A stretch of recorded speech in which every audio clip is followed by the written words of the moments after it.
Check, check, check. One, one, two, two, three, three. Check, check, check. Handheld check.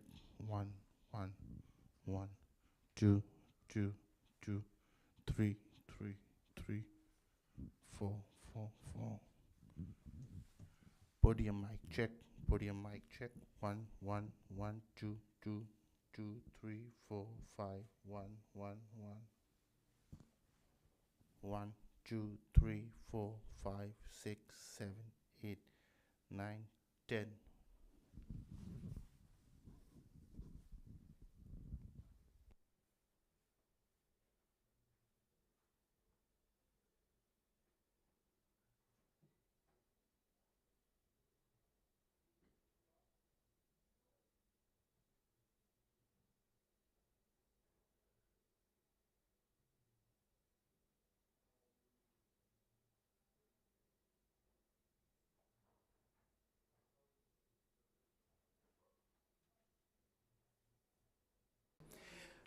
To this crucial side event, Agri-Food Cold Chains Reducing Food Losses, Waste and Methane Emissions, on behalf of the Federal Ministry for Environment in Germany.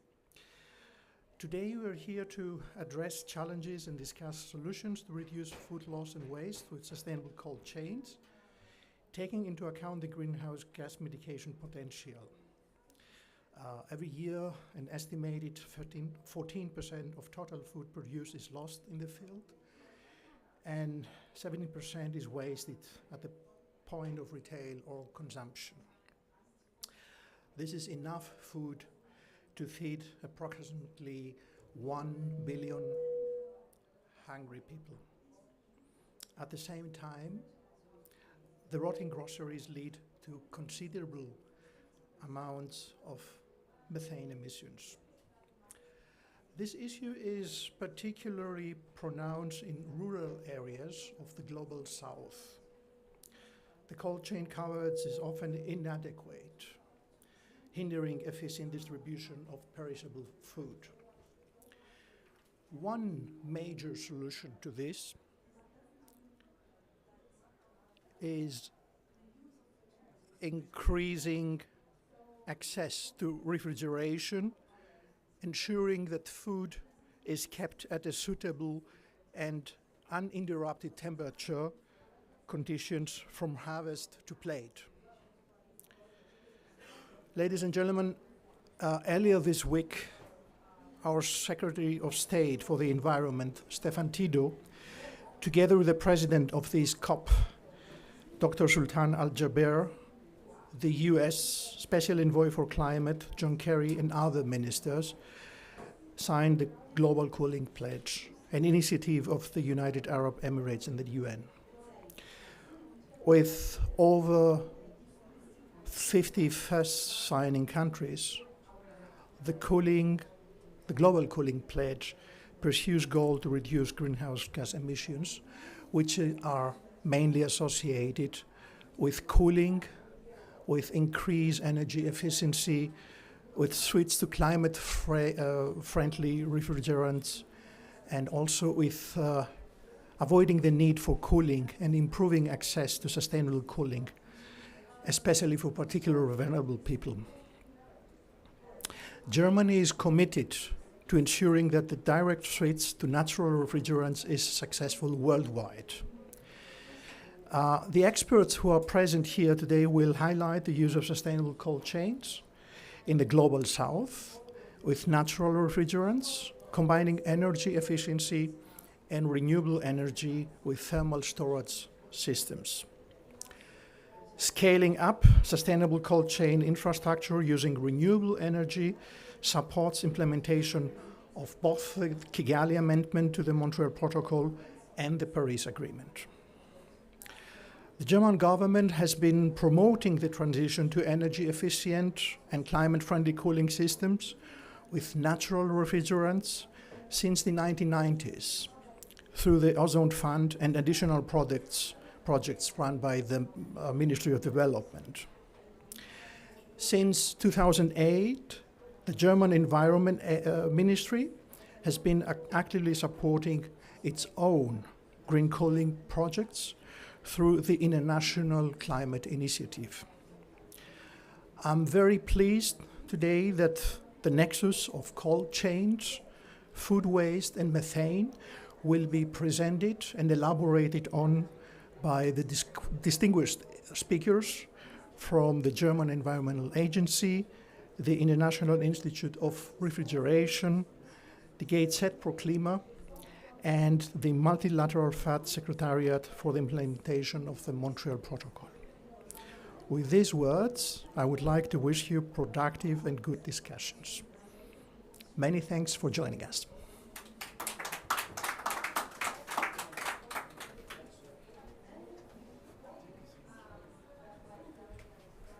Thank you so much for the welcoming speech. Our next presenter will be Anna Schwedtje from the German Environment Agency. And yeah, you have the floor.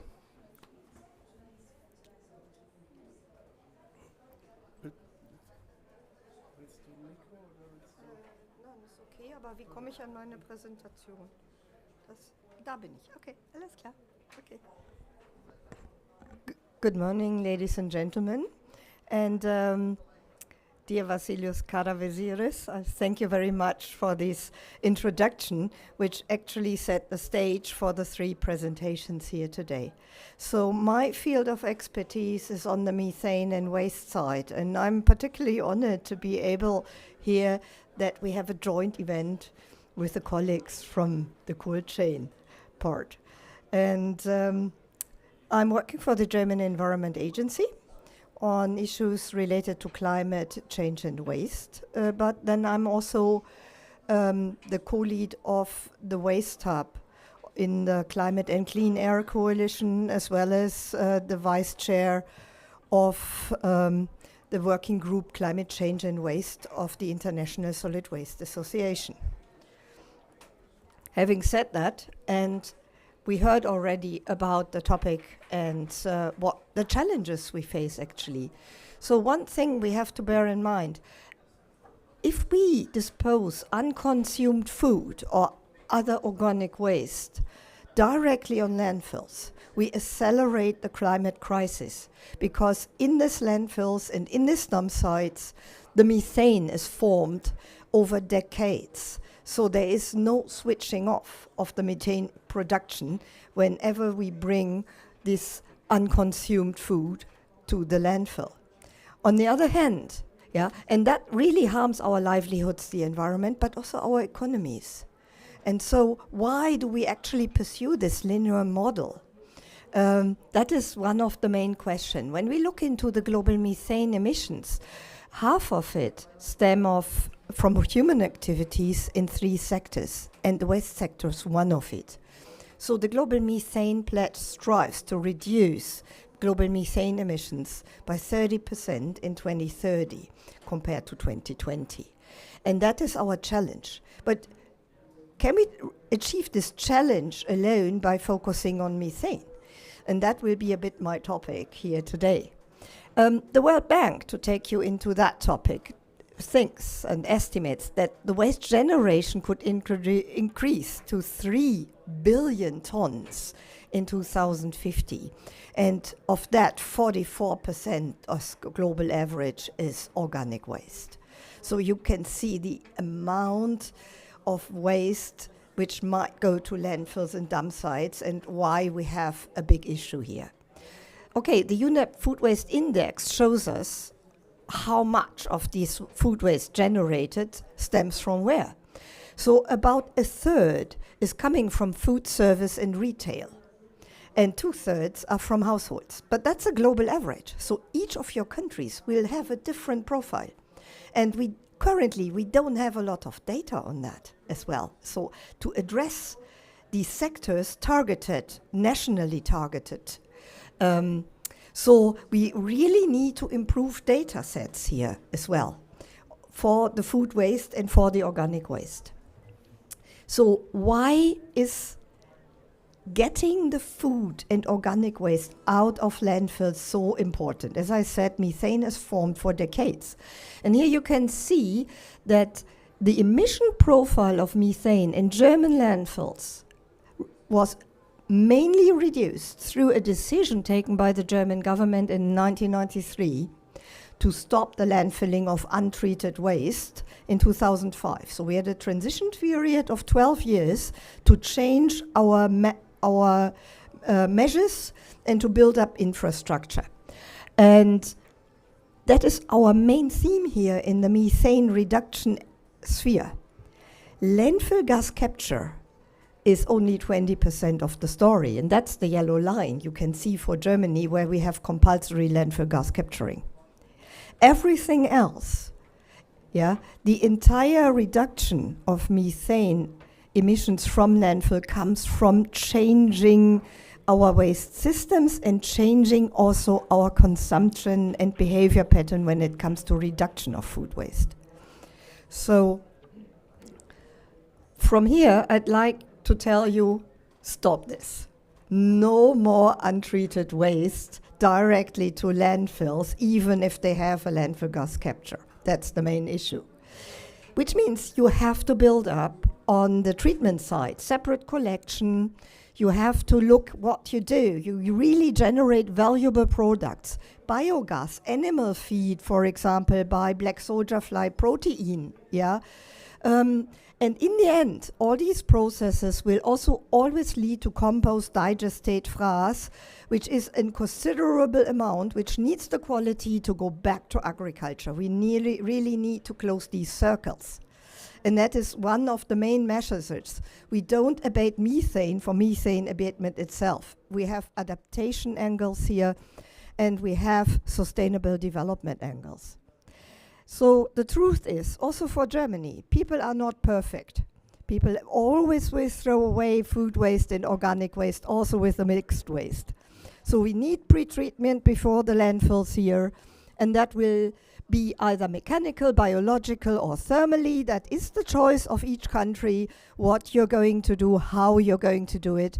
But the truth is, stopping it only is possible by addressing both angles on the treatment side. So now, prevention and reduction of food waste, that is in the waste hierarchy the first step. And that is what I like to emphasize here a bit more on.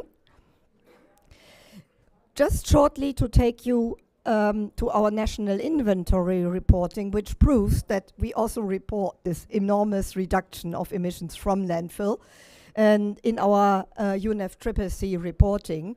And of course, the emissions from bio waste treatment and other treatments go up slightly, but they don't go up as much as the landfill emissions go down.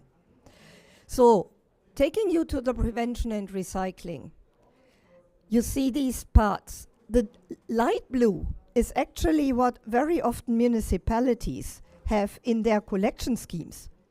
In many countries which I know, they don't only collect from households, they collect from the service, they collect from the retail, they collect from the open street markets, and they even sometimes collect from the food processors. So municipal waste is much more than what we might, for example, perceive in Europe. It is usually also a service to the commerce, to the retail, and up to even the food industry. So the green part is where the food loss is occurring, and sorry to say that here, my domain is more the food waste than the food loss, but I'd like to mention it here. So each country will have a different profile where they actually lose food, and it depends also on the type of food which is wasted. And it's important really to generate data here. And on top of that, we have logistics in storage all along that chain. So if we want to prevent food waste or food loss, we must take into account all these actors, but we also must take into account that there's always a quite considerable amount of non-preventable, for example, non-edible or non-reusable food waste, which then has to go into the treatment part. So we need to build up both issues simultaneously. We cannot prevent 100%. To show you the effects of prevention, I would like to go back to Germany. When we use life cycle assessments for the waste sector, yeah, this is a picture you see here. We assessed the impact different foods or different types of waste and their treatment has on the positive side. And the good thing here is negative figures here are positive figures. So these are the avoided emissions, yeah, by treating the food waste of different origin. And you not surprisingly see that the redder bars, this is the non-vegetable, that's dairy, that's meat. So treating this in a proper way, getting biogas here and substituting fossil fuels gives us a huge impact on the avoided emission side. So these are the colorful bars which you see up there. And you see the comparison 2017 to 2030, what we predict. So don't get irritated that the bar is smaller. It's not because we do less, we do actually more. But as we change our energy system, we have less fossil fuel to avoid by, for example, actions in treating food waste. And because of that, the impact gets smaller. That is actually a good message because Germany's energy transition is now starting to accelerate. So we don't avoid as much fossil impact as we did in the past, yeah, even if we do more. But the light bar which says prevention, that is where the music is. We try to factor in the prevention of food waste for the first time in that. And you see it's fourfold. Yeah, we generated an average emission factor and calculated by the relatively scarce data we have in Germany what a potential impact could be. So that's the first estimate. But you see, over waste treatment, prevention is definitely around 2 to 5-fold, somewhere there. And that is super interesting. And this is why focusing on prevention of waste is important.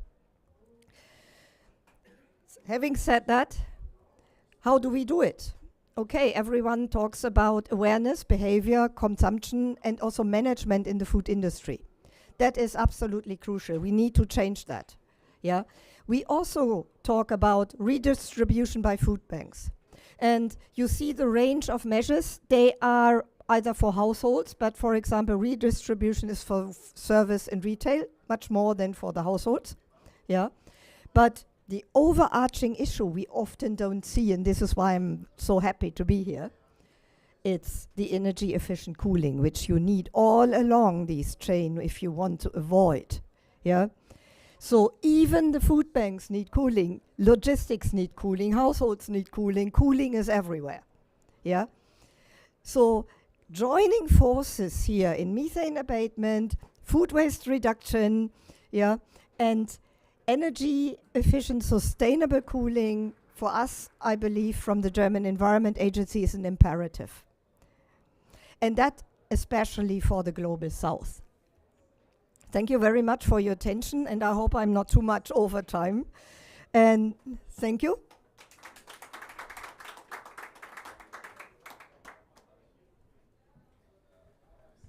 Thank you, Anja, sorry, for this excellent presentation. Our next presenter is Didier Couloub. I'm sorry for the pronunciation. And he will talk about the role of refrigeration in worldwide nutrition, the carbon footprint of the cold chain. Thank you very much, Philippe. So I am the Director General of the International Institute of Refrigeration, and our aim for more than 1 century is to collect data, to publish documents for scientists, engineers, but also for decision makers. So I will present you the latest data we have regarding the food losses. I will focus on food losses more than food waste, and the role of the cold chain regarding that, the importance of the cold chain. You have all the data. I will not go into detail. All the data free of charge. You can find them on our website. We regularly publish some informatory notes. You have some of them on the table here. I have just a minute. to show you, but of course the publications are also online. You have these kinds of documents we regularly update in order to give you the best knowledge we could have regarding that very important issue. So I would like to insist on a few figures. First, you must know that the data we have are sometimes relatively old because they are built on the data of the FAO. We have a partnership with FAO, and well, we have several years difference between the previous situation, the current situation, and fortunately, the situation is improving year after year. So we try to update regularly our data. Currently, according to our calculations, 45% of the food that deserves refrigeration is actually refrigerated. So less than half, and especially, of course, in developing countries. I will more focus on developing countries than on developed countries, even if, of course, we have developed countries in our network. We are an intergovernmental organization. Germany is an active member country of our organization, but we also have countries developed as well as developing countries in our intergovernmental organization. So we have in the previous publication, and it is in the Global Cooling Pledge, the data we gave is based on an assumption that we have about 40% of the agricultural production for human consumption is lost due to lack of refrigeration. Currently, we estimate that it is mostly between 13% to 12%. So the situation is slightly increasing, but not enough increasing. And these losses are responsible of an avoidable carbon emission of more than 1,000 billion tons of equivalent CO2. So it is very important to understand the importance of the food losses. It was explained just before, the fact that we have food losses, all the food which is lost generated carbon emissions. When I mean carbon, including methane, of course, it was explained just before. And our aim is to see how to reduce these emissions because of their impact on global warming. So you have these figures. I will just show you some figures, some graphics. You have other ones in our informatory notes. But first, you have to know that the situation is different product by product. The most important problem is due to fruits and vegetables, but also milk, fish, meat, roots also in a certain sense are important. At the contrary, cereals or eggs normally are not refrigerated. So considering that, you also have on your right figures regarding the various regions of the world. You see the importance of Asia. Africa seems to be less important because first, Asia has more inhabitants than Africa, but the situation of Africa is bad. And in addition, you must know that the differences are also due to the situation of the population in the countries. For instance, in Africa, you have more rural people than in Asia, where you have more urban people. And of course, people in rural areas don't need a cold chain as well as people in urban areas. But of course, people are more and more urban. Currently in Africa, not more than half of the population, but in the next decades, about 70% will be urban as it is in Europe, for instance. So we have to also take into account. And you see also the differences country by country, region by region, regarding the various products. For instance, in Asia, you have the importance of milk, for instance, in South Asia, and in Africa, for instance, in China, the most important problem is regarding vegetables. So you see the differences, and of course, it is only by big regions. And if you go to countries themselves, the situation can be different, and we have to adapt our policy in the various local situations. We cannot have exactly the same policy in a country compared to another one. So it is the problem is that we have an increase of the number of refrigeration equipment, and it will continue because of food security, because of health also. I mean, the food chain, we also have the chain for vaccines, for instance, for health products. So in any case, it is a problem of health, and we cannot forget it. So we will have an increase of the number of refrigeration equipment, that's obvious. But because of that, we will have an increase of the direct and the indirect effect of this equipment if we do nothing, if we continue business as usual. So we tried to compare, in order to have a better idea on the importance of the cold chain, to compare the carbon impact of what we call an improved cold chain, what is not the best term, the cold chain as it is currently in developed countries. So it is not the best one. It can be improved and shall be improved, of course. And we have the Global Cooling Pledge, we have the Kigali Amendment, and so on. But we tried to see the importance of the current existing cold chain in developed countries compared to developing countries if we have to update to increase the equipment in these developing countries at the same level of the developed countries in order to have a better idea on what the figures are. So I will not go into details of the various figures here, just to understand that we have food savings representing 2,090 million tons if we have that equivalent cold chain in developing countries than in developed countries.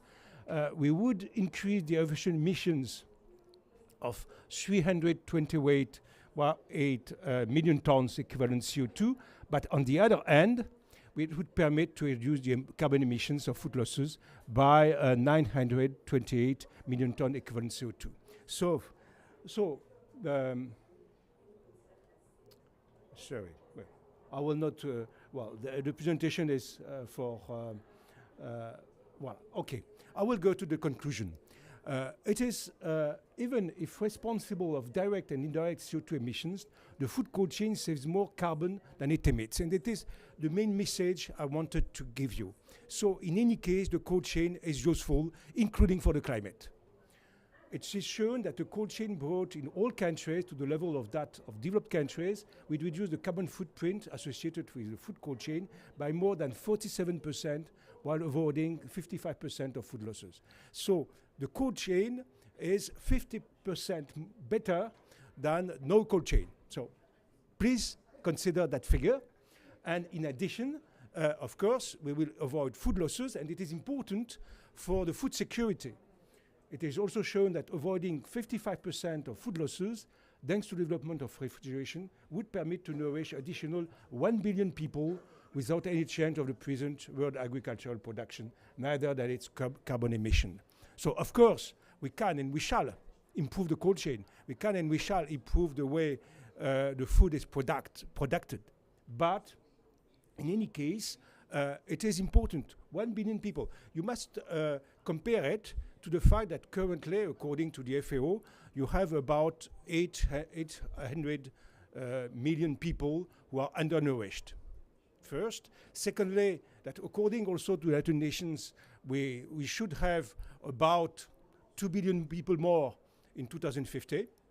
So 1/3 of the problem, considering undernourished people and the new people who will appear in the world, we could have 1/3 of the solution with the cold chain.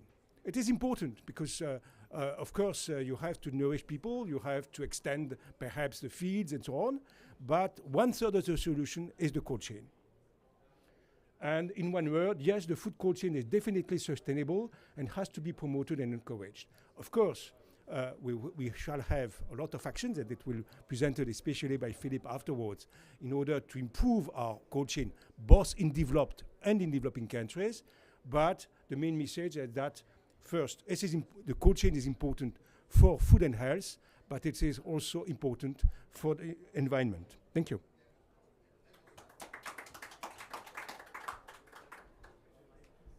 Thank you so much, Didi. It was a very good presentation also. Basically, Anya and you and also Vasilis said most of the things. I will focus more a bit on the sustainable cold chain. although you said 50% of the cold chain is better than is saving a lot of the methane and the emissions of the cold chain, but we have to really focus on a sustainable cold chain, and that means it needs to be super energy efficient, and it needs to use natural refrigerants. And we from GIZ Pro Klima, and mainly funded also by our Ministry for the Environment, have been piloting this kind of sustainable cold chain projects globally in the global south for many years.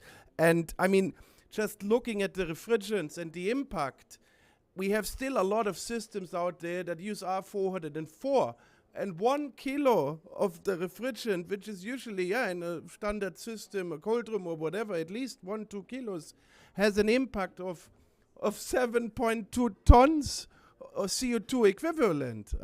So if there's 2 kilos of R404 in the system, then we have 14 tons of CO2 equivalent, and a lot of these systems are leaking. And now, looking, I mean, at PFAS and looking at the current discussion in Europe we have under the REACH banning PFAS, and looking that there's an environmental, so we have a climate impact. In the past we had an ozone impact, and then there's an environmental impact. We really do not know what actually is happening with PFAS. I mean, we know there's negative impacts on the environment, on the biodiversity, on the health. So we strongly always say, let's avoid another problem by creating, I mean, by fighting one problem, the cold chain and methane, and creating another problem with chemicals. So we usually say, no, let's go to natural refrigerants when it comes to the refrigerants, but also when it comes to the blowing agents. And we usually also say we can combine it with renewable energy sources. So we believe that there's, for most applications, there's natural refrigerants available. And they are usually also more efficient. So for the refrigerator, for commercial ref, but also process chillers or industrial refrigeration and transport refrigeration, there are natural solutions available. And that's why we always promote this kind of leapfrogging.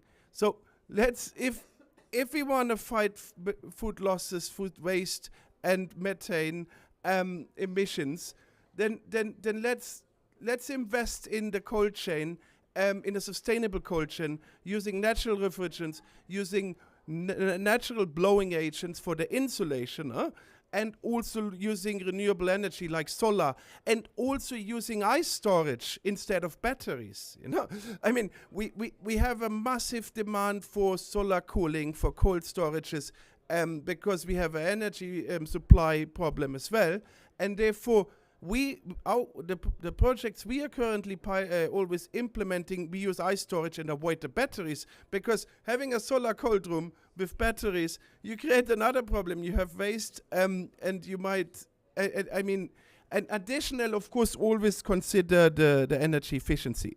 So just a few success stories. So what we have, I mean, the biggest success story is the domestic refrigerator, the Green Freeze project, where we introduced R600A. And it's important that all solar fridges and so on use R600A or R290, because I see a lot of the solar or a lot of the fridges that are installed are still using HFCs. And the same thing with commercial refrigerators. There's still a lot of 404, 507 HFCs in use. And what is happening now with the phase out of HCFCs, especially of R22, there's also, I mean, a lot of the equipment needs to be replaced now. So if we replace them now with HFCs and then later on we replace them with naturals or HFOs, it doesn't make sense. So we say let's go straight to the natural refrigerants.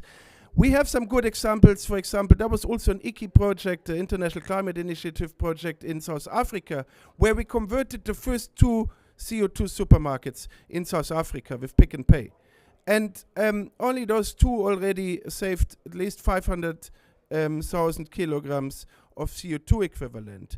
And that was we showed it's possible to have CO2 in Africa, and now we have over 350 CO2 supermarkets. and that's also a best practice example.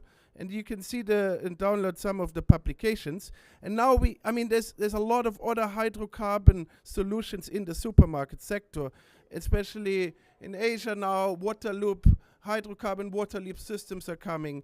But we also have projects in Kenya going on now with hydrocarbons or CO2. And a lot of the equipment is there. It's available. It's efficient, and it should be, when we think about a sustainable cold chain, it should be considered. This is another example from Indonesia. It was also an international climate initiative project funded by the German government. And there you see, we installed green chiller with R290 hydrocarbons. And we see that, the energy efficiency is better. That the reduced energy consumption of 37%, the energy costs, the operational costs are lower, the life cycle costs are lower, but yes, there is a higher upfront payment usually, and that needs to be somehow, we need to consider total life cycle cost from a cost perspective when it comes to dollars or euros, but also from an emission cycle. So we need to consider the entire emissions of a system. And there we need to find a solution. We want energy efficiency equipment, we want solar and ice storage, and of course it costs something. So we need to think about the entire cost and not just about the cheapest investment cost. The cheapest investment cost might be not the cheapest cost overall, total cost, because we also need to consider the emissions. This is a very good example. It was also, I was personally involved with ELK in Dresden. We were designing the first sustainable solar cold room in Nigeria with cold hubs, and now there's over 100. And this is the prototype, and this is used for all other cold rooms pretty much. Now we also optimized it with ice storage, and that's a good example. So it is possible. And although R290 is flammable, it's a monoblock. It's not a problem. It works, and it's sustainable. It's also affordable. And this is the future. And I'm glad, that this project really had an impact, and it's getting upscaled globally. Another very important project in Indonesia, we produce over a ton of ice in also with solar. And this is quite also with propane, quite a successful project that is also getting into scale. We need to get out of this piloting, we need to scale. We have also R290 walk-in fish cold room in Kenya, installed it 9 years ago, also funded by the BMUV. And we have guidelines for solar cold rooms. So you see, I believe a lot of the cold chain needs to be addressed with solar, because we will be in rural areas where the power supply is not available or not stable. So we need to have renewable options with ice storage and so on to avoid batteries. What we have heard a bit is transport. Transport refrigeration is crucial. And there, yes, there are technologies, with using natural refrigerants, but there we still need to do more and promote it more. And this is crucial, because most of the time, we have the production where we need pre-cooling. When we need the transport is always very better insulation, but also the equipment is using 404 and has a huge leakage rate and direct emissions. And then we have the marketplaces, the supermarkets, and so on. So the transport is very crucial, and a lot of the losses of waste is happening at transport. And we had some quite good projects showing it's feasible. We have one in Burkina, but also in South Africa. And that's also on a scale. They're producing now small units of R600A already. But we also showed in the Philippines or UNIDO that it is possible to have natural solutions.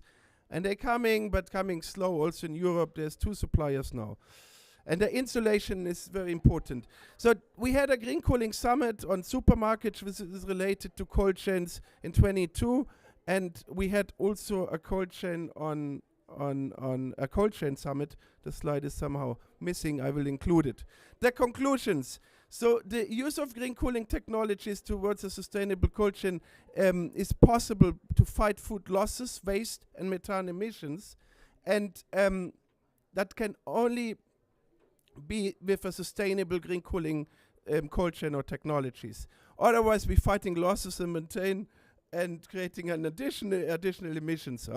Environmentally climate-friendly refrigerant technologies that use ultra-low GWP natural refrigerants exist and can be also used safely in the global south. Consequently, we should instantly switch to energy-efficient technologies with natural refrigerants and do the leapfrogging to avoid environment and climate-damaging interim technologies. Apart from the natural refrigerants, natural blowing agents shall be used, and there are also many solar-powered technologies available with natural refrigerants and ice storage. Natural refrigerants and blowing agents avoid the end of life. This is also a very important factor. If we do not invest in a sustainable cold chain, we have a waste problem at the end. What are we doing with the old refrigerants? And therefore, we should really focus on using sustainable technologies. Then we don't have a waste problem at the end with recovery, with destruction, with or reclamation. And then, most important, only trained technicians shall be permitted to work in this sector, because we're dealing also with flammability. And what we urge is that international development, cooperation, but also procurement or public procurement should really focus on sustainable cold chain solutions and not just buying equipment and that are not sustainable. Thank you so much. I hand over, we have a quick Q&A session. We're running out of time, unfortunately. But are there any questions? Yes, please.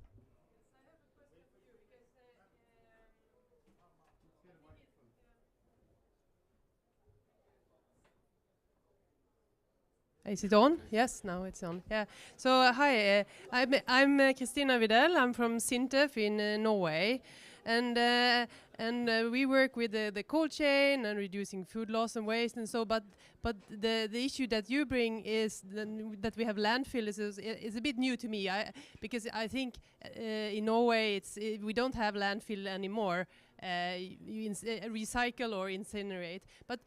And in Germany as well, you also do it like this. But do you know how it is in Europe, in the rest of the how common is landfill in the countries? Is it very common, or is it declining, or so? First of all, you will have landfills in Norway as well as we do in Germany, but we landfill only after the entire waste hierarchy is worked through, from prevention to reuse to recycling, then we recover the energy, and then even, for example, if it's thermal, we would even take out the metals from the ashes. But then, in the end, there's always something to landfill. So in Europe, we are continuing to landfill. Germany, it's almost nothing, let's say that, very small. Same accounts for Norway, yeah. But for example, for Southern Europe, the figures are completely different, yeah. I won't single out certain member states, yeah, but there are member states who have more than 80% of landfill still, and untreated waste, direct landfill. Yeah, so we have not solved the problem in Europe as the EU, nor do we have it solved in the global south, where in Europe we might even have like controlled landfill, whereas then in some of the countries of the global south, there's more dump sites than actual landfills even. Yeah, and where then even the landfill gas is not collected. So methane emissions from landfill is a problem. And for us in the north, less, because we started early, yeah, and we harvest on that early action now. But as I said, once food waste is in the landfill, it's going on for decades. So you cannot stop it. There's no switch, yeah.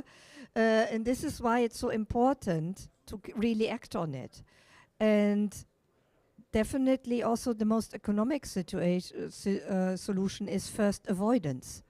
Yeah, avoid the food waste, and being able to avoid it, especially in the global south, always comes along with trying to cool, yeah, or to dry, yeah. But cooling is the main issue, and this is why we are trying to unite here on not only looking into avoiding food waste, not landfilling organic waste, but doing it through proper refrigeration, energy efficient and natural.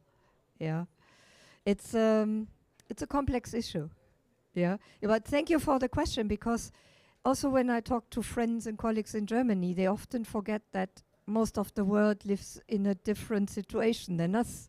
Yeah, and we cannot actually reproduce the environment in which we live. Yeah, we have to be flexible here. So. Thanks. Unfortunately, we don't have a lot of time, but if you have further questions, you can ask the presenter after the event. I would come to the concluding and closing remarks. Balaji Natarajan from the Multilateral Fund for the Implementation of the Montreal Protocol will give us the concluding and closing remarks. Thanks, Balaji.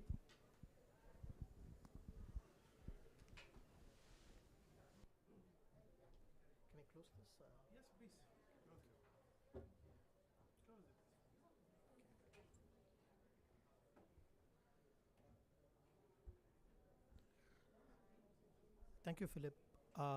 It's great pleasure participating in this very important topic. This topic is quite close to my heart because I'm myself a trained food engineer. I have worked on some of the projects from the beginning, like maybe 30 years ago, on vision for food waste reduction in India, particularly in milk, fruits and vegetables, and other areas. And a lot of topics here, they touch me very closely because the numbers have not changed significantly since then. The waste quantities are still there. We have to do something about it.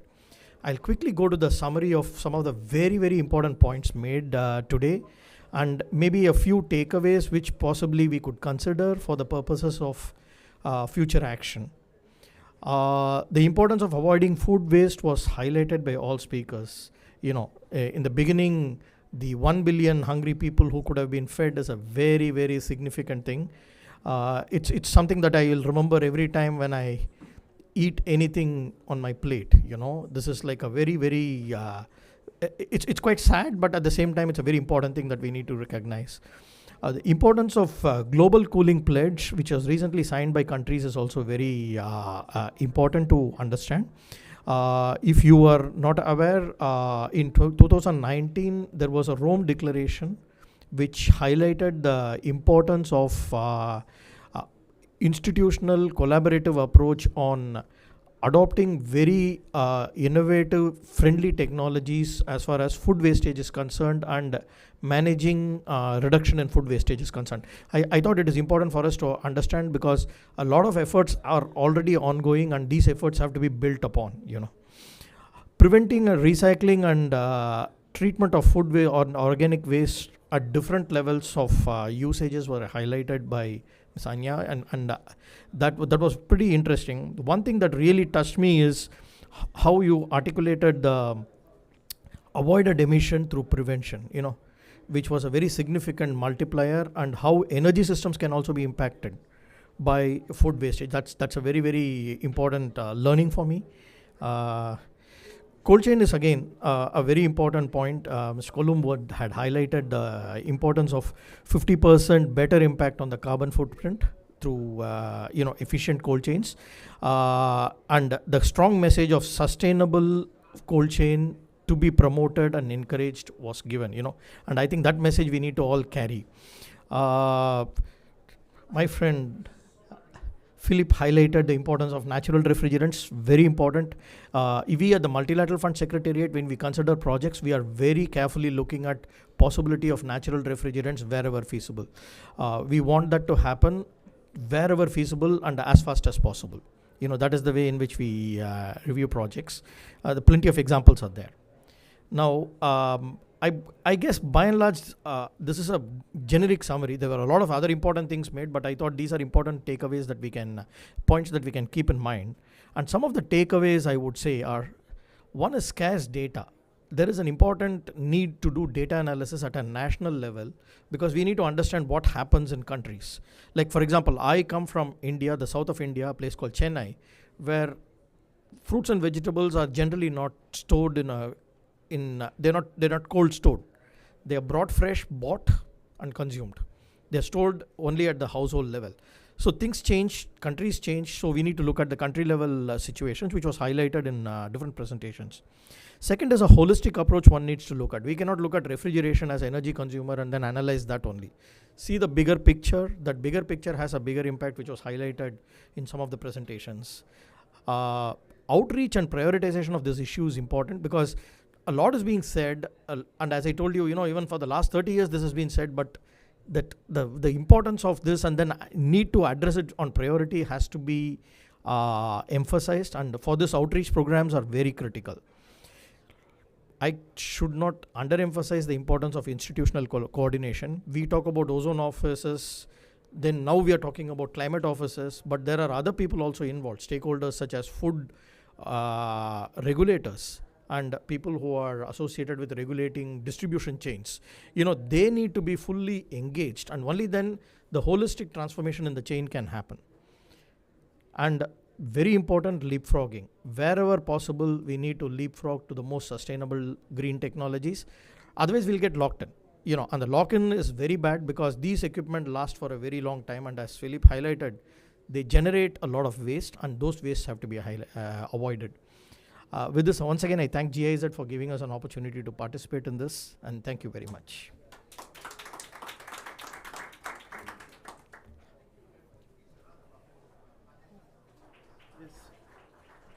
Thanks from GIZ, and thanks to our Ministry for the Environment for all the support we received, and thanks for the opportunity that we were able to have this side event here. Thanks to all the speakers, thanks to your participation. We will upload the presentation, and I think there's even a recording. Have a good day.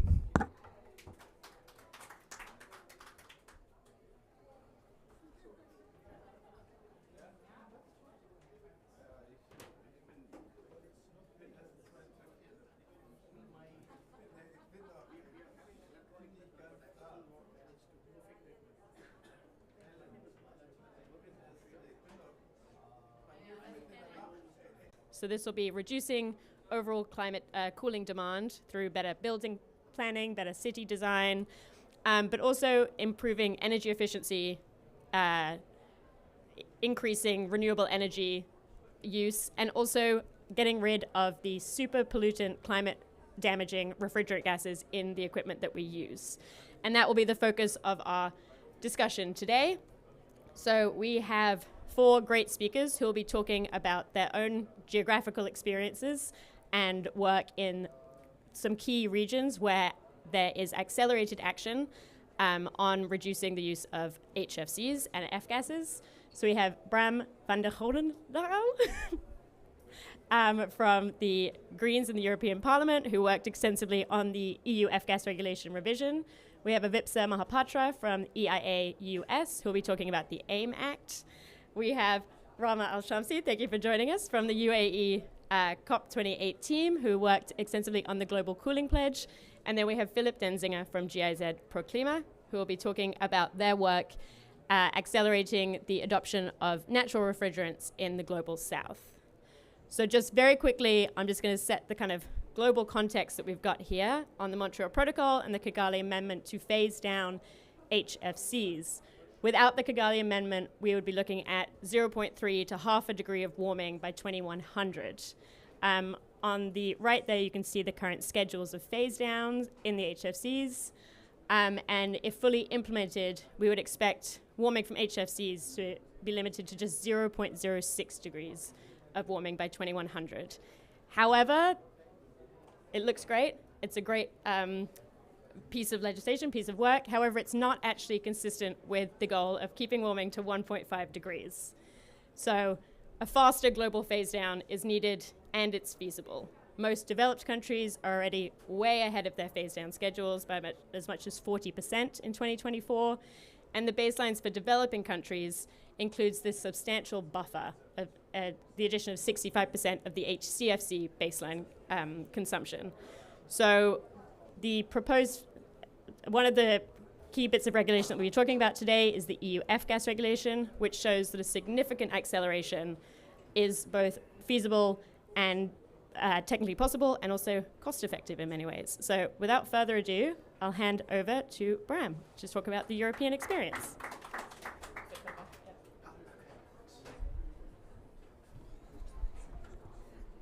So, hi everyone. For me to kick off this meeting with some experience from Europe. I'm Bram van der Goenendaal. I work for the Greens in the European Parliament. Working for Bas Eickhout, who's a member of parliament there, and he was the rapporteur, as we call it, or the lead negotiator from the parliament on this revision. He also worked on the F-gas regulation in 2014, where he also did a big negotiation. So there's quite some experience there, and I've been working on this topic in the last year. And the result is now almost there. So in January we have the final vote in Parliament, and then the regulation should enter into force quickly after. So in short, F-gases in Europe. We have an ambitious F-gas regulation in 2014 already that should lead to about 80% HFC reduction from 2015 to 2030. But there were some challenges still, several, very short. There's illegal trade, so the more you limit the use, the more interesting it gets to trade with this stuff illegally. There were no targets after 2030, so to comply with the Montreal Protocol, we also had to change the regulation in that sense. There's growing use of some sectors, so in Europe, there's more and more air conditioning use, not as much as here, but it's growing faster and faster. But also, for instance, heat pump in the heat pump sector is growing significantly. There's another challenge, and I maybe come back to that later in the panel as well. We have a growing worry also among the population of the PFAS pollution, so forever chemicals. Many of the F-gases, but also the alternatives, which have a low GWP, the HFOs, they are PFAS substances. That means that they do not degrade in the environment when they leak. And this is a growing concern. And there we are looking at, okay, how can we look at alternatives which are non-PFAS? This was a big debate also in the regulation, so it's more, well, we say we don't want to exchange the climate problem for a local pollution problem, so how do we tackle both at the same time? That was a topic in the regulation. And then the final one, on the international stage, more and more countries were looking at the EU because of dumping of all the equipment. So equipment with high potent gases in it was shipped off internationally. And this is a challenge that we also wanted to tackle in the regulation. So many reasons why we needed a revision. Very briefly, the EU legislative process is a bit of a labyrinth, I could say, because we have 3 institutions. So what happens? The Commission in April 2022 published a proposal. So a proposal for a law how to revise the F-gas regulation. Then the Parliament and the Council, which is all the EU member states, they come to a position on this legislation, and together they have to agree on the final law. So we negotiated about half a year on this deal. Then we had a deal last September, and as I said, the final vote in January. So then it should enter into force early next year. So in short, this process takes about 1.5 years, but the Commission needs to prepare the law as well, so it takes a longer time. And through that time, there's continuous involvement of stakeholders from industry, NGOs, even citizens, small companies, big companies. So it's a very interactive process, one could say. And of course, in the Council, so the EU member states, they have to vote on it as a majority, but at the parliament as well. So it will have, when it enters into force, a broad agreement, one could say, in Europe that this is important and this is the way that we want to tackle it. One of the important things, as I said, that needed to be done is deliver more climate ambition. Not only because we have a European climate law, which is going to minus 55% in 2030, but also to climate neutrality in 2050. We're now working on an in-between target at 2040, which might be towards going to 90%. There will be discussion next year. So there was an urgent need to deliver more ambition, but also because of the Montreal Protocol. And the way how we do that in Europe, we have a HFC phase down. You can see here how fast that will go. So already in the old legislation, there were targets, which is the blue stripes. And now in the new legislation, we have targets towards 2050, or a maximum number of quota that can be sold towards operators, which then are able to use the gases. And with the phase down, less and less gases can be used throughout Europe. One has to pay €3 when the legislation enters into force. So there's also a small price on the quota to be used, which can then also be used for keeping this legislation effective, basically. One of the big debates was, do we go to a phase down or a phase out? And the European Parliament, we as Greens have been pushing for a phase out, because what is important in our view when we go to climate neutrality in 2050, this is, maybe it's a bit of a statement, this is one of the easier abate sectors. There are alternatives available, there is technology available. When you, for instance, look at agriculture or other sectors, so this will be much harder in our view. So here we thought, okay, we have to have a clear target, a phase out in 2050, so that everyone can work towards that, and that innovation can also accelerate in that sense. Then a second debate, what is included in that phase out? And there we have a debate about NDIs, for instance. They were not included in the 2014 legislation. They are now, so this is quite a big sector, and it's also a growing sector, certainly relatively, which is now included. And also there, this legislation will push for alternatives not using HFCs. Semiconductors, however, are until now excluded. They are still in a review clause, so in 2030, when the Commission is looking again at this legislation, we'll have to come back at that. So this is about the HFC phase down. So HFCs will be used less and less in Europe. The second thing that we did to deliver more climate ambition is placing on the market bans. So when you have a phase down, it's sort of a market system in which you can basically trade the right to use HFC. But we also have bans to give clear signals to certain sector which can go much faster than 2050. And there is in the famous, in Europe, Annex 4, so we have Annex to the legislation, in which there are 21 placing on the market bans on various sectors. So this can be several bans on refrigeration, commercial cooling equipment at home, industrial, but also, for instance, chillers, heat pumps, AC equipment, foams, technical aerosols, you name it, it's in there. And there we have dates in which we say, okay, from a certain date, certain gases with a GWP higher than, let's say, 150 or 750 cannot be used anymore. One can take a look at the legislation on the 21 bans. I'm not going to discuss them now. What I find important to say is that we even have now full F-gas bans. So that is a sort of new thing in this legislation. The most ambitious bans in the 2014 legislation were 150 GWP, so they allow for HFOs. And there the whole PFAS debate came in. We pushed for full bans, so that also HFOs are actually included in some of these subsectors. To name a few, small chillers from 2032, no HFOs and HFCs are in new equipment can be used there. The same is for instance, monoblock heat pumps, 2032, split air conditioning, 2035, no HFOs and HFCs are to be used in new equipment from that date onwards. So we basically move fully to propane mainly in those sectors, but also other natural alternatives can be used. This was the main discussion throughout the negotiations.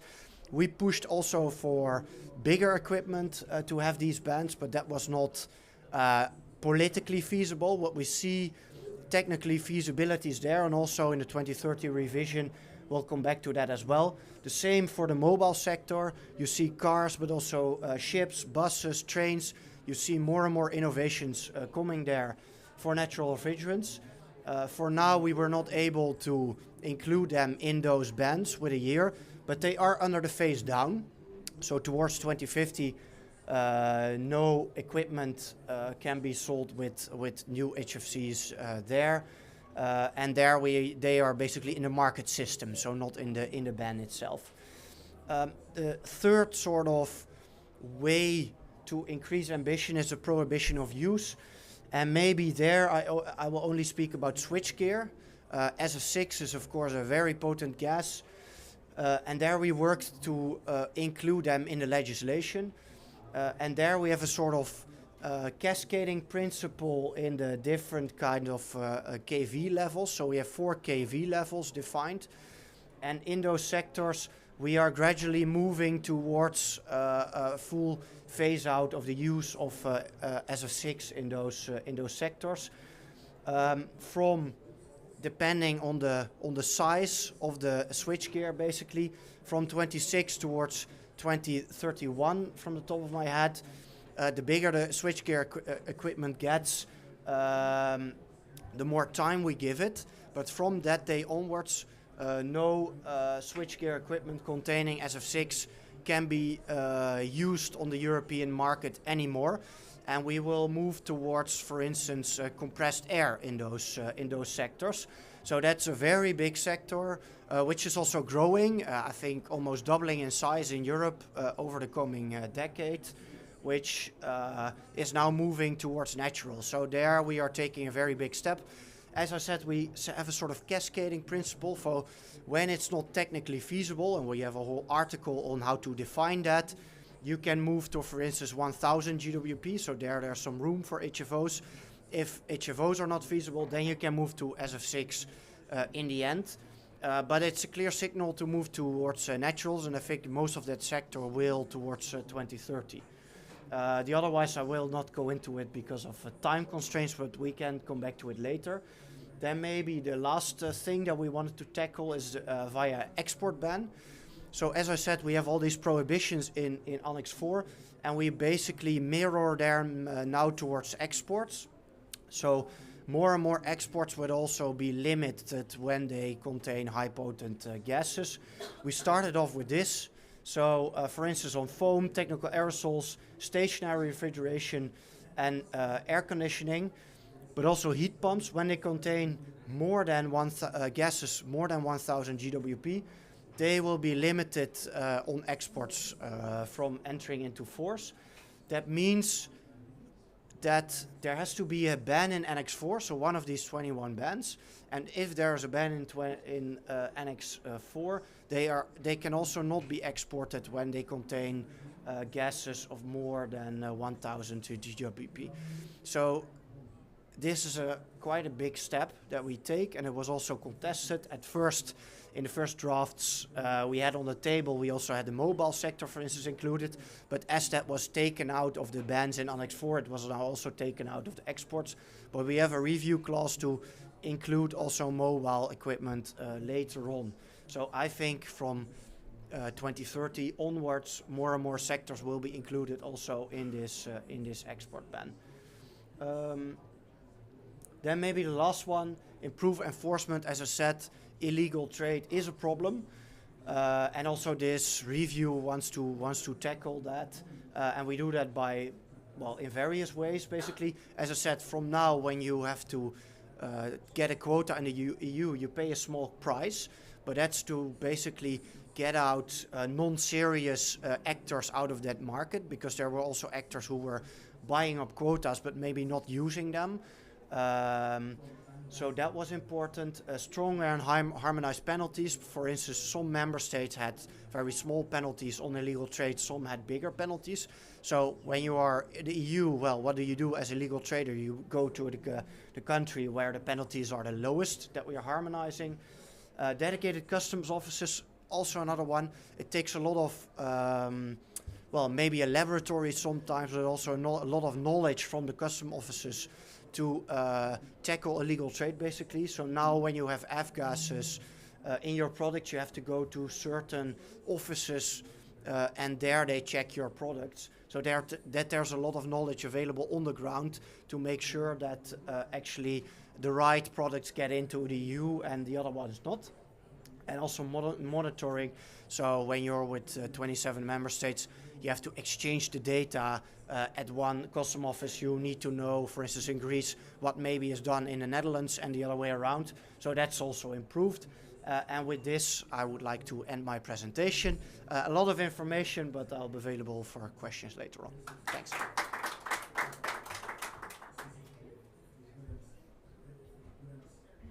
Thank you so much, Bram, and congratulations on the world's first HFC phase out, a huge accomplishment.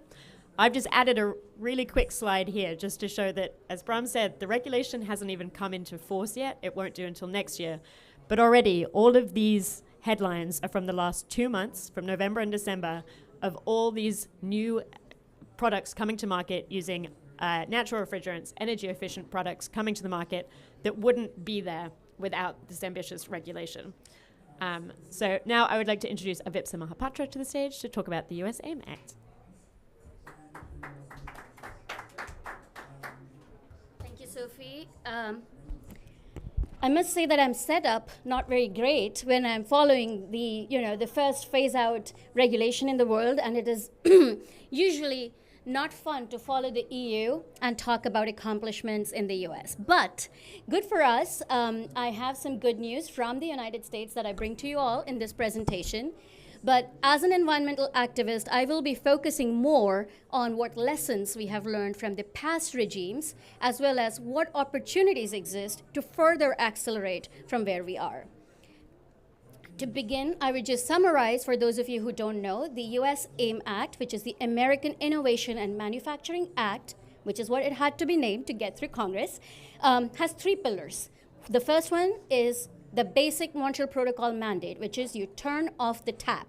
And to turn off the tap, the way you do it is you limit the production and you limit imports. That is how you make sure that there are no more HFCs in the system. The second and third pillar is where we get the acceleration part of the HFC phase down. So the second part of the AIM Act, the second pillar, if you may, is the technology transition, which essentially means that the equipment that uses these HFCs, your refrigerators, your air conditioners, those now have specific GWP limits. So specific limits in terms of global warming potential, and have specific years by which the industry must transition to these equipment in the US to meet the technology transition regulation. And the third part, which as EIA we have often called the unfinished business of the Montreal Protocol, is mopping up that mess that we have created over time, which is, yes, you turn off the tap, but what happens to all of those HFCs that are in the systems that are out there? And that's where the life cycle management rule, that is right now a proposed rulemaking by the EPA, comes into the picture. I must say that if we leave aside the allowance, because we can call that as the business as usual of Montreal Protocol, between the other two, when we're looking at the acceleration part, that is about 1 billion metric ton CO2e saved, if we do it properly. And the other good thing that we have in the US is that at any point, petitions can be submitted to accelerate or enact additional restrictions. So for example, we could have a petition that asks for specific prohibitions.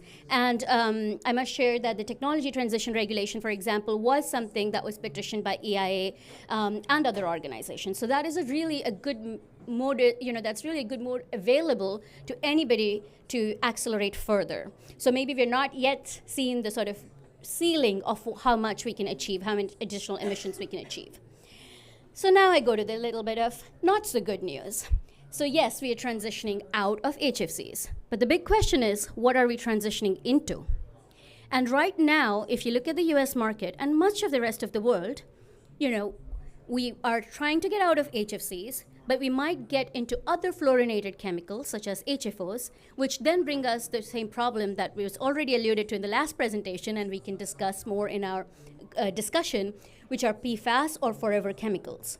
Some of these chemicals also break down into persistent products in the environment. And I have some stats up there that already show that we have seen up to 33-fold increase in TFA just from 1,2,3,4-YF, which is a replacement gas in the mobile sector over HFC 134A. And for those of you who could not attend EIA's side event yesterday, I would point out that earlier this year, EIA released our investigative report where we went to the fence line of 2 chemical production companies in the United States and found that even several hundred meters away from the production facilities, we are able to detect F gases that shouldn't really be in the atmosphere. And what that tells us is that there has been this loophole, including at the Montreal Protocol, which is any gas is allowed as long as it is being used as a feedstock. What that means is if you're producing HFC and you are using another HFC to produce that HFC or a replacement item, this HFC is allowed. With the theory being that you're using up all of these HFCs, so it's not going into the atmosphere. And what our investigation proved was that that's not always true. We even saw CFCs and we saw other feedstock or byproduct emissions.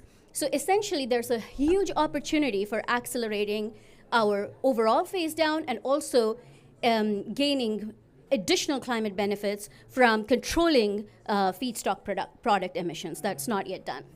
And then I'll come back to the third pillar, which is what we talked about.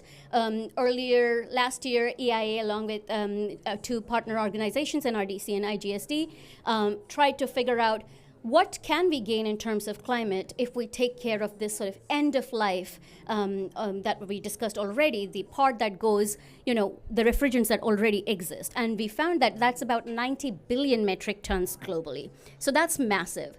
So the proposed regulation the proposed rule that I already talked about from the EPA has a lot of really cool things for us, for refrigerant nerds. It proposes to establish an emissions reduction and reclamation program that takes into account leak repairs, automatic leak detection systems, using reclaimed HFCs, recovering from disposable cylinders, and also this new new sort of requirement to track the containers that are being used, since we still have disposable cylinders in the United States. And that's a very long conversation that I'm happy to have. And finally, in terms of lessons learned as the Environmental Investigation Agency, I'll tell you a short story that how we got into this space was back in the 1990s when we were looking at what's happening along the US-Mexico border. When CFCs were banned in the US, we saw that the same drug cartels that could that were smuggling cocaine were finding that CFCs, a can of CFCs, was almost as lucrative as cocaine across the border. So that tells us that illegal trade in these substances have happened, we've seen it in the past, and will happen again simply because of the market dynamics that exist.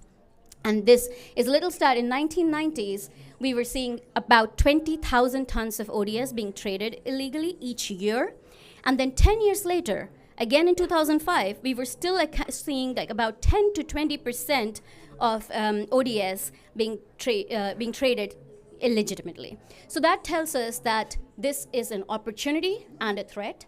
And the US White House, along with the EPA and the Department of Homeland Security, has taken a whole of government approach to try and prevent the illegal trade. So there's now an interagency task force on illegal trade in the United States. As you can see, there are different departments in that interagency task force. And what it does is that not only is there high-level prioritization by the government, but there is also this coordination between agencies and border control that has already allowed them to prevent more than 1 million metric ton CO2 of illegal HFC shipments. So I will just end with some questions and some general points as where I see more opportunities to accelerate what we are already doing under Kigali or even the AIM Act. And some of it apply to the US, but a lot of it applies beyond the United States as well, globally.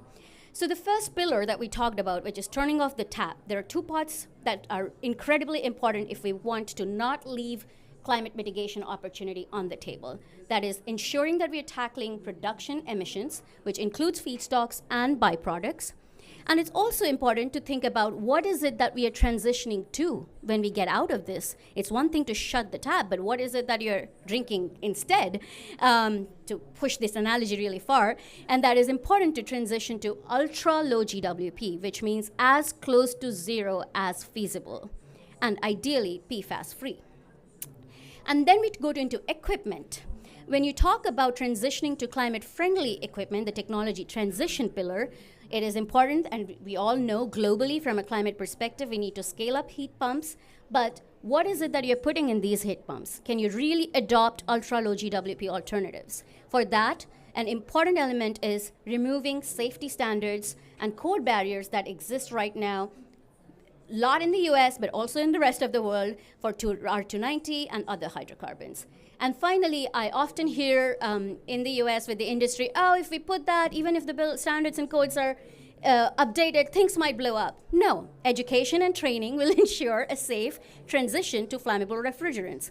We've done it before, we can do it again. And finally, in terms of the end of life, I think there still exist opportunities to incentivize and support better installation, maintenance, recovery, as well as the end, which is the reclamation and the destruction part. Yes, you can regulate, but at the end of the day, why does the person at the end of the chain want to make sure that he or she is not emitting it into the atmosphere and instead bringing it back to you? So it's very important to think about what is that incentive that gets them to do that. And finally, we really think there is a lot of potential for regulations and for companies and even private sector really to require that reclaimed refrigerant be part of new and existing equipment, since a lot of these rules apply to new stuff and not to existing stuff. So I tried to speed through all of it, and thank you very much, and all questions are welcome.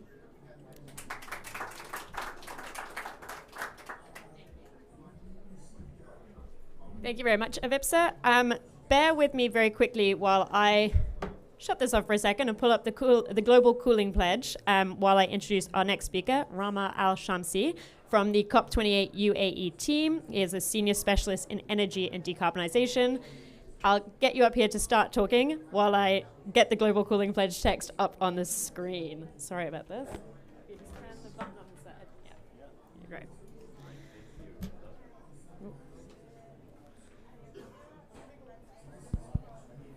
All right, thank you so much for that, Sophie, and thank you to EIA for inviting me to speak at this session here. Again, it's my honor to be able to speak to experts such as yourselves, and it definitely is an honor just a couple of days after the launch of the Global Cooling Pledge. I joined the COP28 team this January, so almost a year now, and one of the first reports that I'd read as soon as I sat down at my desk was from the World Meteorological Organization and UNEP saying that the ozone is now healing, right? And I think that was the first piece of good climate news we've received in a long time, followed by a flurry of bad news throughout the year, record temperatures and, heat waves and, London reaching over 40 degrees. 40 degrees is our standard here, by the way, in case you didn't figure it out by now, being in December.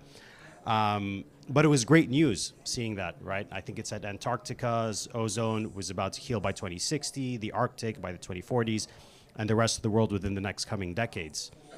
And this, of course, came from the Montreal Protocol, the most successful environmental treaty in history, the first UN treaty, not just environmental treaty, the first UN treaty to receive 100% ratification, which has led to nearly 99% reduction in ozone-depleting substances. Now, I think I'm speaking to a room of experts, but it's good to also have this background now that I'm just going to move over there if that's okay with everyone. But I think now that we've seen the Montreal Protocol essentially defeated the big bad of ozone-depleting substances, the Kigali Amendment essentially has now shifted its weight to join the global warming issue, right? The CO2 equivalents, the greenhouse gases. Is this on now? There you go. Sorry, trying to do a little bit of a smooth transition, but I'm trying my best. But I think seeing that the Kigali Amendment has also, again, received 100% acceptance, we've worked very hard all year to see, okay, what else do we need to do in terms of cooling? How do we push this forward? Because as we all know, cooling is not just a refrigerant problem, right? It's a much bigger issue than that when you have to deal with things such as how do you reduce the need for cooling to begin with? And number two as well is, of course, we're entering a warming world now. And we see this every day. I think I actually spent the majority of this year lying to everybody that I met when I was talking about COP, because I promised each and every one of them that the weather was going to be perfect at this time of year. But I'm sure you all know it's very hot still. And I think this is the first time we've entered the second week of December and the weather is still this hot. Usually by November, we're out in the desert enjoying the weather and wearing our light jackets or, you know, wool kandoras, because the weather usually is much better at this time of year. But we've seen this, right? And especially coming from the UAE, we are a very, very hot country, and we've always been a hot country. But speaking to my father, who's in his 70s now, he remembers back in the day where as soon as the sun sets, you're fine being outside. But even now during the summer, it's impossible. The AC is running 24/7, and we know that this is causing a negative feedback loop. So it's for that reason that we have been working for over a year now very closely with UNEP to develop the Global Cooling Pledge, essentially to, one, support what the Kigali Amendment wants to do, and number two, also ensure that you have equitable access to cooling for the places that need it and for the sectors that do need it. So I wasn't going to present anything, but since I saw a little bit of a technical presentation from my EU friend and from EIA, I thought I'm in the right room to be able to actually take you guys through the pledge itself if you haven't seen it. So for those of you who don't know, the Global Cooling Pledge is a COP28-led initiative in partnership with UNEP and the Cool Coalition that has been launched just a few days ago with 66 countries endorsed last time I checked. Right? And we are very proud to have the UAE announce its endorsement and also announce its ratification of the Kigali Amendment. And we're working on pushing our other member states to follow suit as well. So it's for this reason that we've developed the Global Cooling Pledge, in which we ask governments and member states to, one, recognize this first list of points, which is, of course, as I mentioned, we need sustainable cooling, and we're going to need much, much more of it. So it's for that reasons that, number one, we need to ensure equitable access to the places that need it most. That means developing countries, rural areas.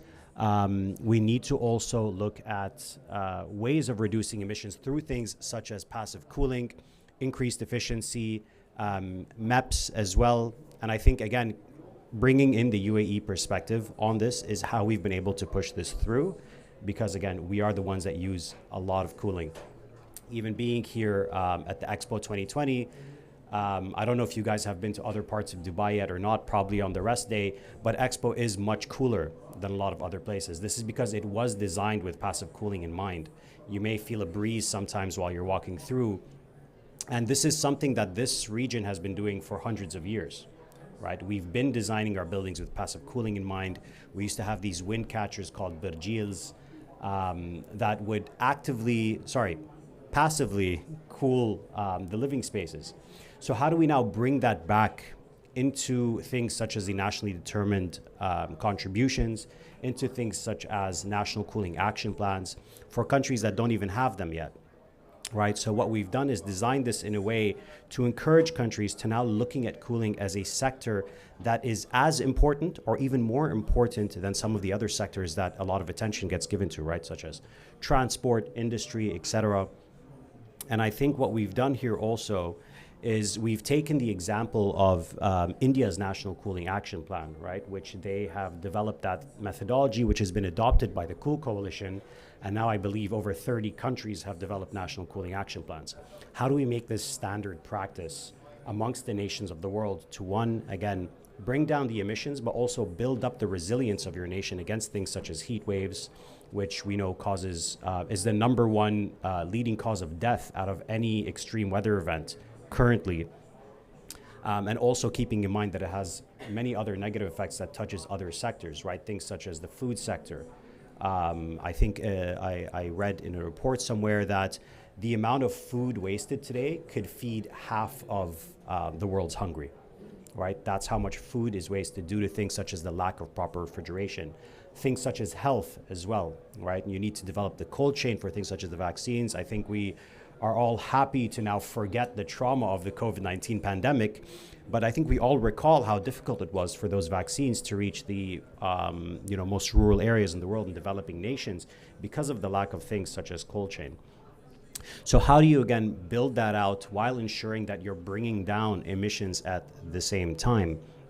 And again, we also make a specific call out to the Kigali Amendment in the pledge here, and we call out the effective mechanisms that has, again, led the Montreal Protocol to be the most successful environmental treaty in history, which are things such as the Montreal Protocol Multilateral Fund to help, again, the developing nations or the high ambient temperature countries that rely much more on cooling as opposed to other nations. How do you support them in doing this transition? I think we've seen the EU example, which a lot of people, of course, always use the EU for regulatory examples as sort of the gold standard. But obviously the situation in the EU is different than places such as sub-Saharan Africa, such as the Gulf, such as Southeast Asia, which have much higher ambient temperatures, but also have much higher humidity, which gives it a higher wet bulb temperature at the same time. So again, I wouldn't recommend that you guys come here to the UAE in the summer, but even under the shade, it is almost impossible to stay outside, right? So how do you, again, ensure that these economic factors and geographic realities are taken into account for things such as dealing with the cooling sector? Another thing that we've also done, as I mentioned, was the national building energy codes. So we know that buildings have a very big role to play when it comes to how much cooling you actually need. So I think something that, again, we've taken from the UAE example and other nations around the world is how do you include this in building codes so that you ensure the end user of the cooling of these refrigerants essentially lowers that need to begin with. This is sort of the energy efficiency of the cooling sector is taking into account the building codes themselves. So, we've seen a lot of examples of, this modern architecture, which is sheer glass facades, just a full sunlight into the buildings. But recently, again, we've been taking an example of our past where all of our buildings have been shaded. All of the windows have some shading cover on the outsides to at least allow some sunlight in, but at the same time reduce that direct heating effect from the sunlight. Another big point that we wanted to place focus on is, again, the role of public procurement. We know that governments obviously have very big purchasing power. And again, we can do as much as we can to ban things or to try to regulate it.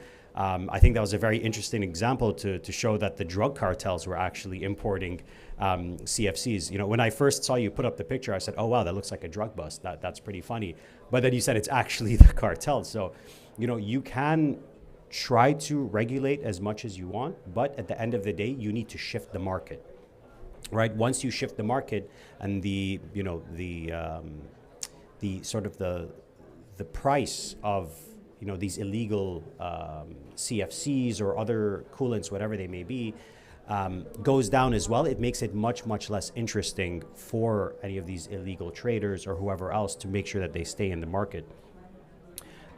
We've also, again, brought mention of the life cycle management of fluorocarbons. Like you mentioned earlier in your presentation, the fluorocarbons are designed to be in closed loops, right? And we've heard this a lot in our consultations when we've come to countries for the first time and said, hey, we're developing a global cooling pledge. We want you guys on board. Well, they say, why do we need a cooling pledge?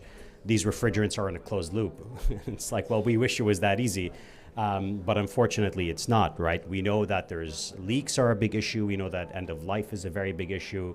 So how do you push forward this idea that actually this needs to be managed from production all the way to end of life and everything in between? Again, that's things such as training, such as the equipment itself. How do you ensure that you minimize those leaks as much as possible for that eventual use while we're still phasing down these refrigerants themselves?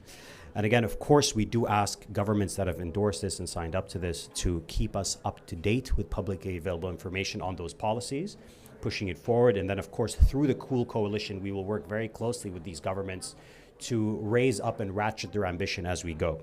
Again, dealing with something such as the cooling sector is new to a lot of governments.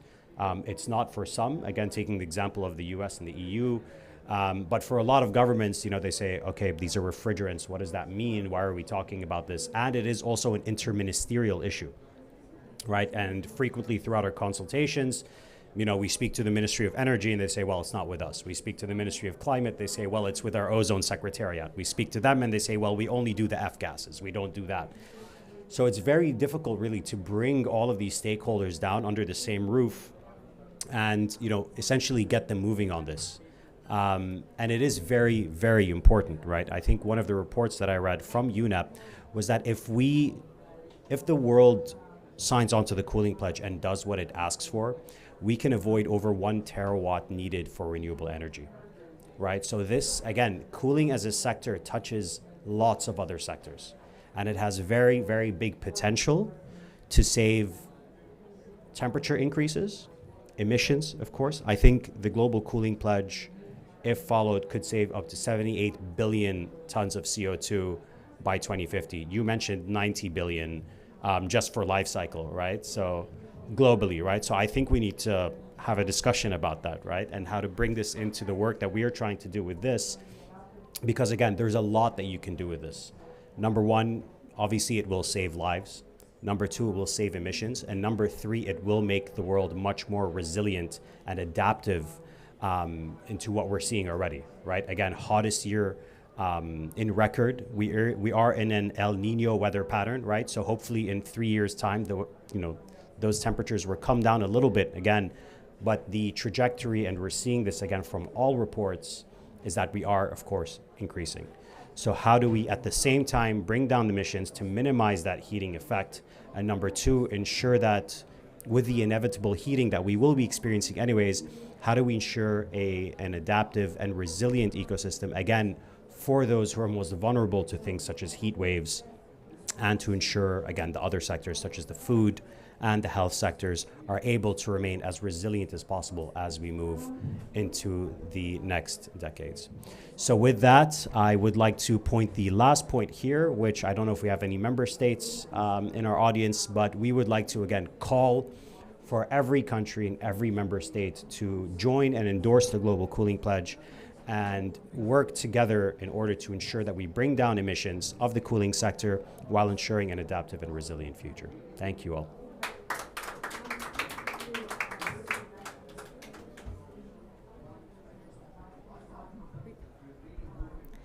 Thank you so much for that, and thank you for your work and the work of your team in getting this cool COP and the cooling pledge underway and getting so many people signed up.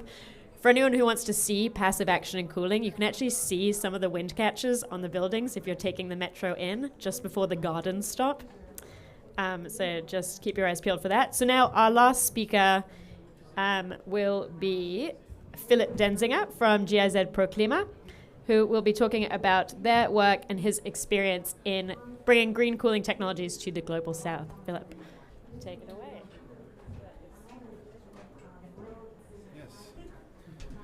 Thank you so much.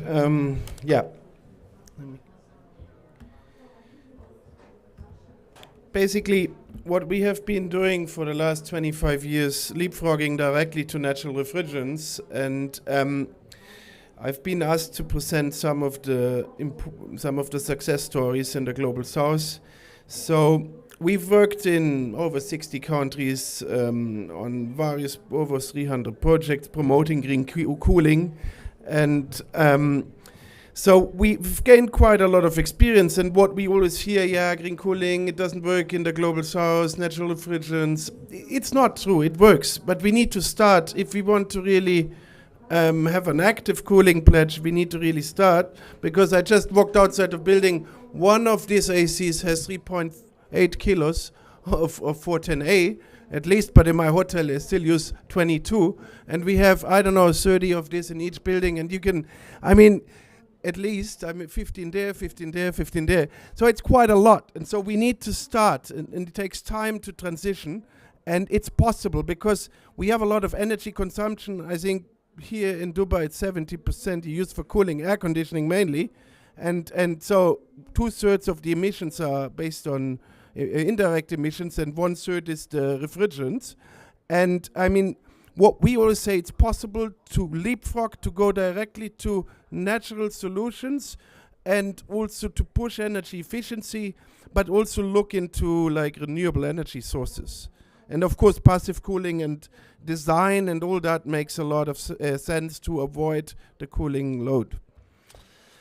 We have applications for most of the appliances, for almost all of them. I mean, some of them are more tricky than others, and I mean, we need to start promoting it, and we need economies of scales. So there is pretty much for most of the applications natural refrigerants and energy efficient equipment available, but what we need through the cooling pledge and other to push for it, to policy, through NDCs, through cooling plans, to really push for it. And green public procurement is a very good statement where we can do that. We have safety standards. They are there now. I mean, it took quite some time to get them for air conditioning and commercial refrigeration. They need to be adapted nationally now to make sure that the equipment can operate safe, and they are also the basis for the training and certification. So we need to really look into that, and the charge sizes are quite significant. We have developed certification, a QCR system, qualification, certification, and registration, and that's the core essence. If we really want to move, transition the sector, we need to focus on training, and that's the minimum. And then we have the awareness and the operation. There we also need to do a lot. But the most important to get started to transition the market is QCR, training, certification, and registration, to know who is actually trained and who is not trained. Air conditioning here especially, but also globally, we heard it in Europe, even now they're installing air conditioners. And there are solutions, and we have an event how to avoid 0.1 degrees Celsius after this one, with split AC only, small split AC. They're growing up to 5.9 billion units. They are like, even if they only have a kilo or two of refrigerant HFCs, it's significant. One AC, a small one, not like this one, can save up to 5,000 kilowatt, and it can save up to 10 tons, depending on the energy efficiency. And that also depends. I mean, looking at a 20 GWP value, it's much more. The impact would be even greater. And there is the manufacturers, the equipment is there. What we need is to start procuring it. And it's one AC is up to 3 flights or 30,000 kilometers. So or driving in a car. So we have good examples. I will present this afterwards. But we learned, in India, up to 1 million of the split ACs have been installed and without an accident. So it's possible. That all these claims, it doesn't work, it's not safe.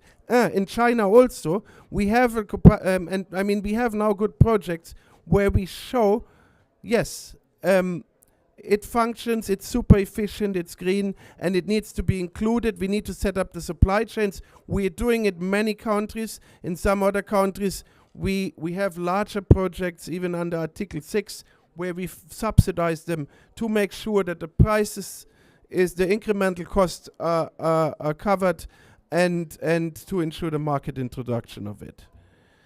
Supermarkets, I mean, I mentioned it before, there is good examples, even, I mean, CO2 transcritical booster ejector systems, they are efficient even in the tropics, and they can be installed. And I mean, South Africa is a great example in the global south, 350 CO2 supermarkets.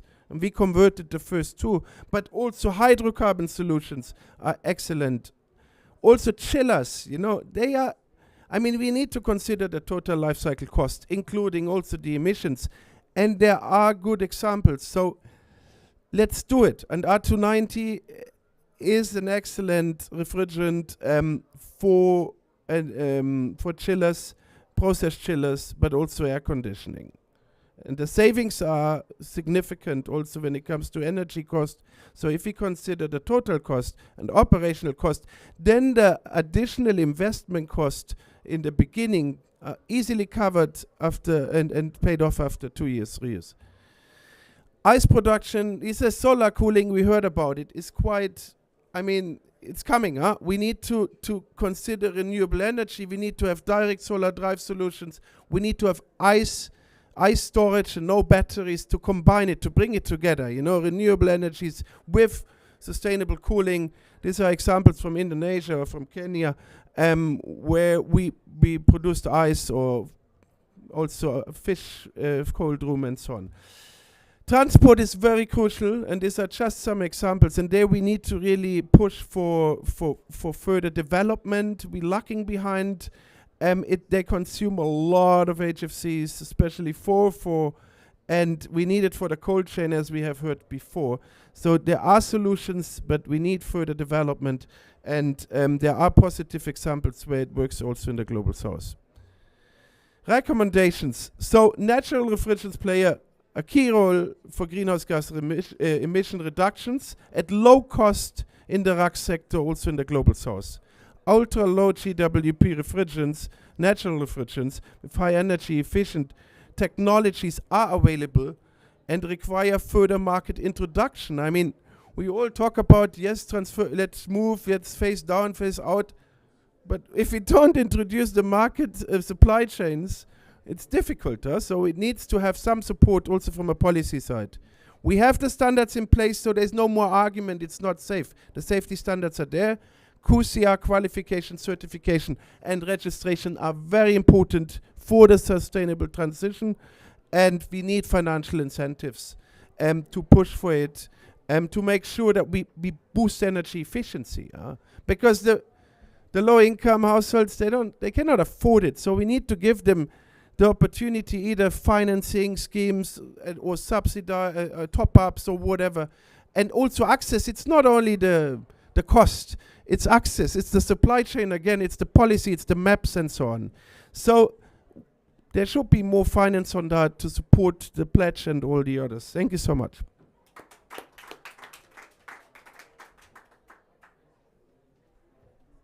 Thank you so much, Philip, for that whirlwind tour of all the great work that GIZ is doing. You've made up some time for us. We're a little bit delayed, but now we're back on track. So we have time for a couple questions from the audience. If anybody has a burning question they'd like to ask. Anybody? No? If not, I have a question. Oh, amazing. A perfect panelist. Thank you. I'm not a cooling expert, so it's always great to be at these things so that I'm better informed.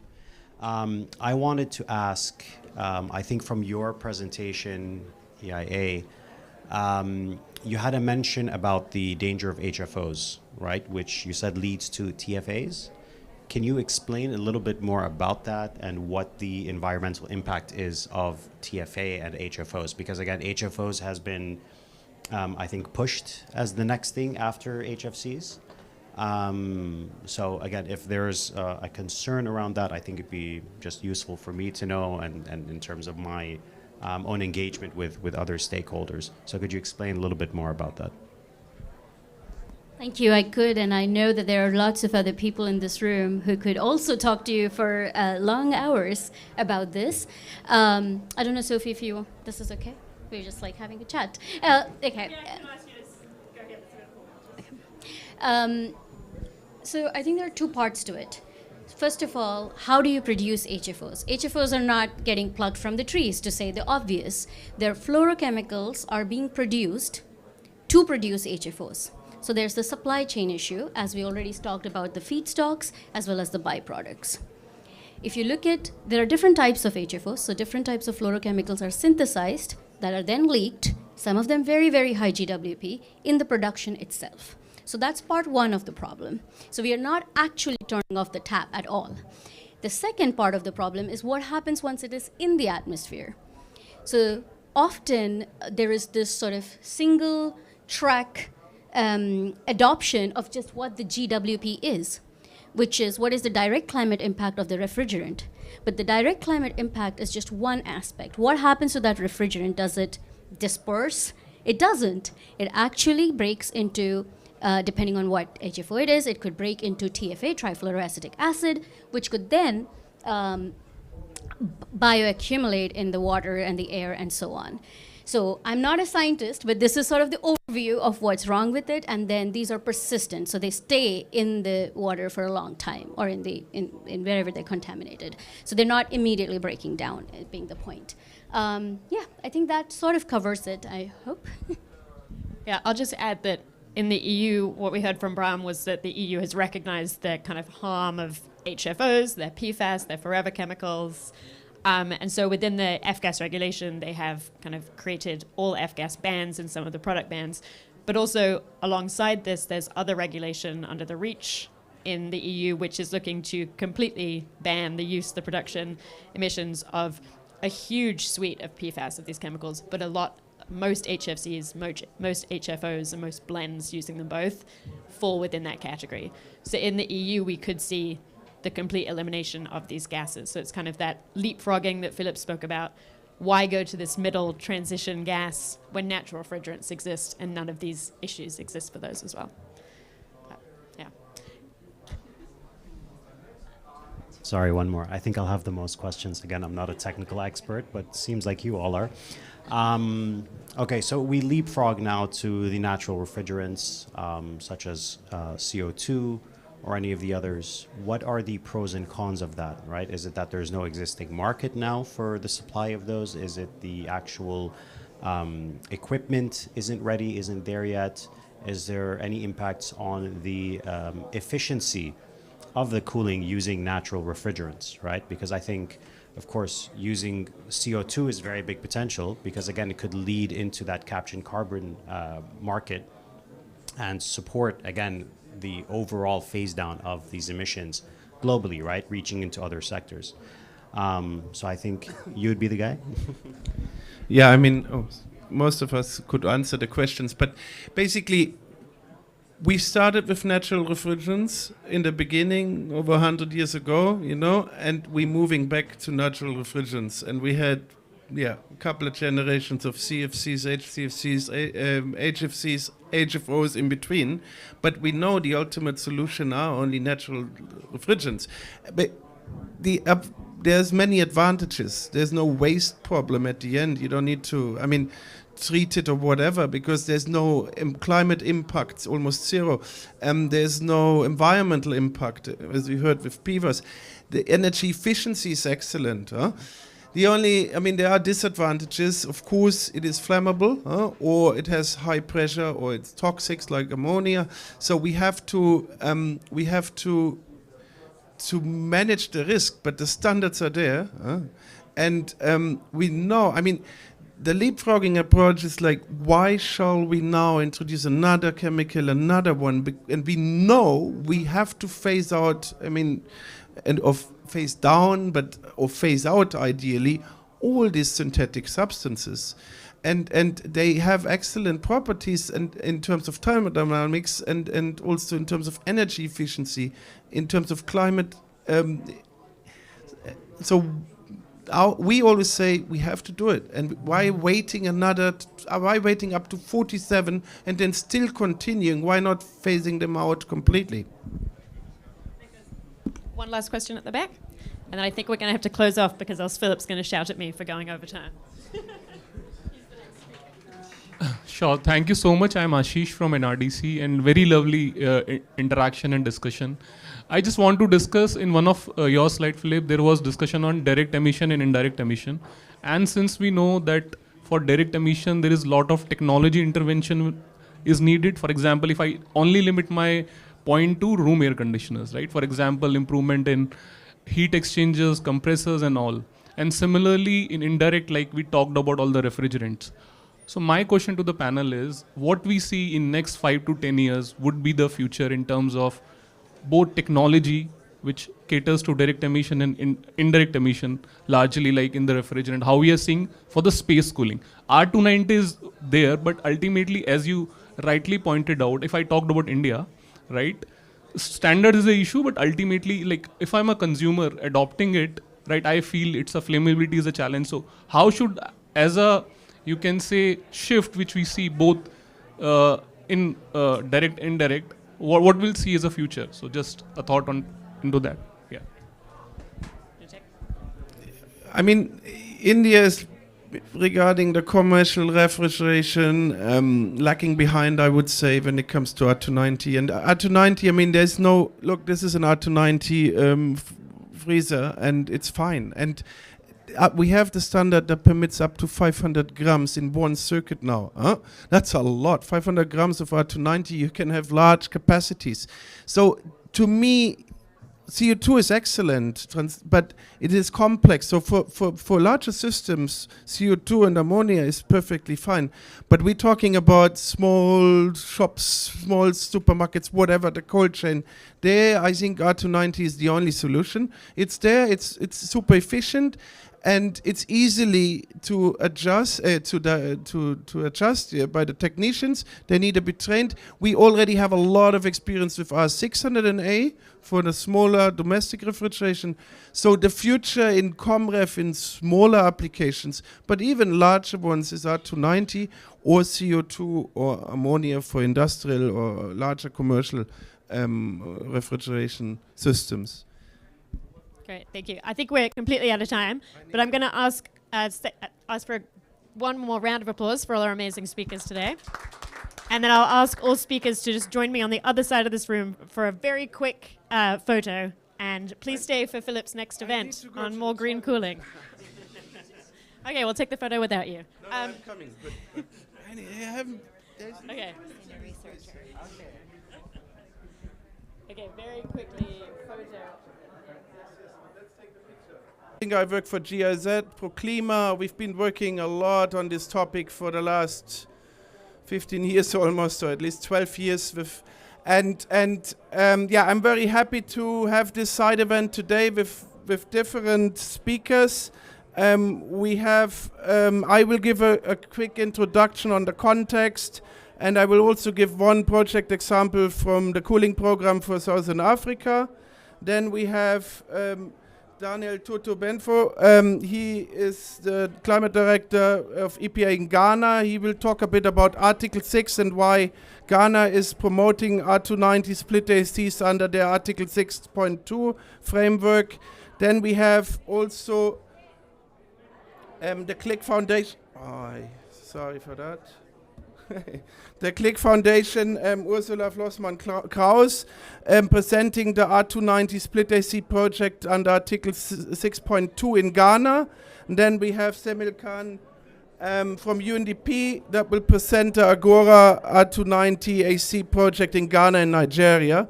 After that, we have a Q&A, and I'm happy to announce Balaji Natarajan from the MLF Secretariat of the Montreal Protocol who to do the opening remarks.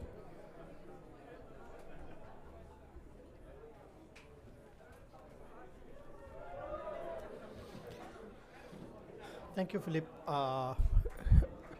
Good afternoon, everyone. It's been a great pleasure to be with you all on this very important side event. Actually, my Chief Officer, Ms. Tina Bimpili, would have been here, but because of pressing engagements for the executive committee meeting, forthcoming executive committee, she has not been able to participate in this event, and I'll represent her and convey my best wishes from her to all the audience for this important event. Now, air conditioning sector, as you're all aware, is experiencing a very high growth. Sorry. Can I close this? Experiencing a very high growth, and this growth we all know are primarily driven by economic growth and other factors such as higher temperatures experienced by different countries. Now, this growth, from our experience from the MLF, we are seeing it across the globe in different countries, but the levels of growth are different depending upon the national circumstances. In MLFS, we provide assistance to Article 5 countries to achieve compliance with the Montreal Protocol by phasing out or phasing down controlled chemicals. In the past, we were phasing out ozone depleting substances. In the current context with the Kigali Amendment, we are phasing down HFCs. Over the last decade, we have been addressing HCFC phase out in a very systematic way. In the current context, with Kigali Amendment entering into force and many countries having ratified, assistance is going to be provided to the countries for phasing out HFCs in line with the Kigali Amendment targets. Now, here I would like to say that the first Kigali implementation plan was approved in the last executive committee meeting. It was for Cameroon. There will be more Kigali amendment plans that will be considered by the forthcoming executive committee meeting, which will be held next week. Now, in the context of Kigali amendment, we deal a lot with the refrigeration and air conditioning equipment, particularly with air conditioning equipment. We are expecting project proposals during the HFC phase down activities to address air conditioning equipment, given the high consumption and opportunities for curbing growth in HFC consumption in these applications. Currently, we are at a very early stage in addressing HFC consumption in air conditioning equipment manufacturing and servicing. We understand that R290 manufacturing is being undertaken by enterprises in different parts of the world, though the volumes are currently limited. We also understand that through the project of review that we are undertaking through the MLFS, countries are taking steps to the best extent possible to popularize R290 based air conditioners and also strengthen capacity of service enterprises for safely installing and maintaining such air conditioners. We also note that these equipment have better energy efficient performance, and thus their adoption can result in greater benefits both in terms of direct and indirect GHG emission reductions. Now, in the past, I have been following R290 based air conditioner manufacturing quite closely in different countries, and in one of the projects which was implemented in India, we saw R290 based air conditioners being sold and it's currently in the market. Products have already been operating, and they've been operating quite efficiently. Now, in the context of R290 based air conditioners, servicing sector is very important, and they are a very important stakeholder to be addressed to sustainably adopt R290 based AC in different markets. During HCFC phase out, through the Multilateral Fund Secretariat projects, funding was provided for assisting the service sectors for safely using equipment which are based on hydrocarbon refrigerants, particularly R290 based air conditioners in the air conditioning context. And also we have been assisting the national institutions such as the training centers, the national universities, to have equipment for being able to train technicians to handle these equipment in a very safe manner. Now, we are seeing the impact of this, and we will continue to see the impact of this during Kigali Amendment and with more projects being approved for safe servicing of equipment using hydrocarbon based air conditioners. With all these efforts, we understand that these air conditioners would see market presence. How the markets will evolve is dependent on the other market factors and other conditions, which we are closely monitoring and following as far as the MLFS is concerned. In conclusion, I would like to once again thank GIZ for giving us an opportunity to be a part of this side event. We are very happy to participate in this side event, and I'm looking forward to hearing from other speakers on R290 air conditioner technology adoption during this session. We think this will be a very interesting input for us for the purposes of our future analysis of projects. Thank you very much.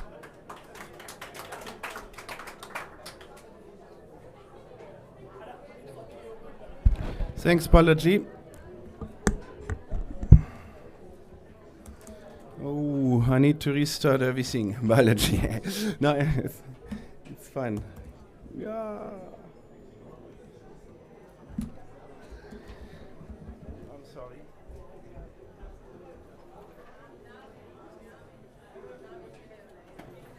So.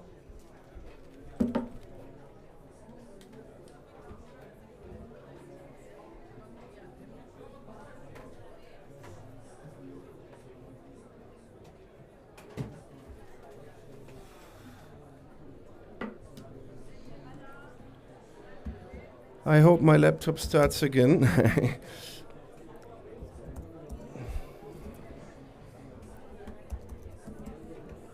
think it died completely. Ay, ay, ay, ay, ay.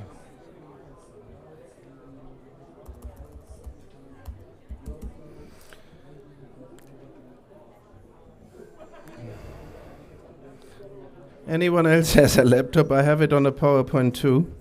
But the problem is also the teams of Similcan.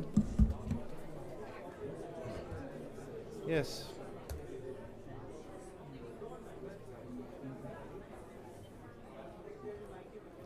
Don't know why. Maybe there's no, wait, give me one last second.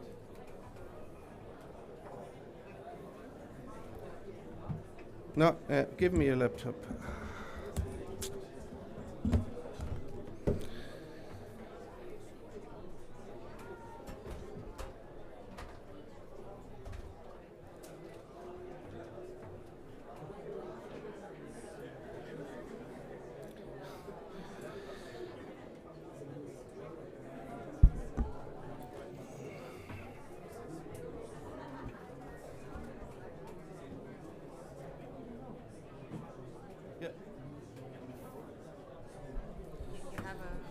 You have it on the USB. Do you have that here, one? here. Okay.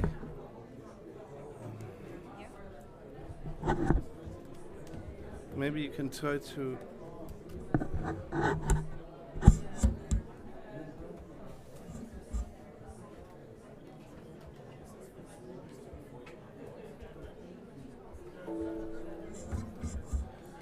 Yeah, open.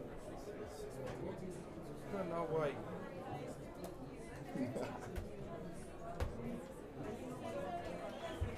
Oh, you have a password? You have a password?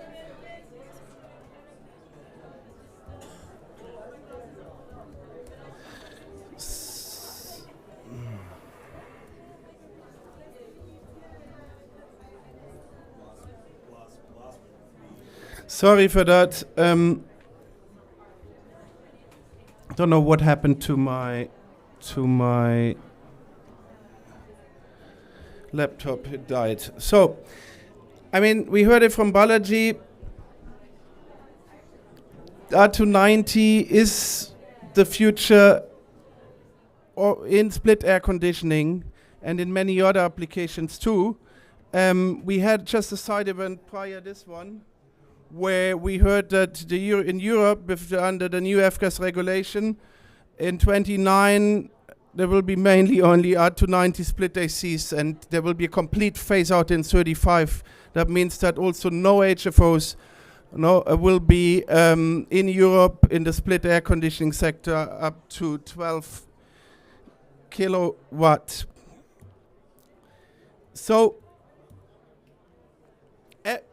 just giving some context. So every 10 air conditioners are sold every second over the next 30 years.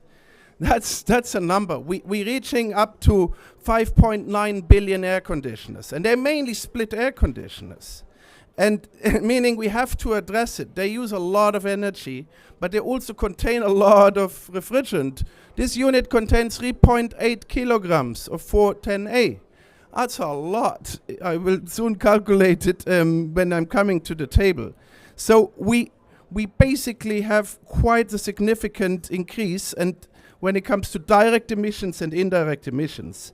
And I mean, here you can see up to 2100 how the potential AC demand will be. And you can see that, I mean, in 2021, the US consumed more energy for air conditioning than entire Africa for cooling, refrigeration and air conditioning. But now in Europe, we also have air conditioners. And in the global south, we have more and more and more air conditioners coming into the market. And they need to be efficient and they need to be green when it comes to the refrigerant.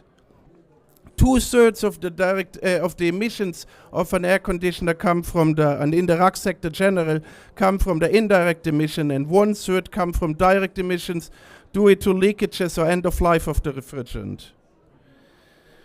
We can see that there's a dramatic increase of refrigeration consumption for unitary air conditioning. And again, the split small and medium-sized equipment is the majority. And so we have an extreme increase in consumption of refrigerant. And looking at the refrigerants, I mean, what do we have? We still have a lot of R22 equipment installed. And R22, I mean, yeah, it will be phased out very soon globally, meaning we have to replace this equipment. So this is also an opportunity to say, okay, why now installing, getting rid of the R22 units and installing HFC units if there's already an alternative? And you can see, looking at the GWP, especially the 20 years, which is, we want to fight climate change up to 2050. And so we need to look at the GWP of 20 years. So if I have almost 4 kilos and I'm close to 5 tons of CO2 equivalent, then this unit has 20 tons of CO2 equivalent a charge, almost 20 tons, only this one. And it's leaking, and it's end of life. And that's only the direct emissions. Huh? So the indirect emissions, they are another 20 tons. So we're talking about 30 tons over the lifetime. And not considering high leakage rates, only end of life if it's not captured. So what are the alternatives? You can see at R32 there is still the global warming potential is still too high, and it will be phased out over the under the Kigali, or phased down at least to a very minimum. And then, yeah, I mean, there is nothing else. Basically, that's why we promote R290. CO2 would be also an alternative, because you can see there is no GWP impact, almost zero. I mean, 0.072 if you look at a GWP of 20, and it doesn't contain any PFAS or break down to TFA, which is another problem. By introducing new substances, you're also having not only a climate impact, but you also have an environmental impact. And that, we heard it before, they called forever chemicals because you can't get rid of them. So let's not introduce them. We had natural refrigerants in the past. We started with natural refrigerant in 1834, and we're going back to natural refrigerants. And we think we should not wait up to 47 until everyone needs to phase down HFCs to a minimum. So we think let's do leapfrogging and move directly to R290 split ACs and natural refrigerants with a super high efficiency. We have the different exchange programs, and this is one slide. I mean, if you exchange a R22 or R410A conventional split AC with a green AC, and there's various, as we heard from Balaji, under the MLF, various production lines have been converted, and so there's various suppliers, but we need to create this chicken egg problem and create demand and therefore also supply. And so you can see a split AC can save up to 5,000 kilowatt of electricity if it's an efficient one. And it can save up to 10 tons of CO2 equivalent, one AC. And that's a small split AC.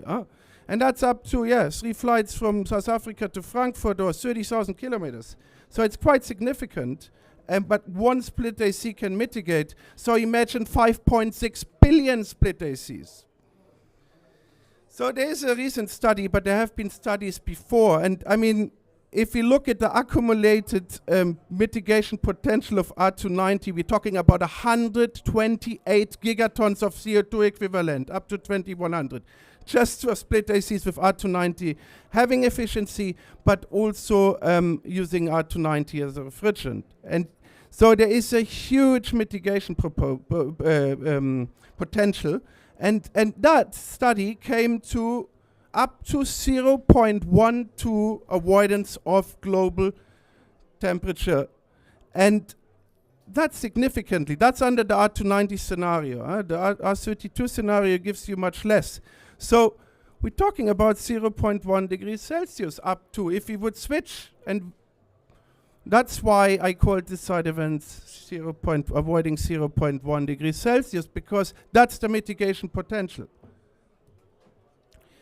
This is a European F-gas ban, and you can see, yes, in 29 we will start. We're already selling now also in Europe. There's R290 ACs being sold, but in 29, yeah, we have a GWP limit of 150. So it looks pretty good. Finally, in Europe, and in 35, it's over with any other synthetic chemicals up to 12 kilowatt. So the Kigali schedule also gives us, if we've done a lot of tier 2 inventories, and we realized that under the Kigali schedule, the countries, to fulfill their reductions, they need to reduce somewhere. Where can they reduce easiest? Split AC, and because that's a low-hanging fruit, there's other sectors that might be more complex to transfer. So the Kigali schedule also gives you a clear guidance where we're moving to. There's eco labels in Germany for R290 split AC, which can be copied as a blueprint. And we converted the first production line in 2011 in India and in China. It was GIZ, funded by our German government. And then, there was another 21 lines converted under the 8 manufacturers in China in 2013 under the HPMP. And many others converted already to according to ATEX standards, so R32 or R290, and there's more to come. And so the capacity is there, the global production capacity could be easily established in a very, very short notice time frame. We also have always the argument it's not safe, it's not safe. We're talking about, first of all, the safety standards are there. We can have up to 1 kilo R290 in a direct split AC system.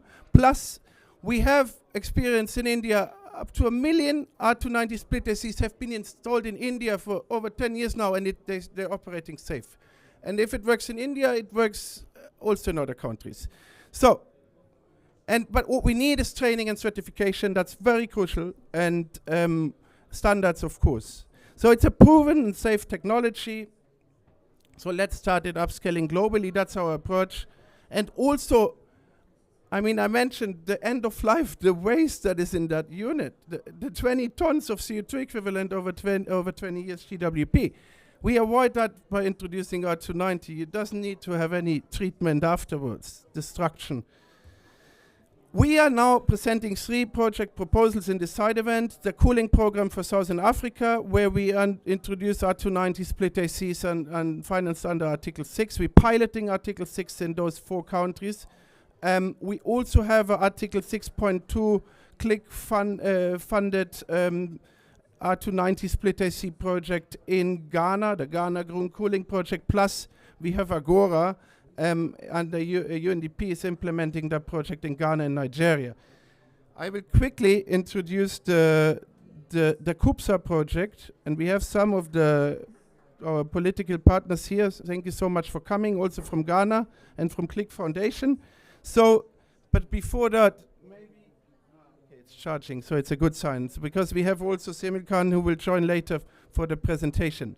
So, under the cooling program for Southern Africa, giving a quick context, there we have a situation, 5.4 million air conditioners now, and in 2030, 17.7 million in the SADC region. So you see it's tripling over a very short time. And what we have is we have the Kigali Amendment, and we have the Paris Agreement, we have the the Agenda 2030, we have strategies on energy and climate. So, there are targets also when it comes to energy consumption and emissions.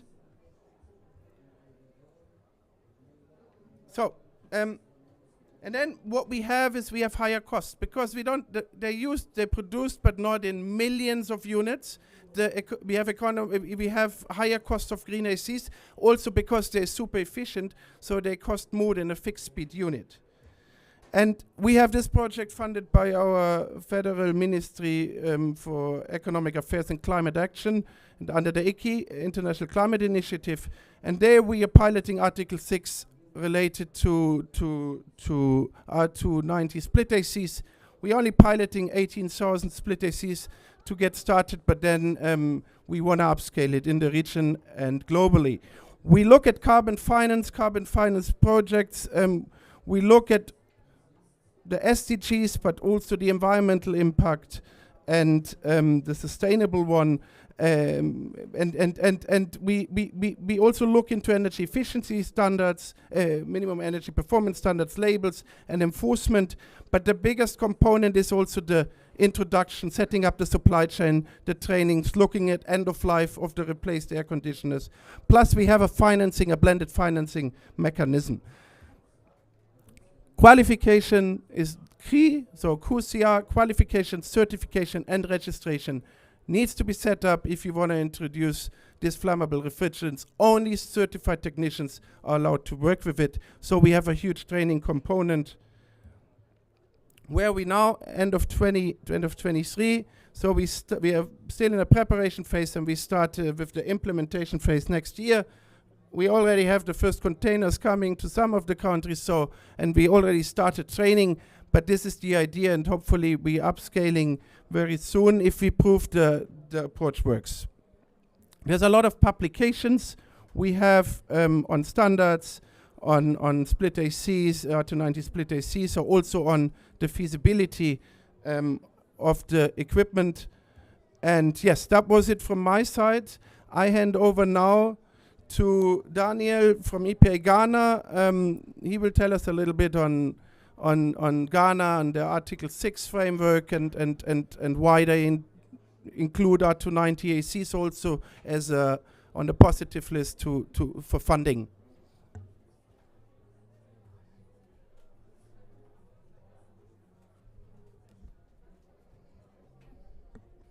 Thank you. I'll be very, very brief. We looked at this as very important from about three perspectives. The first one is the fact that the R290 AC, in our view, has a very important contribution to local development. That for us is very important. And the fact that it has about 4 or 5 components. The first one is the regulatory and the policy side. So on the policy side and the regulatory side, the emissions from the ACs are from both the industrial processes side and also on the side of energy. They are captured in our national inventories. They are also captured in the NDC baseline. So it is a very important requirement for us to authorize it. So the policy side, we have the conditions that needs to be met to be able to authorize those amounts of emissions from these projects. The other side of it is also that how is the project designed? And I think this is the first time you are trying to pilot a blended financing model of Article 6 and Article 9, where the 3 components of the projects, the component 1 will focus on providing subsidies for people to buy the green split ACs around 150,000 ACs. The component 2 is to focus on training of those who work on the ACs, and then component 3 will be on the end of life destruction of the refrigerant in a way that it is sustainable.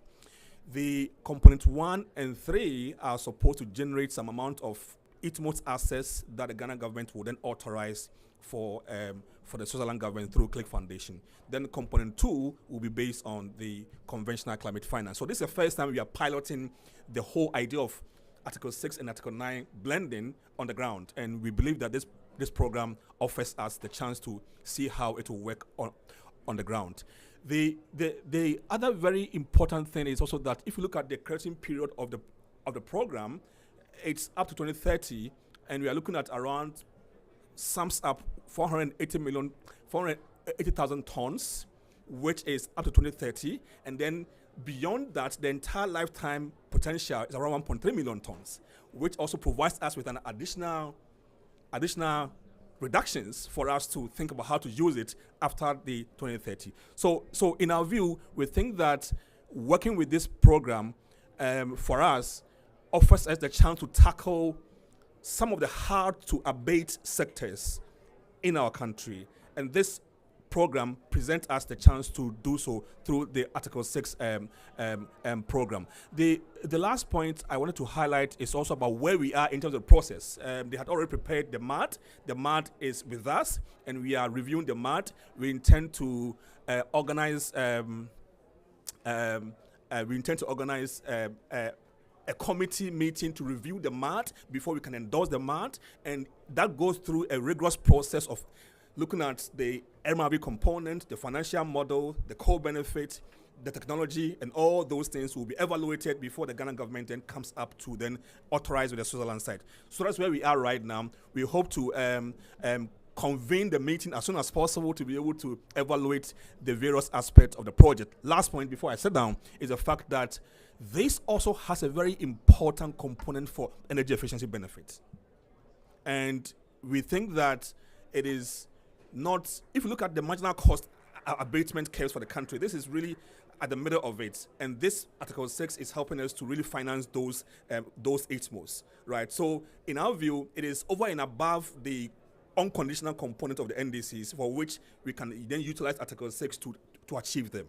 So to sum it up, we think that this program is a good example for us to unlock finance for how to abate interventions that will benefit the local people for the country and also create jobs. That for us is very important. Thank you.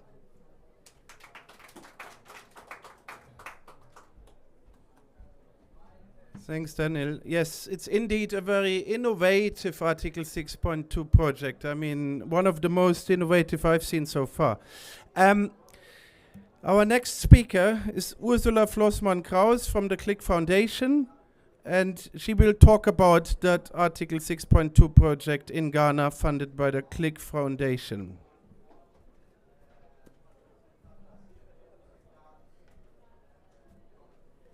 Thank you very much, Philip, for the introduction, for the invitation, and for putting this really interesting side event together, actually. Really pleased to speak here to you today. Really quick as a background, the Click Foundation is a private foundation. We act as a compliance buyer for Switzerland. Oh, sorry, I need to unload some my luggage here. And we source emission reductions in countries that have signed a bilateral cooperation agreement with Switzerland. We have a mandate to buy or procure at least 20 million ITMOs cumulatively by 2030. And we do that on behalf of the Swiss government, and we hand over those emission reductions to the Swiss government as a part of, to achieve a part of their NDC target. And to this end, we source programs that are suitable in the partner countries of Switzerland. And Ghana was actually one of the first, was the second country to sign a bilateral cooperation agreement with Switzerland already back in November 2021. And we are actually also, like Philip and Daniel said before, we do this program together that is dubbed the Ghana Green Cooling Program. It's a really innovative program. It aims at shifting the Ghana AC sector towards low-carbon energy consumption and low-carbon refrigerant split ACs. It's, as was mentioned before, it's actually really leapfrogging to the R290 technology. It's really important in terms of also co-benefits for the host country. It's really innovative with the technology. It has a really interesting cooperation setup, and we are actually really proud of it. And let me just introduce it a little bit in more detail. So it has, as was mentioned before, it has 3 components. First is the introduction of about 150,000 split AC units in both households and businesses.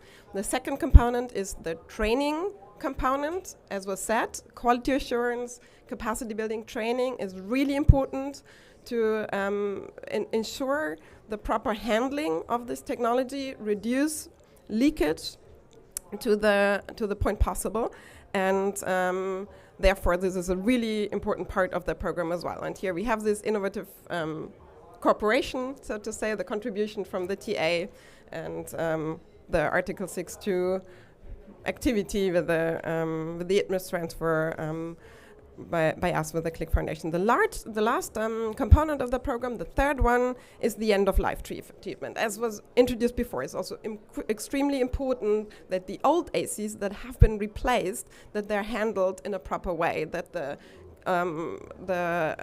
refrigerants being destroyed and the units handled in an appropriate way. And with these 3 areas of intervention, there's three components. So the actual new ACs, installing the new ACs with the climate-friendly refrigerant R290, and the training of the technicians, as well as the end-of-life treatment together, we can achieve greenhouse gas emission reductions cumulatively by 2030 of about 500,000 tons, which is really considerable. And that's only until 2030. As Daniel said, it goes beyond, actually. But this is the part that we can buy because our crediting period ends in 2030. So just a few more points on the background. So the main actors of this program are the AC importers, because these ACs are not available on the market yet, so they need to be imported, also in bulk procured, to be actually available for the customers in that residential sector. Otherwise, it would just not happen. The training institutes are really, really key here, that do the training and the certification of the RAC technicians, of these really specified technicians that can handle that equipment. And the end-of-life facility manager, of course, is also very important. We, the CLIC Foundation, as the buyer of the emission reductions, the retailers who then actually sell the ACs, obviously also GIZ as the experts, the technical experts, as well as the training and capacity building experts. The CLIC Foundation pays a subsidy through the AC importers, and therefore subsidizes the purchases of the green ACs, and therefore help to create actually a market in the first place, because obviously these units are more expensive than the conventional ones, and they would just not being uptaken to that scale that we need them because of the much higher upfront costs. That subsidy to the importers, on the other hand, it will be paid out after the proof of the installation. So we have an element of results-based payment here as well, which is for us as a compliance buyer very important, because this is kind of our business model, how we work. GIZ will set up the training program for the RAC technicians, because they have a lot of experience and have done so that's very successfully, also in other geographies, as was introduced before. The technicians that are being trained and certified, they're also part of the program, and they actually also receive an incentive for making sure that the units that are being replaced are actually then handed over and treated properly. So again, here we have a good incentive mechanism, and make sure that the disposal actually happens, and the waste, as it was said before, inside those old units is really recycled or destroyed. And CLIC Foundation pays for the training of the RAC technicians and the destruction costs of the old refrigerants, because that's such an important part of the program and of the emission reduction that we can actually achieve. As I said, it's a really innovative program. It's really helps us to leapfrog technology, and we are really proud of it. Of course, there are also challenges. Generally from the sector, as was said in the introduction before, the challenge of this sector is that we have really a risk of getting locked in technology that is then available for 15, 20 years, and with really high global warming potential. So this is really the moment now, as we see the trajectories in in many countries, especially in the global south, the growing middle class, the demand, the changing climate. So it's really now the moment to introduce this technology. Otherwise, we will really miss that moment, and the growth will happen. Then another challenge perhaps is there's also the Kigali commitments of countries. I mean, it's not necessarily a challenge, but it's just something that needs to be aligned. So what countries are committed to under Kigali, and what then, in addition, can be done under Paris, so that it can actually be accounted for this Article 6.2 mechanism and the transfer of the emission reductions. But as most of the partner countries we are in, if they have Kigali equipment commitments, they're well beyond the end of our accrediting period. So they're well beyond 2030. So really here we have a chance with this Article 6.2 mechanism to make sure that the Kigali commitments are actually overachieved or achieved earlier, which again is a huge benefit for the climate. But it's just important to make sure that these commitments are aligned. It's also important that the inventories are aligned and the same global warming potentials are used, like 20 years with the 100 years. These are technical questions that can all be addressed by the experts, and it's just something to bear in mind when we start new programs. And of course, this really important role for the capacity building, for the training, is also something that you don't see often in a results-based finance scheme, and that is a challenge to make that fit together. And therefore, we're also really grateful for this contribution that with the additional TA, this can actually really has really nice synergies and complement each other really, really well. And of course, the monitoring is also a challenge because it's 150,000 units that are distributed across the country in households, in businesses, so very decentralized. And I want to close with just a few last words on the benefits of the program. It was already said before, I mean, the technology transfer, the leapfrogging is really, really important, but also the savings that both the households and the business can actually achieve, because these units, they use much less energy, so that's an actual cost saving for households. It can also help the country and the grid operators to balance the consumption spikes that they have during those hours with really high demand, because then everyone starts their ACs. If they reduce 2/3 less energy, as was said before, that really makes a difference.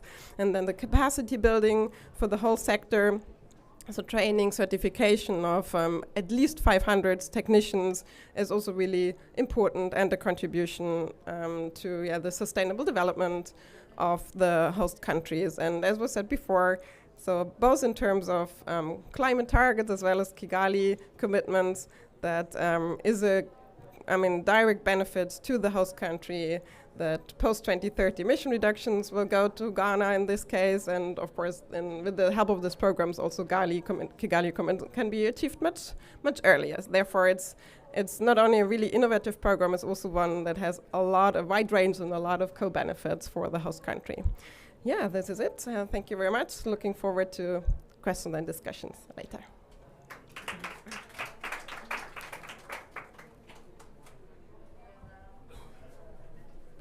Thank you, Ulla. So let me try to switch laptops to get our final speaker. 1 second. It was not the first time that a laptop here stopped working for whatever reason.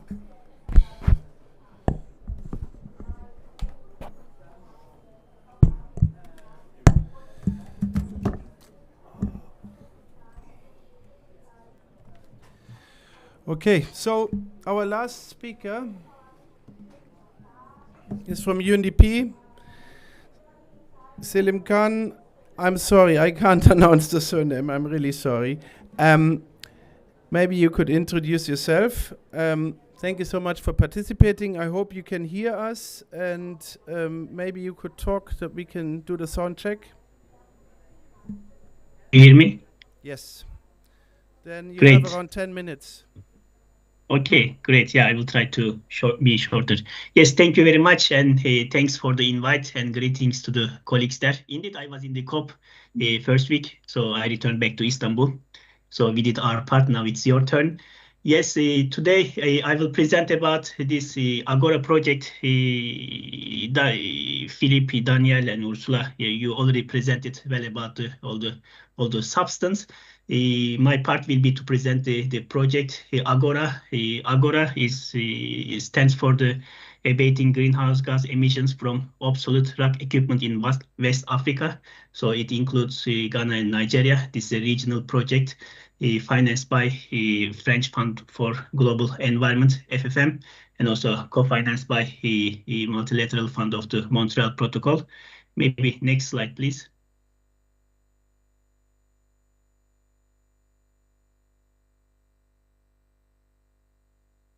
Okay, let me see. I can also share my screen if you want, but of course, yeah, it can also compromise the connection.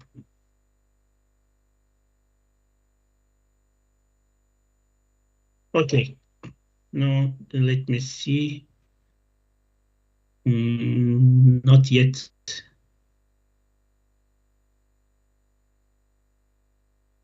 Let me share my screen. Okay, no, it goes fine. So now. Okay, maybe I keep continue. So yeah, this is the agenda. Like I will mainly present the project and partnership and also our support for the R290 system. And the last with the success and next steps. Maybe we can go to next slide, please. Yes, we are basically building on this Agora. We have discussed there has been a lot of projects, activities before done in this aspect, and also there are also current work. So we had the MLF Jeff projects in Ghana.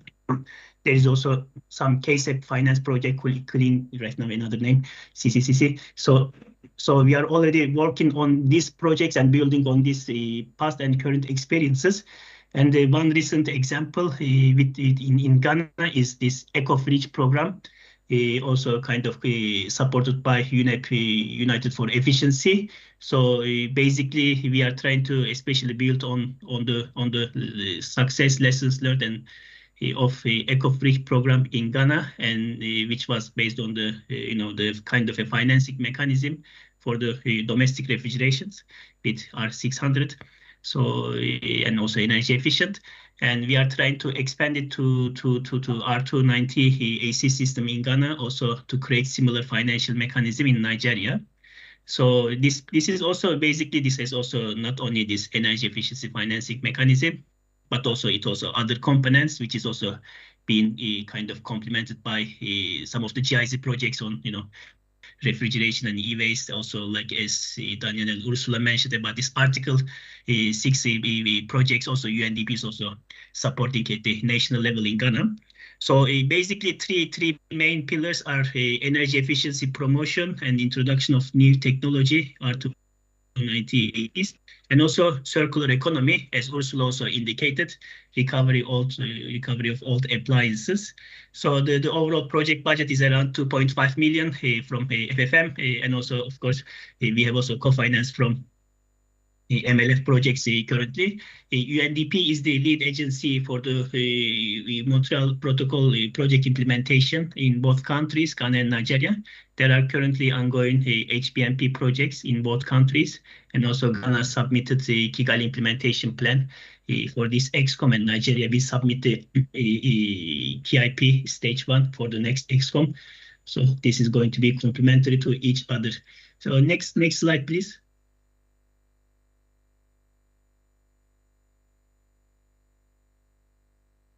Yes. And I don't see the next slide, but maybe I continue. So yeah, this is the project execution. It will be together with UNDP and also UNEP, United for Efficiency. The importance of this project, there has been a kind of synergies at national level for sure, but this project, there will be direct, a partnership between the EPAs, the national ozone units, and also energy commissions in both countries. And in addition, there will be many more partners, like including private banks, suppliers, importers, retailers, customs, and all others. So basically, in all this partnership, we will also see these complementary dimensions with the, reclamation and end of life, and also like, the ban on the second-hand equipment, and also overall coordination with the KIP's phase down of HFCs. Next slide, please. Yeah. Yes. And on the technology selection, of course, as already kind of described. So we are also trying to promote R290 based AC units, of course, to be energy efficient. And all this work also like kind of the dimensions are being already handled by various projects, including HPMPs for like service sector trainings and also like maps labeling. And in this regard, so like we also rely on the priority of countries. So in Ghana, also in Nigeria, these R290 based units are already in their national strategies. And also like they have also showed their ambition by signing the global cooling pledge at this COP. Ghana and Nigeria both are the signatory of the cooling pledge. So the project will start by the early next year. So we also have a subsidy mechanism. The details of the subsidy mechanism, the number of units are not fully defined yet. We are going to have a more flexible approach, but again, this will be kind of will be in coordination with the ongoing projects with the Click Foundation, GIZ, and others. So we have already had some discussions how we are going to complement each other. Next slide, please.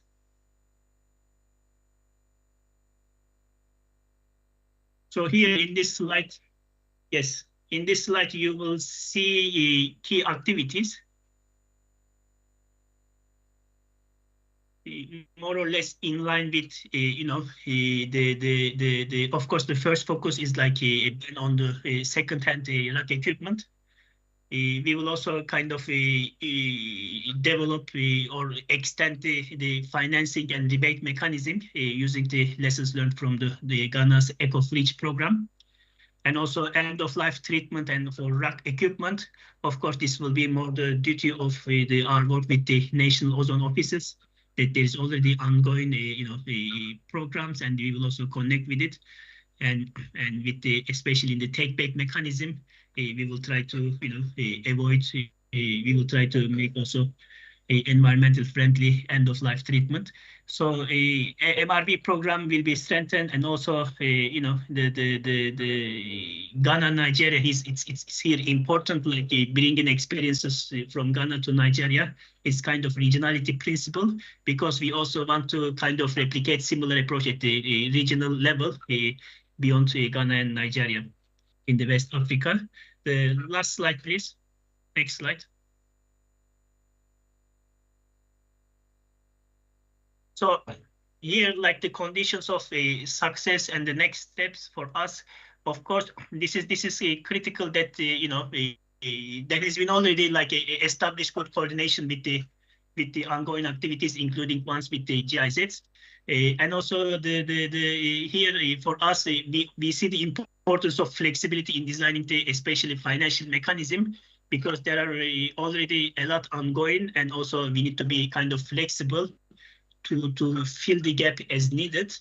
Overall, we want to have a kind of a market-based mechanisms to be self-sustaining, and this is just to maybe I conclude that we will officially start by the first quarter of 2024. Yeah, maybe in the next meetings, next other occasions, we will also be able to provide some initial challenges and lessons learned on the project implementation. Thank you very much. Thank you for listening. So I'll remain available for any questions and others. My greetings to all the colleagues there. Yeah, thank you.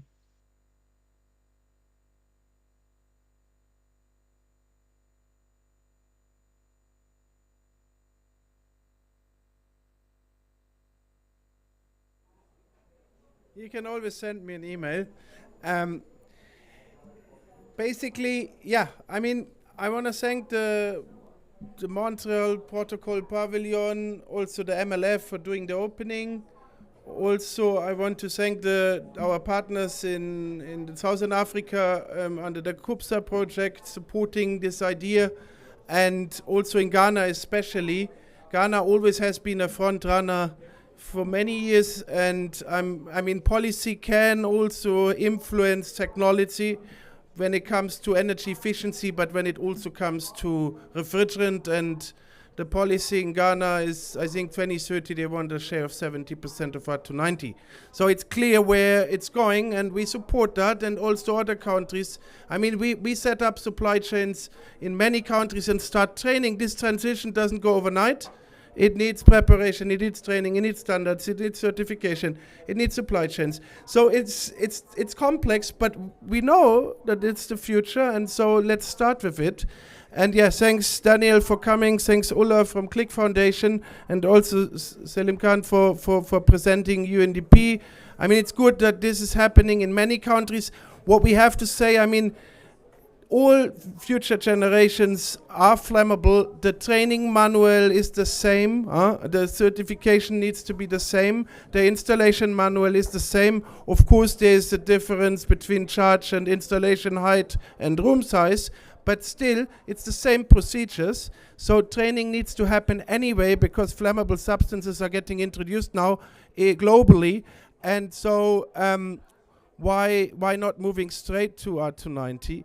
And that's why not leapfrog. And yeah, I mean, the science is clear, 0.1 degrees Celsius up to, you know, if we would switch. And that's quite significant at low cost. Thank you so much for your attention.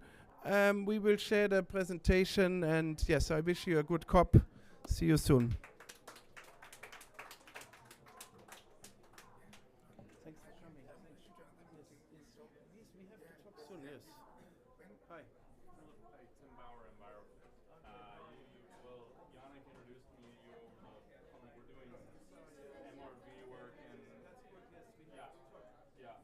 My name is Alexander Pohl. I'm a senior consultant at Guidehouse, which is the leading organization of the Cooler program. And as you know, the Cooler program is also part of this beautiful Montreal Protocol pavilion. We will speak today about our 4 dimensions that are essential for the sustainable cooling transition in the MENA region, which are also part of our new MENA region cooling status report that we will launch in the end of this session. Before giving you a little bit of context what we are doing in CoolUp, I would first like to introduce today's speakers. I'm joined by Dr. Joad El Karas, the Executive Director of RECRE. Dr. Joad will give us some insights on MENA's role in sustainable cooling and climate action. Our next speaker, Chao Feng Su, director at UNDP, could unfortunately not make it in person to today's session, but we met with her in the beginning of the week, so we recorded a nice video of her with some statements on policy imperatives for achieving sustainable cooling in MENA. We also have Ayam Al-Rabe from RSS Jordan, who will share with us some practical example on CoolUp's policy support in Jordan. I would also like to introduce Mr. Amre Sobi, who is a senior climate change specialist at the Islamic Development Bank, and who will give us his financial perspective on MENA's sustainable cooling transition. And last but certainly not least, we have Ms. Paula Hernandez from UNIDO, who will delve into the industry's role in advancing sustainable cooling in MENA. Welcome everyone, and I'm glad to have you all here on stage today. I would first like to give you a little bit of introduction what we are doing in the Cooler program. As you all know, cooling is not a luxury, but a necessity in many parts of our world, and especially here in the MENA region. It protects people against extreme heat, preserves food and medicine, and supports our industries to stay productive. Especially here in the MENA region, cooling constitutes a major source of energy consumption, which is expected to grow further due to the rising temperatures and the population growth and urbanization. The increased demand for cooling results in an increased demand for the electricity that is needed to operate these devices. And an additional climate impact comes from the synthetic refrigerants that are still commonly used in today's air conditioners and refrigerators.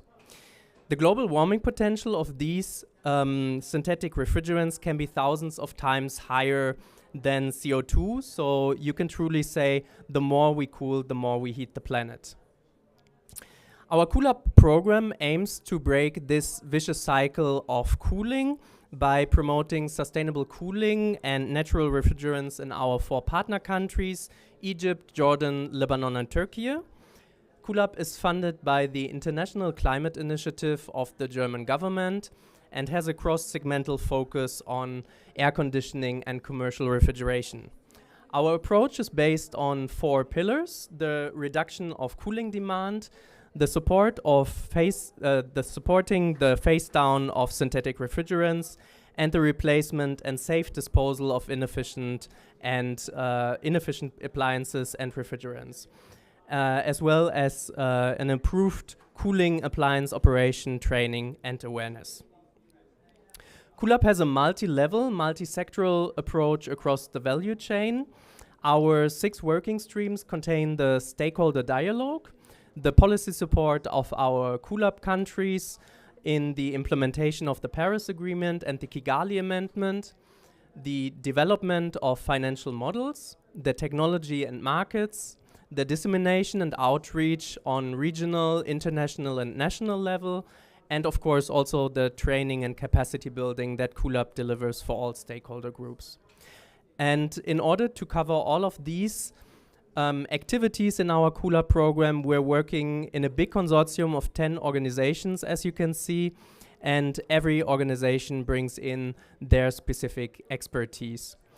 As you can see, RECRE is our regional partner in the program, and I'm very happy to be joined by Dr. Joad today, who will tell us now a little bit more about MENA's role in international climate action and the importance of sustainable cooling. Thank you.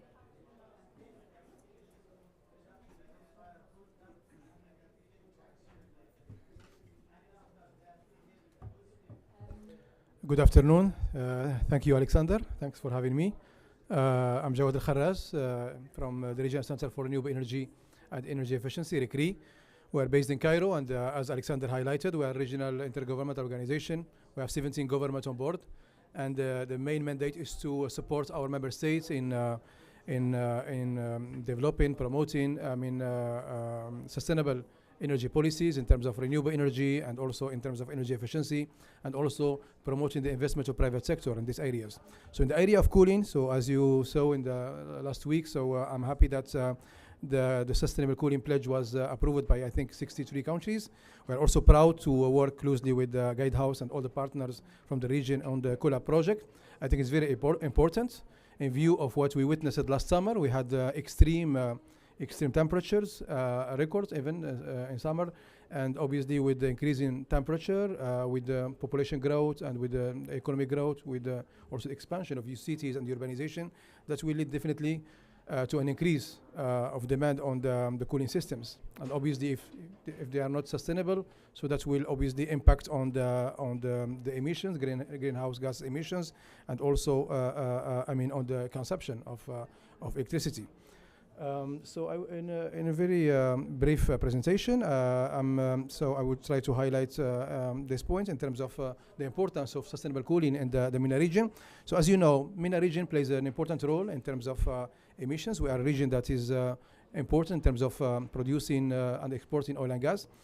And we are actually climate hotspots. So as I mentioned it, so higher temperature, also flash floods, droughts, consecutive drought seasons. So all this obviously impact on the resources, impact on the economic and social and environmental aspect of the region. So in terms of contribution to the greenhouse gas emissions, so according to the Global Carbon Budget 2023, the MENA region was responsible for approximately 6.7% of global greenhouse gas emissions in 2021. So this is actually an increase of 60.2% compared to the previous year. So in terms of sectors, as you can see, fossil fuel combustion, 75%, industrial process 15% of the total emissions, and agriculture 10%. So this show, I mean, an important contribution to the greenhouse gas emissions. In terms of the impact of sustainable cooling in the MENA region, so as sustainable cooling offers a promising alternative to conventional cooling method, as I said, with the increased demand. So we need to converge towards sustainable cooling systems.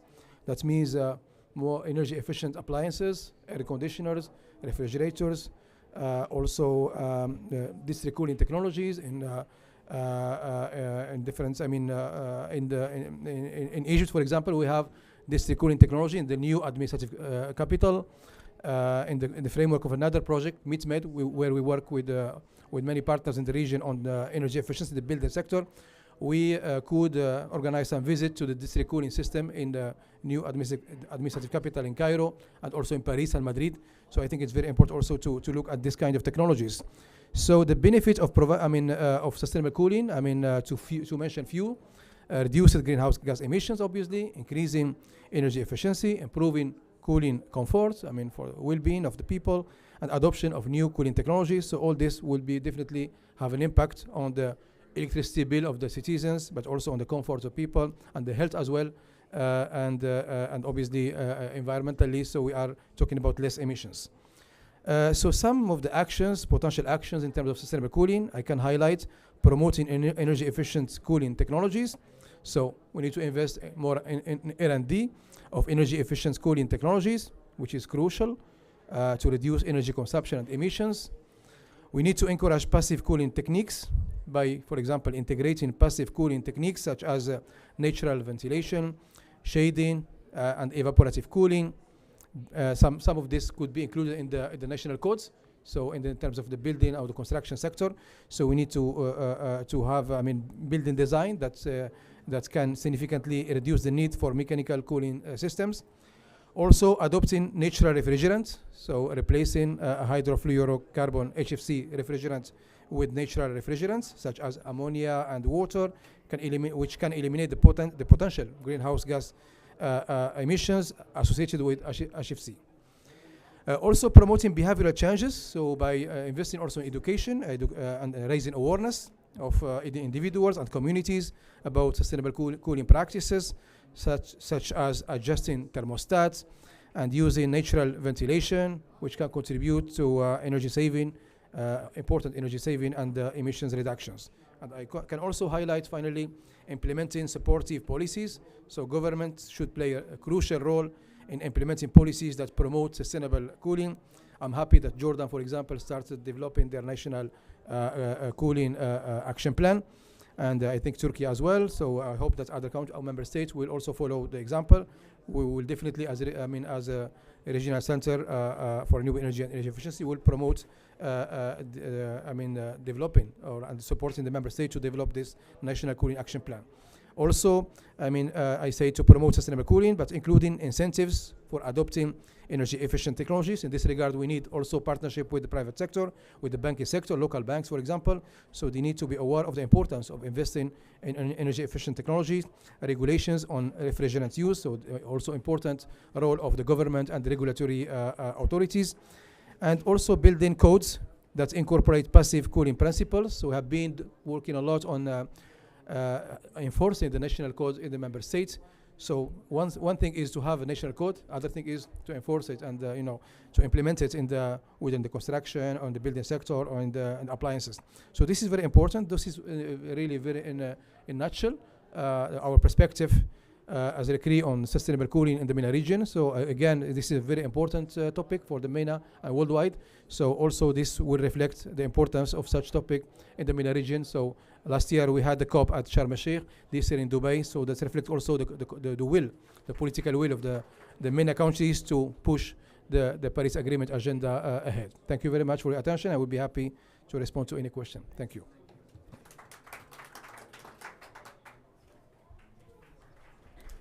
Thank you very much, Mr. Joad. If there are no immediate questions, there's one question. Do we have a microphone here?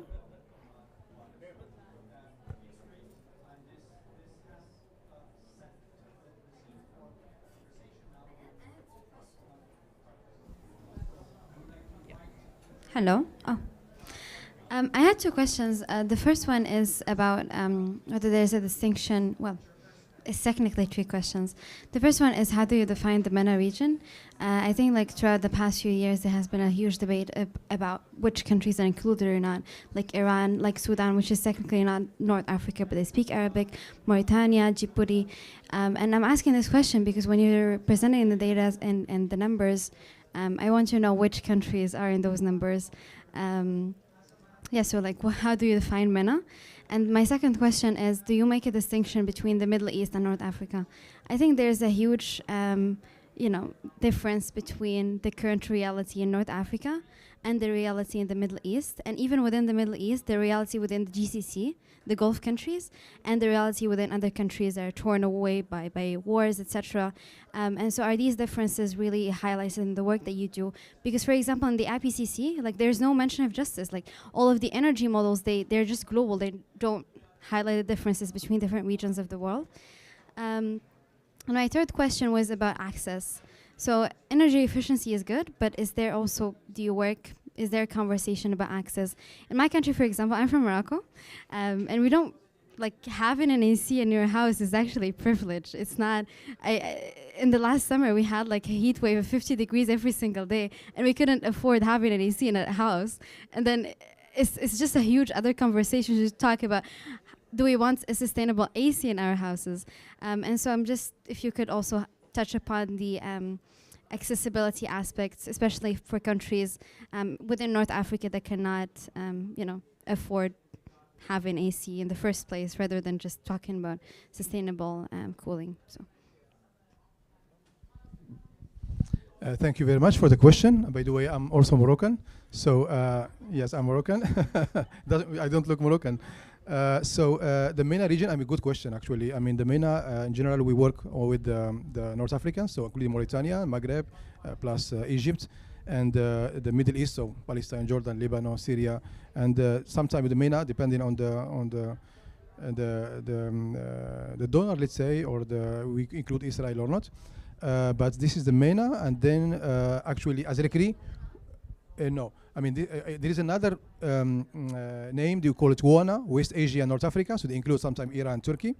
And also, actually, as Rekri, we have two dimensions. We have the Mediterranean dimension, so we have all the North African countries plus Jordan, Palestine, and Lebanon, and Syria. So because we are the co-animator of the Union for the Mediterranean Platform on Renewable Energy and Energy Efficiency, together with Mediner, the Mediterranean Network of Energy Efficiency Centers. And we have the Arab dimension. We have we are the technical arm of the League of Arab States Energy Department. So we include all the Arab states. So I mean, obviously Mauritania, Djibouti is part, Somalia, till GCC. But I come back to this COLA project, for example. I think my colleague Alexander or someone can explain better than me, but he's in the slide. He mentioned we started with pilot countries like Egypt, Jordan, Lebanon, and Turkey.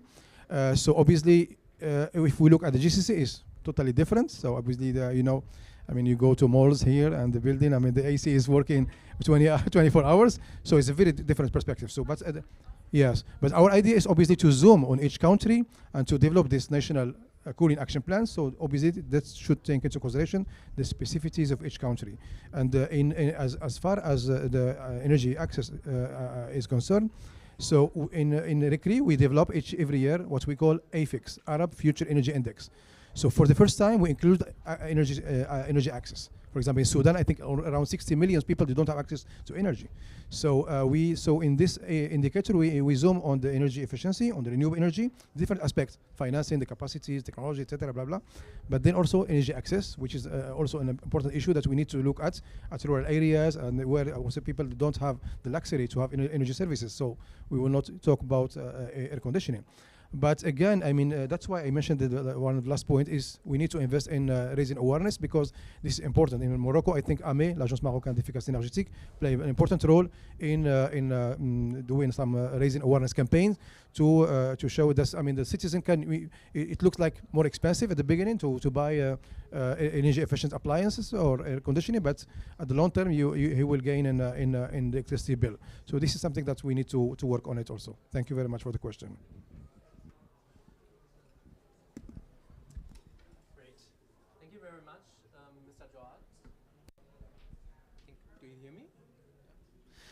I will use this microphone. Thank you very much, Dr. Joat. We will now watch the video that we had recorded with Chao Feng Su and the UNDP team on policy imperatives for achieving sustainable cooling in MENA.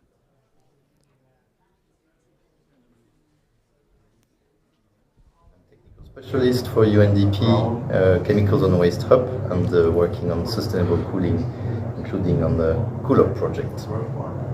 Hi, my name is Xiaofang Zhou. I'm the director of the Chemical and Waste Hub in UNDP. So we are partner with Guidehouse in the COOL-UP program. Hi, my name is Selim Canay Zolu. I'm the project specialist supporting the COOL-UP regional coordination for UNDP.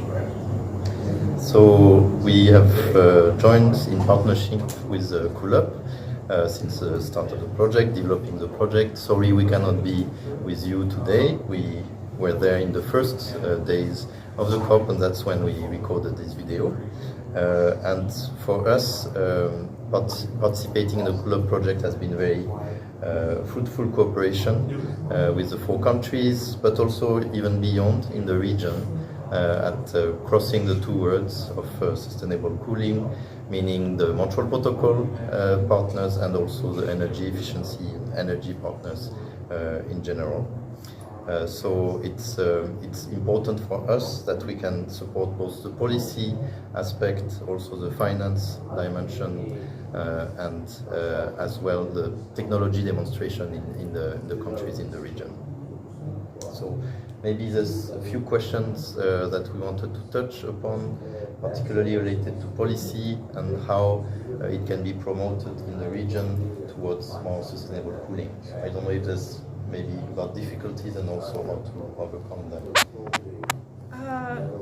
Yes, regarding to the policy, we know the COOL-UP program was developed after the adoption of the Kigali Amendment by parties of the Montreal Protocol in 2016. So I think this is a unique program because the purpose is trying to build a connection between the Kigali Amendment and also energy efficiency.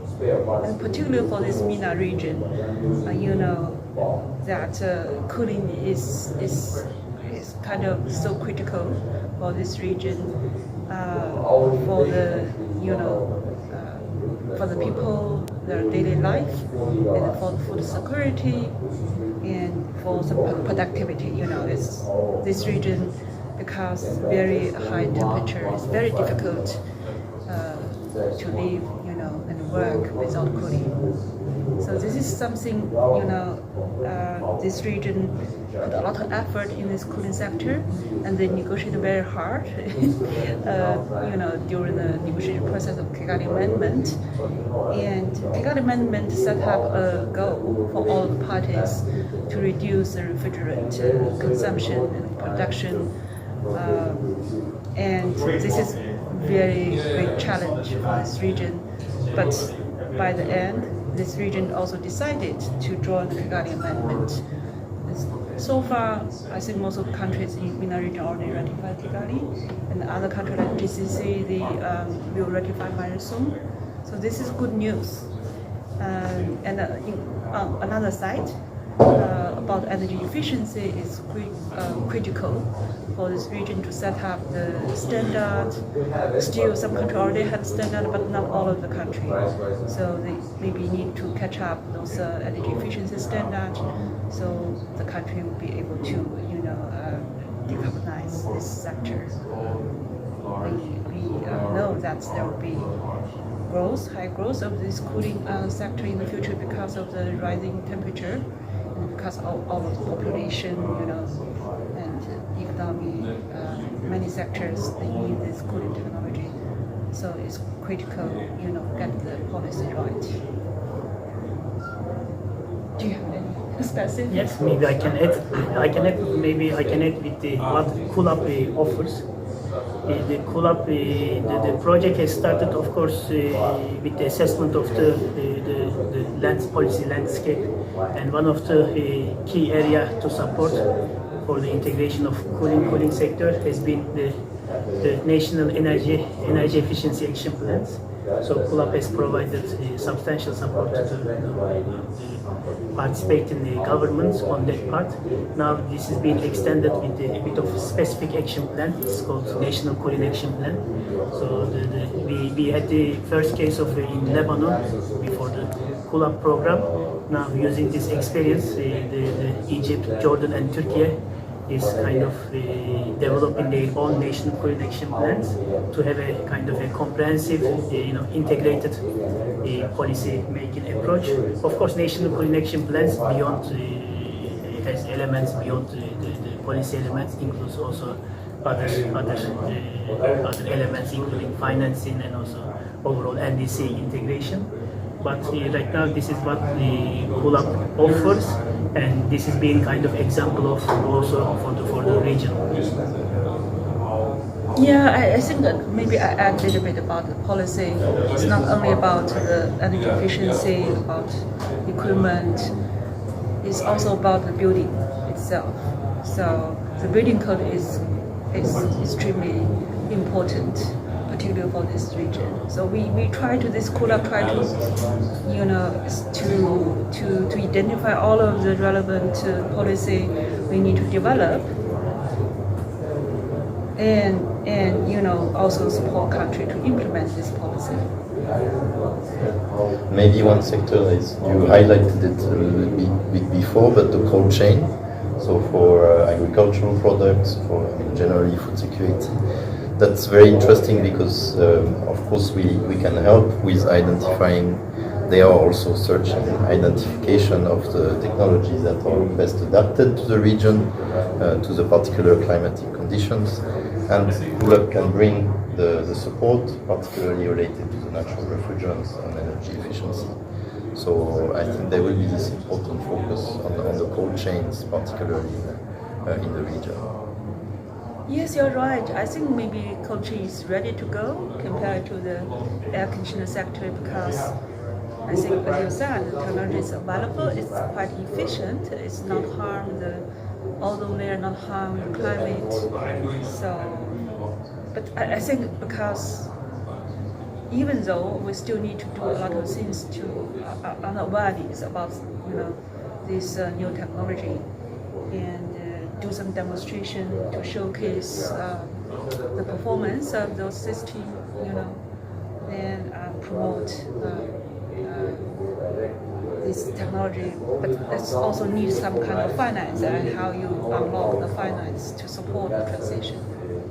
This is also one of the focus of the COLAP, to try to build a partnership and bring the finance sector investors in the cooling sector. Yes, just in addition, we have seen, of course, through the consultations at the national level with the industry stakeholders and users as well as finance sectors, we have seen that one of the key areas to focus is the commercial refrigeration and also kind of cold chain as well.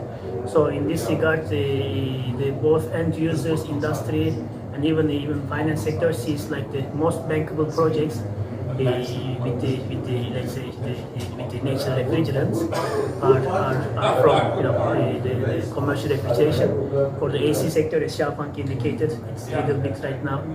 The market readiness and also acceptability is not there yet, but the financial feasibility assessments are also being conducted for this sector, so there might be a bankable project coming from commercial refrigeration. Yeah, just a report that has been launched here at the COP summarizes it very well, shows the overall perspective about the region, the partners, how to be in touch with them. I think that's a great opportunity if maybe you are in this room not yet involved to reach out to the COLAP team. There are partners in each of the countries. You can learn a lot, I think, from the exchange and build the capacity, and also discuss how to raise the finance that you will need for your projects on sustainable cooling. So a big encouragement for you to do so. Thank you. I think we will stop here, and we wish you an excellent side event with continuation of the discussion. we will now delve a little bit more into the policy support that COOLUP is providing in Jordan. Ayam, please.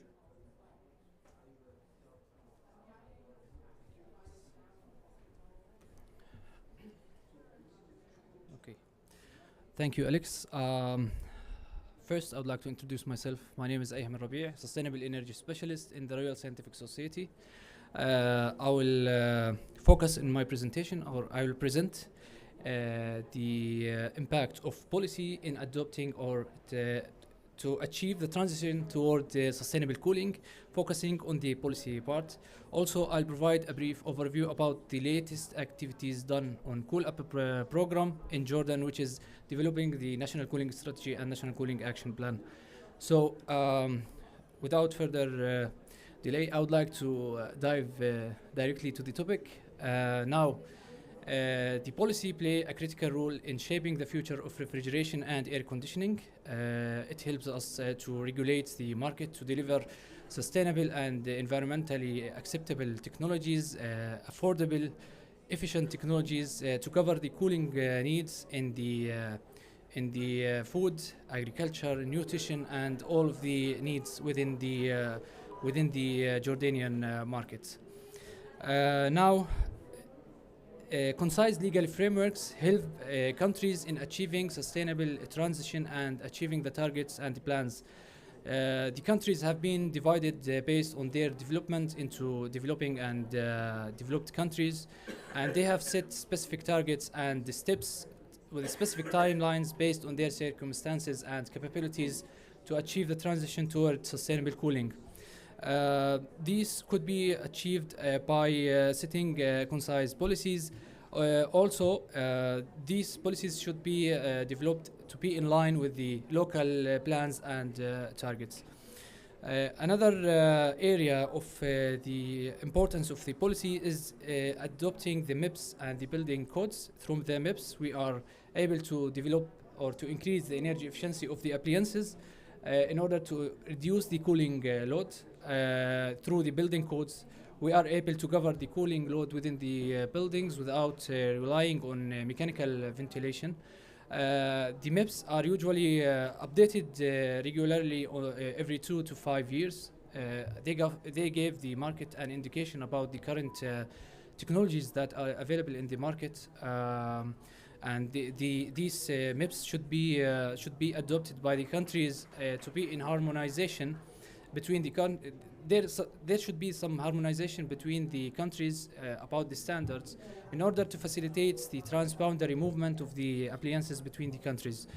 Another topic also is I want to talk about is the safety standards. Safety standards help us to overcome the barrier associated with the natural refrigerants.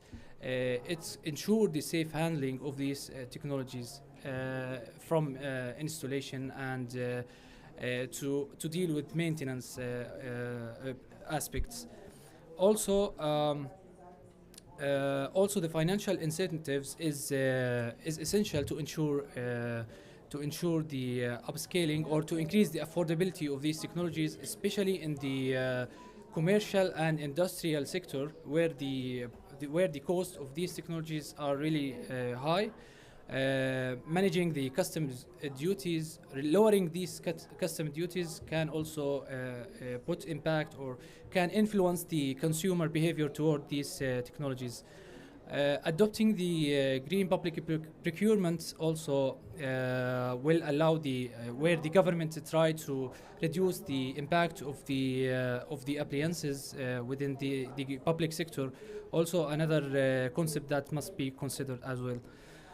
For the capacity building and the training, we are trying to equip the technicians with the right and necessary skills to safely deal with the technologies, natural refrigerant technologies, and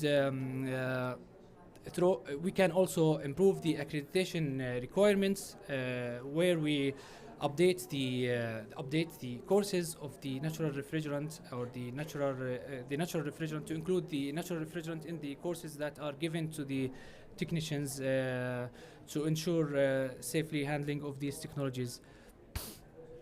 I will not forget also to mention that capacity building help us in reducing the direct and indirect emission associated with these technologies. Now the engineers or the technicians will be able to safely and know how to deal with these technologies when dealing with these technologies. Yeah. Now, in our country, Jordan, we are working on Cool Up program. We have assessed the current situation or the legal framework within the country, and we have come up with a recommendation in collaboration with the Ministry of Environment to develop the National Cooling Strategy and National Cooling Action Plan. I will leave you now with the award with our Secretary General of the Ministry of Environment. He will provide some keynotes about the development of the National Cooling Strategy right now.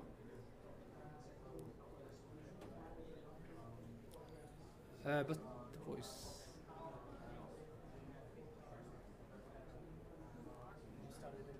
Yeah.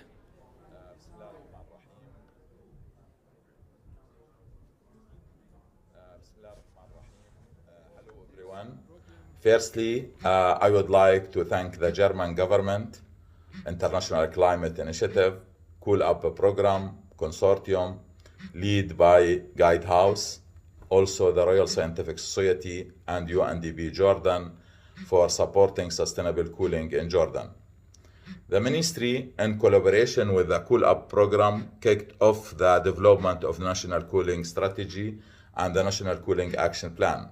The National Cooling Strategy is currently in its final phase and will be published soon by the Ministry of Environment.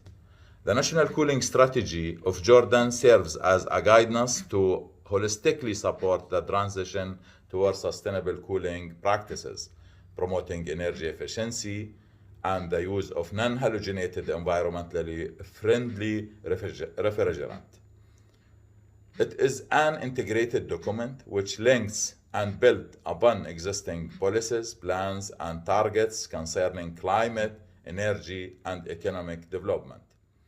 It also supports the two pillars of economic modernization vision for Jordan by fostering economic growth via investment and innovation in the refrigeration and air conditioning manufacturing sector, and improving quality of life by providing access to affordable, reliable, and sustainable cooling to the citizen. We are looking forward to the National Cooling Action Plan that will include actions to be implemented targeting achieving sustainable cooling in Jordan. Cooling is essential for Jordan's development, with application in space cooling, refrigeration, and all related sectors being integral to modern life. This significance arises from its role in maintaining thermal comfort in homes, offices, and healthcare centers, as well as preserving perishable goods and supporting industrial processes. However, Jordan's arid and semi-arid climate, especially during summer months, presents challenges to human health, productivity, and overall quality of life. Recognizing cooling as basic service, vital for health, well-being, and productivity, national policies emphasize its importance. Additionally, beyond enhancing residential comfort, cooling holds economic value, particularly in ensuring reliable cold chain for food safety and reduced food losses, supporting healthcare by keeping patient and medicine cool, and contributing to the sectors like tourism and office buildings. As Jordan's population and GDP grow alongside rising temperatures, the demand for cooling across these sectors is anticipated to be increased substantially.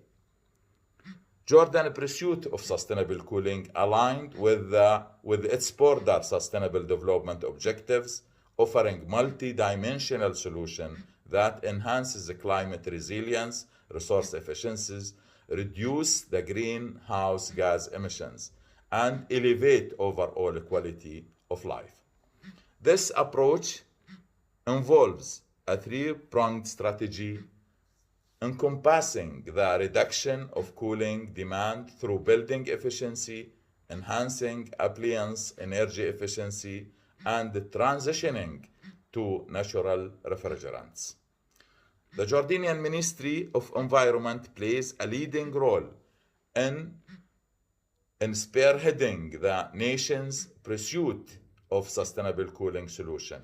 The ministry is committed to addressing the challenges posed by cooling technologies while safeguarding the delicate ecological balance.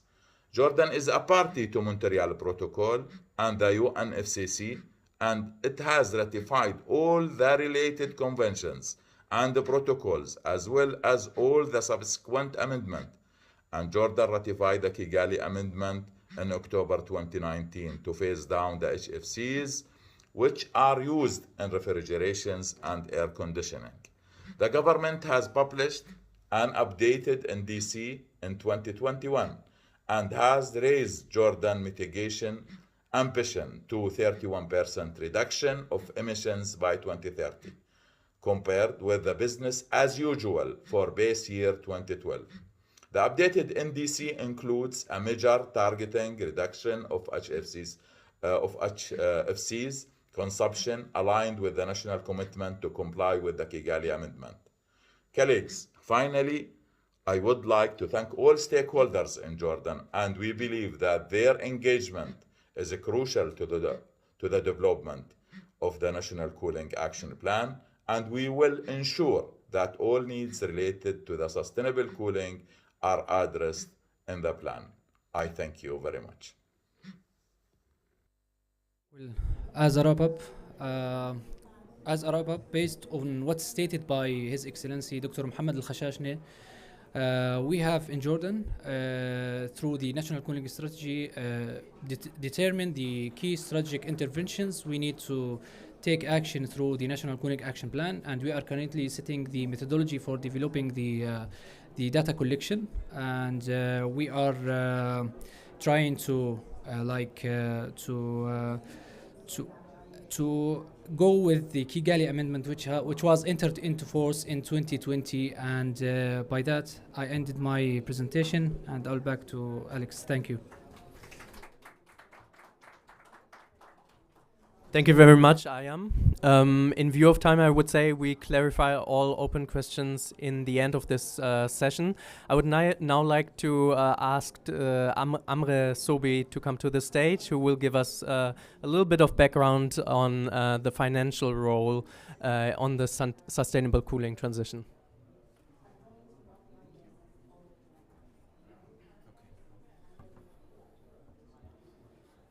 Thank you very much, Alex, for all the coordination work. Much appreciated. And thank you for the Cool Up project for all the insightful information in both reports, actually. Very much appreciated. Maybe I'll try to give you an idea what's happening at the Islamic Development Bank in terms of climate finance, and a little bit about MDBs in general. What I say about Islamic Development Bank is probably applicable in different ways to the other MDBs as well. So very quickly, the Islamic Development Bank is a global South-South institution, 57 member countries, 4 continents, and a global leader on Islamic finance. The ISDB strategy that was updated 2 years ago or 1 year ago focuses on 3 objectives. The most relevant one here is driving green economic growth, and that has 2 pillars. Focusing on green, resilient, and sustainable infrastructure, as well as inclusive human capital development. And we have Islamic finance, climate change, private sector participation as cross-cutting themes. The ISDB climate change policy has 4 pillars. The most relevant one to our discussion here is trying to leverage and attract additional climate financing to our member countries. And in that respect, the ISDB in 2019 established the Sustainable Finance Framework and issued what is referred to as Green Sukuk, well, the combination of green and sustainability sukuk issued by the ISDB now has reached $5 billion US, and the proceeds that come from those sukuk, which are basically green bonds, are used for investment in social and environmental and climate projects. In addition, we do a lot of work on with financial institutions on knowledge products for supporting financial institutions for climate action. Importantly, the ISDB has a very effective platform for reverse linkage, which is for sharing experiences and improving access to green technologies and solutions through knowledge sharing between South-South countries.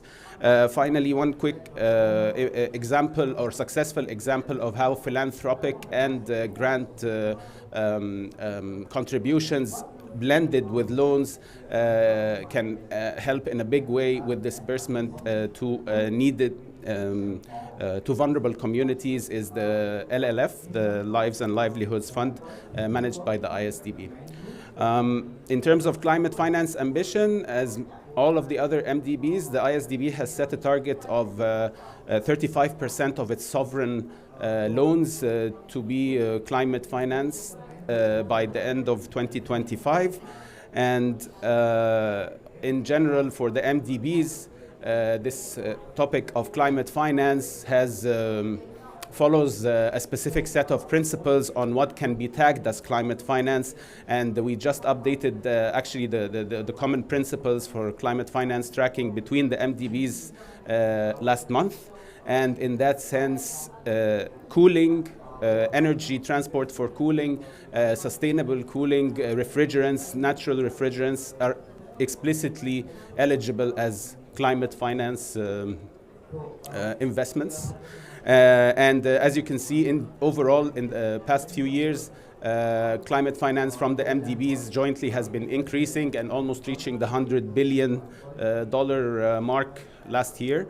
This is a screenshot from the report that was issued last month, showing that for low and middle income countries, climate finance from the MDBs jointly has reached 60 billion. If we add high income countries as well, climate finance almost reaches 100 billion. And to zoom in more on what's relevant to our discussion here, you can see that within that, climate finance landscape, energy, of course, has the lion's share, that's expected, but you can also see buildings and end-use energy efficiency with some share, much lower in low-income countries and low and middle-income countries than in high-income countries, and as well in manufacturing and also in the common principles for climate finance tracking, retrofitting refrigeration systems and cooling systems in manufacturing is also eligible as climate finance. And the idea here is that as MDBs seek to increase their climate finance contribution, bankable cooling projects can be very attractive. And also, this screenshot on the top right shows the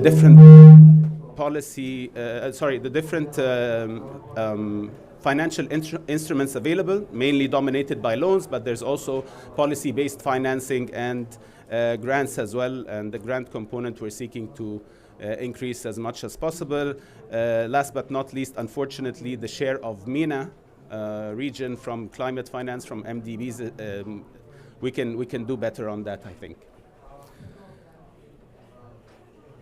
Okay, so this is the last slide, maybe just food for thought. Again, ISDB was not directly involved in the CoolUp project, but from the perspective of packaging, cooling, from urban planning and using nature or nature-based solutions, shading, ventilation, all the way to efficiency and a replacement of refrigerant gases and so on and so forth. That whole packaging can maybe attract additional finance if it's integrated into long-term strategies of countries, because that enables banks like the ISDB to integrate that and reflect it in the member country partnership strategies and the financial programming, so therefore more access to funds, as well as the just transition aspect. And this is very important as well, which ISDB just did an extremely insightful modeling with the ILO on the implications of the energy and industrial transition in the MENA region up to 2050, and how that affects the labor and workforce and the reskilling needed to match that transition. And in that sense, again, cooling and the reskilling and retraining and the job creation that's associated with it can maybe attract just transition allocated funds that are more and more available. I stop here and thank you again for the invitation, and ready to take any questions. Thank you.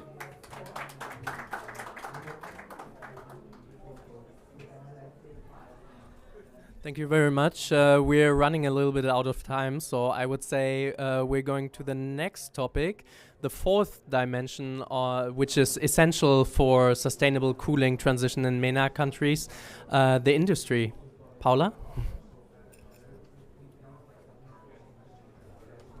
Thank you, Alex. I'll try to be super quick since we have something around 5 minutes. I am Paula Avila, coming from UNIDO, United Nations Industrial Development Organization.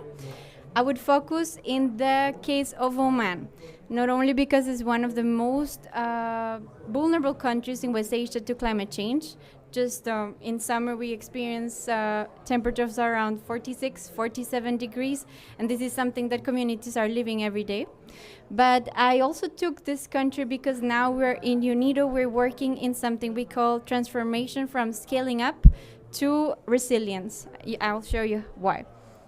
So, you know this one. Humans, we are experiencing climate change every day, harder, more frequent, and it's happening just in front of our eyes. Industries, because I'm replying to this title that I was requested to, we have three roles, so that's how you need to understand it. We can be the bad guy, meaning the root, the reason why the problem is happening. We can also be the victim, because, you know, industries, buildings are suffering from this, or we can be the hero. And that's how we call it in the climate change strategy for UNIDO, which was actually approved 2 or 3 weeks ago during the General Conference. So we at UNIDO decided, of course, to be the hero, and that's why we're working very hard also with MENA countries and through cooling options to do so. So, our work with the Sultanate of Oman, actually, at least in the last decade, started thanks to the Montreal Protocol and all the hard work that UNIDO has been doing before in the HPMP management plan, and now with the Kigali Amendment. UNIDO has now 92 countries since 2010 that have been supported through these processes. And we see industry as a driver of sustainable development, of course, strongly connected with the Montreal Protocol and the Paris Agreement. And there is when I bring the Paris Agreement, and I think this is actually the good synergy we're doing in the case of Oman. We see that Ozone Secretariat is requesting us to have linkages, strong linkages with the Paris Agreement, and that's what we're trying to do, thanks to under the framework of the Green Climate Fund. So we're trying to link mitigation and adaptation in national adaptation plan processes, but also in our projects and let's say technical assistant. I'm really running here. So this is the case of the Sultanate of Oman in terms of all the work under the Montreal Protocol. The country is really phasing out HCFCs, and now of course we're working on the Kigali Amendment, not yet adopted, but we're already getting prepared for that. Here, I would like to stop a little bit. Those are the two GCF readiness proposals that were approved for the Sultanate of Oman with UNIDO's support. One is aiming to assist the Sultanate of Oman in low-carbon transportation development, and the other one in the preparation of their national adaptation plan. For the first one, which I think is actually very convenient to connect both works, is that the proposal is focusing on the maritime sector, but also the mobile air conditioning sector as two key sectors in Oman you know, they really depend on the fisheries and they really depend on the cars. Like there's actually, it's very hard to commute in Oman. It's more than 5 minutes walking, it's already too much. So buses, bicycles, it's not so easy to just say, okay, let's go for green transportation means when you cannot even walk 5 minutes. So these two sectors are key, and what we're trying to do under those two is a national strategy on the promotion of GWP refrigerants and energy efficiency. Of course, this is fully connected to cooling and how their systems can be enhanced. We have a national regulatory framework to make this national strategy work and implemented. Communication materials, a lot of awareness raising is happening there, and training manuals on energy efficiency and adoption of GW refrigerants. For these two sectors, we're actually developing one concept note. For those who are not so familiarized with the GCF framework, these projects are intended to be like the two. A big outcome of those are concept note developments for funding proposals that in the framework of UNIDO may reach 50 million around that. So we're developing now a fish cold change proposal for paradigm shifting in this sector, where of course cooling options are very important. There's an important problem of leakage in this sector, and also a bit of informality, which has to be addressed through this proposal. This is the other process which we have for the National Adaptation Plan. I'm highlighting key parts of the project which might be relevant for the topic we're discussing today. And I think it's very important, this one, in terms of private sector engagement and the engagement also of vulnerable communities, such as women and youth. In Oman, women every day are having more roles and more participation in the preparation of these projects. So it would be very interesting to see how, because we have task forces for these different sectors, how the refrigeration and all the experience under the Montreal Protocol would fit into these projects. There's really much information that I would like to share with you, but I would just leave it here because I know you have to run back. But I would really like to bring this quote from the UN Secretary General to make the synergies between both processes, Paris Agreement and the Montreal Protocol.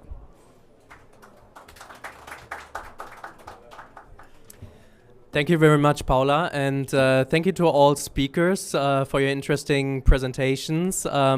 We heard today that we have 4 dimensions that are essential for the sustainable cooling transition in the MENA region. So these dimensions are exactly reflected in our new MENA report that I would like to officially launch now.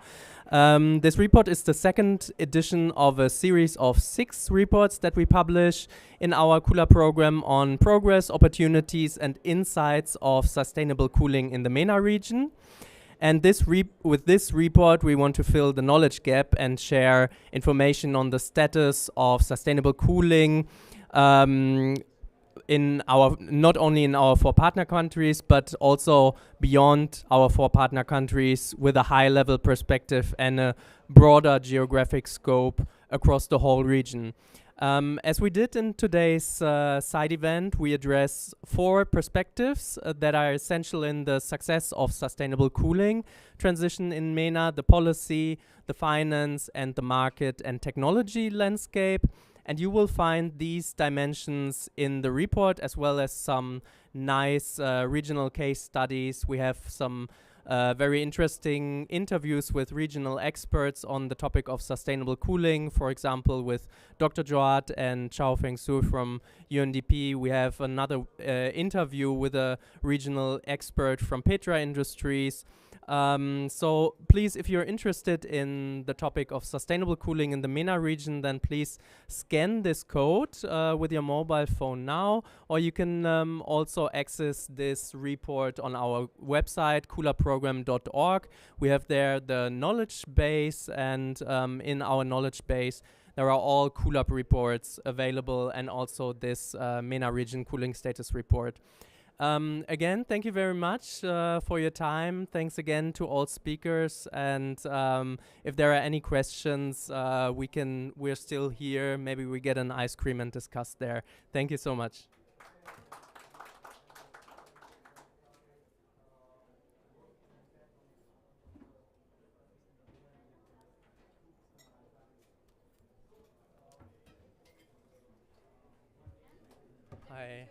Yeah, is that your mobile phone? Yes. Ah. Thank you. Different session to what you're normally used to hearing. It's going to be far less technical than what you've heard before in terms of cooling and what the work is being done under the Montreal Protocol and its Kigali Amendment. I'm here to talk about what the Montreal Protocol is doing in terms of helping foster further climate awareness amongst our young and youth at school in terms of climate awareness. Let me start with going through quickly about climate anxiety amongst the youth. It's a very real thing, and they worry about more than I think we realize and we give them credit for. This can vary from mild concerns for their future, frustration at perceived lack of action, and by decisions made by the decision and policymakers, this can lead to acute anxiety and even depression. And here are just some of the examples of articles and headlines coming out as recently as this year that write about this and that new phenomenon. And as you can see, this has also been very well documented. That study in The Lancet in 2021 shows that children and young people worry about their beliefs, and this is a global survey and shows that 84% of children and young adults aged between 16 to 25 are moderately worried about climate change, with over half extremely worried. And this makes sense because what's happening here and climate issues that are developing and not being addressed as quickly as they hope is going to affect them and future generations. And they will suffer disproportionately the consequences of environmental changes. That same year, UNICEF estimated that 1 billion children will be at extremely high risk as a result of climate change. But there is hope.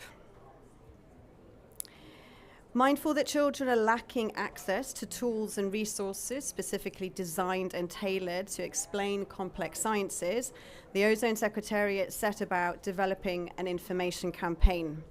So this was back in 2021, and it was the beginning of the Reset Earth education platform. This targets children between the ages of 7 to 12, and it addresses the fact that these children need information and need access to information that's been tailored to them, that is not too technical and not too scientific, and helps them understand some of the current issues that are facing them and help to empower them. So the story centers around 3 teenagers, and it's an animation, and it basically is intended to create a sense of hope and that they realize that things can be done. And it's based on the story of the Montreal Protocol as an example and as a success story. So I'm just going to show you a quick clip.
is essentially a trailer to a 20-minute full-length animation feature, which was broken down into 3 episodes. Now, knowing how much young people spend on their telephones, we realized that it would be a good idea to also develop a game app that runs in tandem with the 3 characters that go back in time and save the ozone layer. So there's a game app that's downloadable, and this follows the characters and is also in line with the story. So here's just a quick idea of what that looks like.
As you can see at the end there, the game app is available both for Android and Apple. And if you go onto our website, you can also find the animation and the QR codes for download. After successfully launching these 2 assets, we then, in the following year, developed a set of education material that follows the 3 characters and uses the storyline on which to base a teacher handbook and then also student workbooks. Now, this was developed in consultation with a pedagogue expert, and it's aligned to global competencies and expected learner outcomes for this particular age group, which is 7 to 12. It provides educators with ideas and activities, games, and other resource links, and it's designed to empower teachers to engage their students on issues about ozone layer and climate and environmental protection. These are not set in stone. They can be used as they wish. They are completely resources that you can dip into, you can dip out. You don't have to follow the lesson plan. You don't have to complete all 3 or do them one after the other. It's entirely up to the teacher. These resources are completely free to download on our website and are also available in black and white. And where there is perhaps technical challenges in schools where they can't access the animation, there is an illustrated storybook that actually depicts the animation. So these are the worksheets then that the students work through. We then went on further and launched phase 2, which targets secondary school children, which is our teenagers, so that's our 13 to 18-year-olds. And these resources are also free and available on our website. This follows a similar format in terms of the teacher resources, the handbooks, and the workbooks. And here is a snippet of our character that inspired this series for teenagers.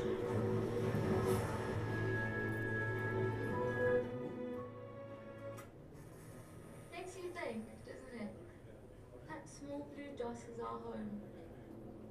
Every human who's ever lived has shared that little stage. It's all we have. Nowhere else to go.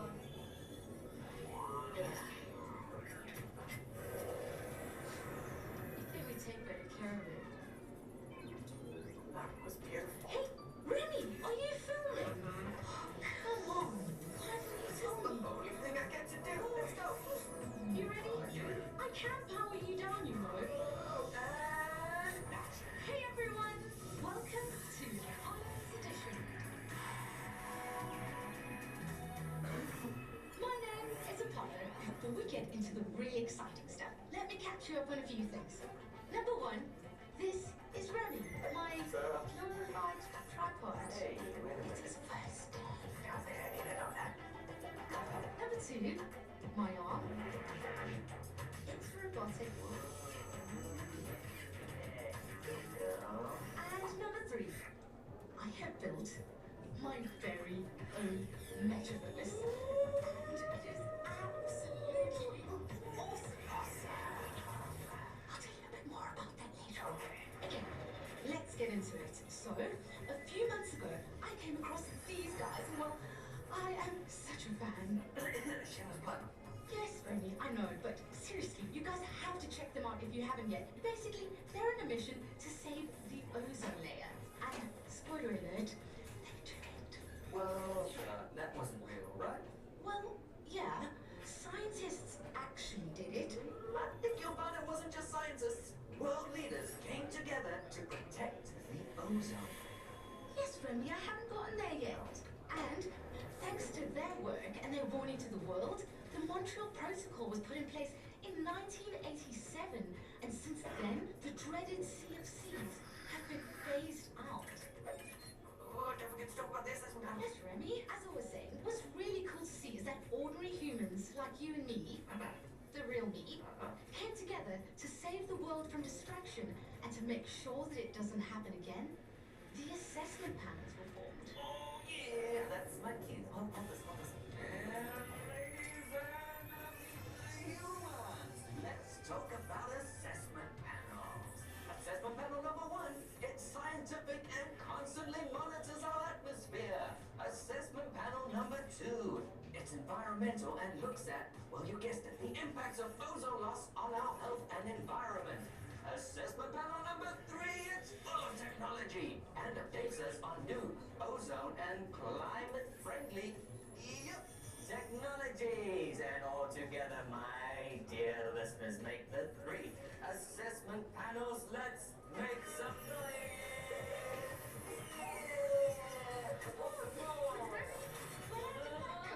Let's go. That was amazing. I know. Okay, and back to Apollo's Edition. So, these three defensive pillars are made up of people from around the world that are constantly assessing what's happening to make sure that we are safe. Talk about unsung heroes. Basically exactly what I said.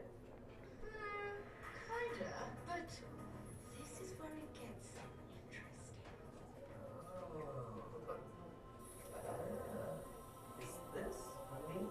I like it, but what? Remy, Mm. over here. I'm coming. What is this? Just a little something I've been working on for you guys, but I'm saving it for later. Okay. Come on, Remy, try to keep up. Okay, but we're running out of time on the street. Well, whose fault is that? Okay, so CFCs were stopped, the ozone layer saved, and the assessment panel started. Great. But now something has been flagged, and it could be really bad. Basically, to replace CFCs, we now have HFCs. HF, what's, you ask? Good question. Here is the good, the bad, and the ugly. The good, they have zero impact on the ozone layer. The bad, they are incredibly harmful greenhouse gases. And the ugly, the world is warming, and as it heats up, our chances of getting through this man-made mess gets lower. So, if you remember any of my ramblings from the start of this video, this one planet we have, this one place we get to call home, well, it's in trouble. So, why build a metaverse? Because in here, I've been able to create everything you need to know about the ozone layer, HFCs, and their effects in the environment.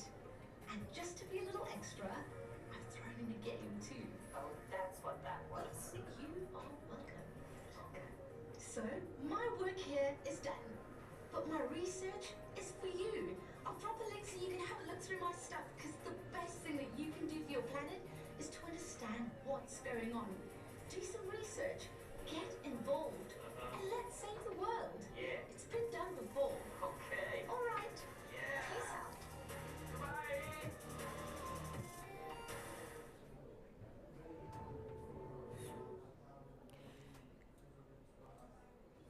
So as you will probably have noticed, is the content there is targeted at a much older audience, and so talks more about the science, the Montreal Protocol. It discusses the role of the 3 assessment panels and is fine-tuned to deliver more information and content rather than the previous animation, which is just more informative, and to get the younger children at that age group to discuss environment and discuss the ozone layer rather than learning more actively about sort of the more in-depth science and technicalities behind it. Oh. Again, because we wanted to provide something a bit more dynamic and an asset that the students would really enjoy, we developed another game. This is actually called, this is the Earth Simulator game, and here the children, the students, are put in the hot seat. So they become the decision makers. They get to decide, so there are questions throughout the game, and there are 4 possible policy directions and sort of, consequences and outcomes depending on what they choose. And they will have a outcome that is documented and visualized by the game. So based on their understanding of the material and the ozone layer, its function and its importance, the impact of their decisions, they can monitor that on the screen, and they will see the environmental, societal, economic, and political impacts as they are recorded on the screens depending on their decisions. So going on further, informed minds are powerful minds. I had the pleasure of discussing and meeting with children during COP28 who were mainly in the green zone, and to discuss climate issues, how they're taught at schools, if they are taught at schools at all, and have a chat with them. Because it was interesting to find that research shows that nearly 1 in 5 teachers don't address climate change with students because they're just not properly enough informed, or don't have the tools, or don't have the assets or the resources.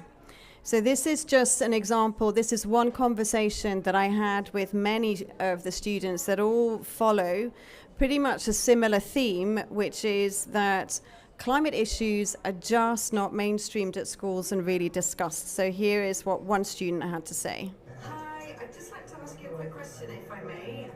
When did you first learn about environmental issues at school, if ever, and what grade that was? That's a hard question. I'd say if we're talking about climate issues over environmental issues, I would say I don't remember what time I learned about climate change or any issues overall, because I don't remember certain times that I was never so urgent that it was the time that I remember. I think it was kind of gradual.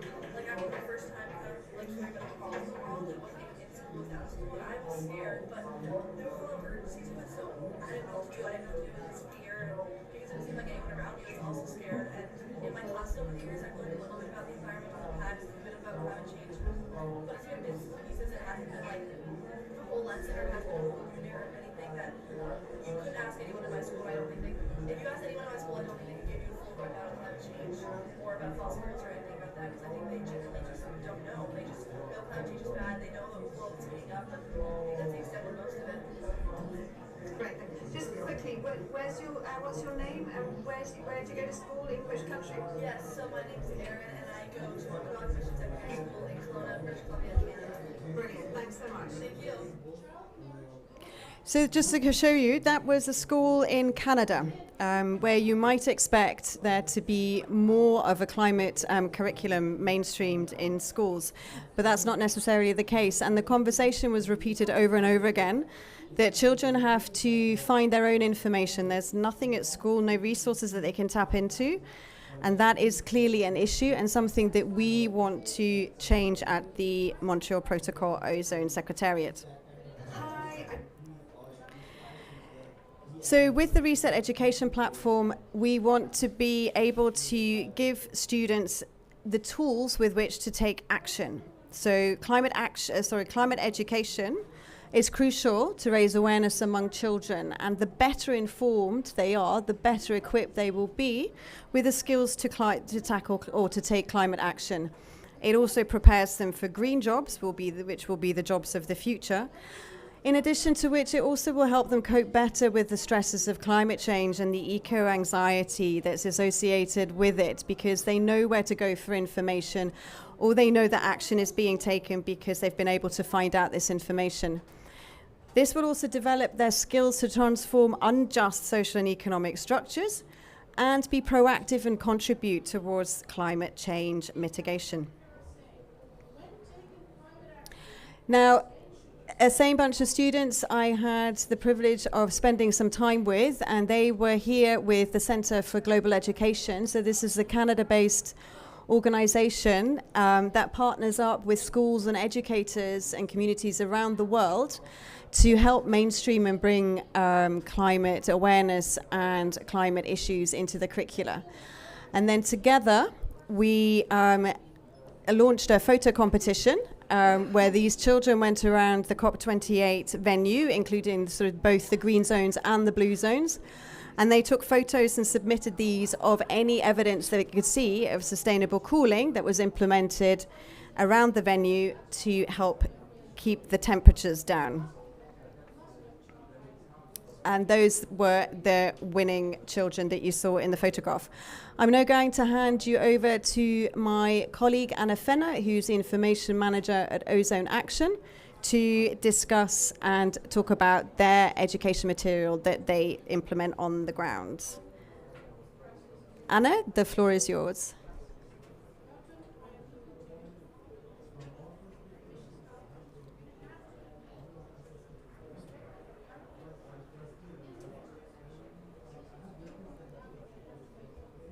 Hi, Anna, you're muted. Yes. We can hear you. Go ahead. Can you hear me? Yes. Can you hear me? Yes, please go ahead. Okay. Good morning. This is Anne Fenner from Panama. Many greetings from Panama to Dubai.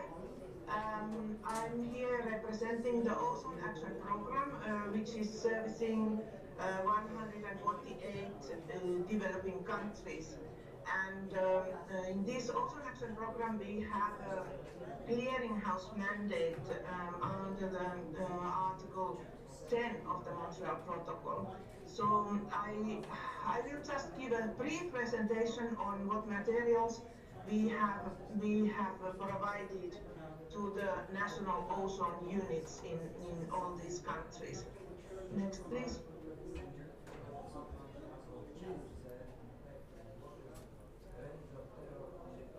Next slide, please. Yes, I will start with the primary education. This was an education pack, a guide for primary school teachers. And this was developed together with WHO and UNESCO. And it's about the natural role of the ozone layer, the causes and consequences of its depletion, and concrete solutions to see what are the sun-safe measures and how do you protect yourself on UVB radiation. This I would like to say that it's very important. This was distributed, of course, to the national ozone units, but also it's important to have other partners. And in this primary education package, we distributed it through the UNESCO associated school network. So it went around the globe, as well as we partnered with the Eco School and ENO School networks. So it's important to get it distributed also, as well as the most important aspect, I think, is to translate it to different languages, because this was translated to many languages. Of course, the UN languages were the 6 UN languages, and Portuguese, and you can access to this one through Ozone Action website. So the next one, please.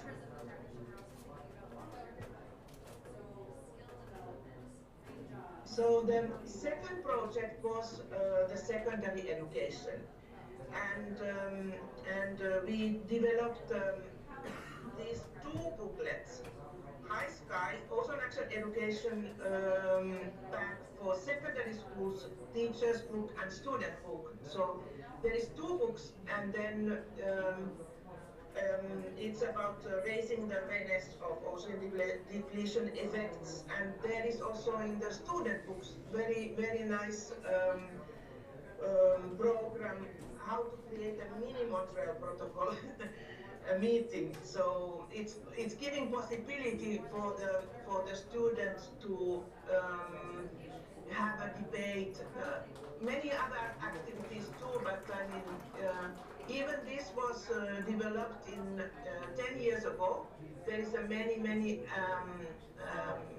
elements you can still use. And here I also want to note how important the partnering is. We also, with this one, used the UNESCO associated school network, and also we organized one regional training workshop in Mali in French on this one. And the new partner here was UNICEF, and I think the UNICEF participation in this made the Secretary General of United Nations to be very proud of this project, because so many different organizations are cooperating on same goal, on educational issue. And the next, please.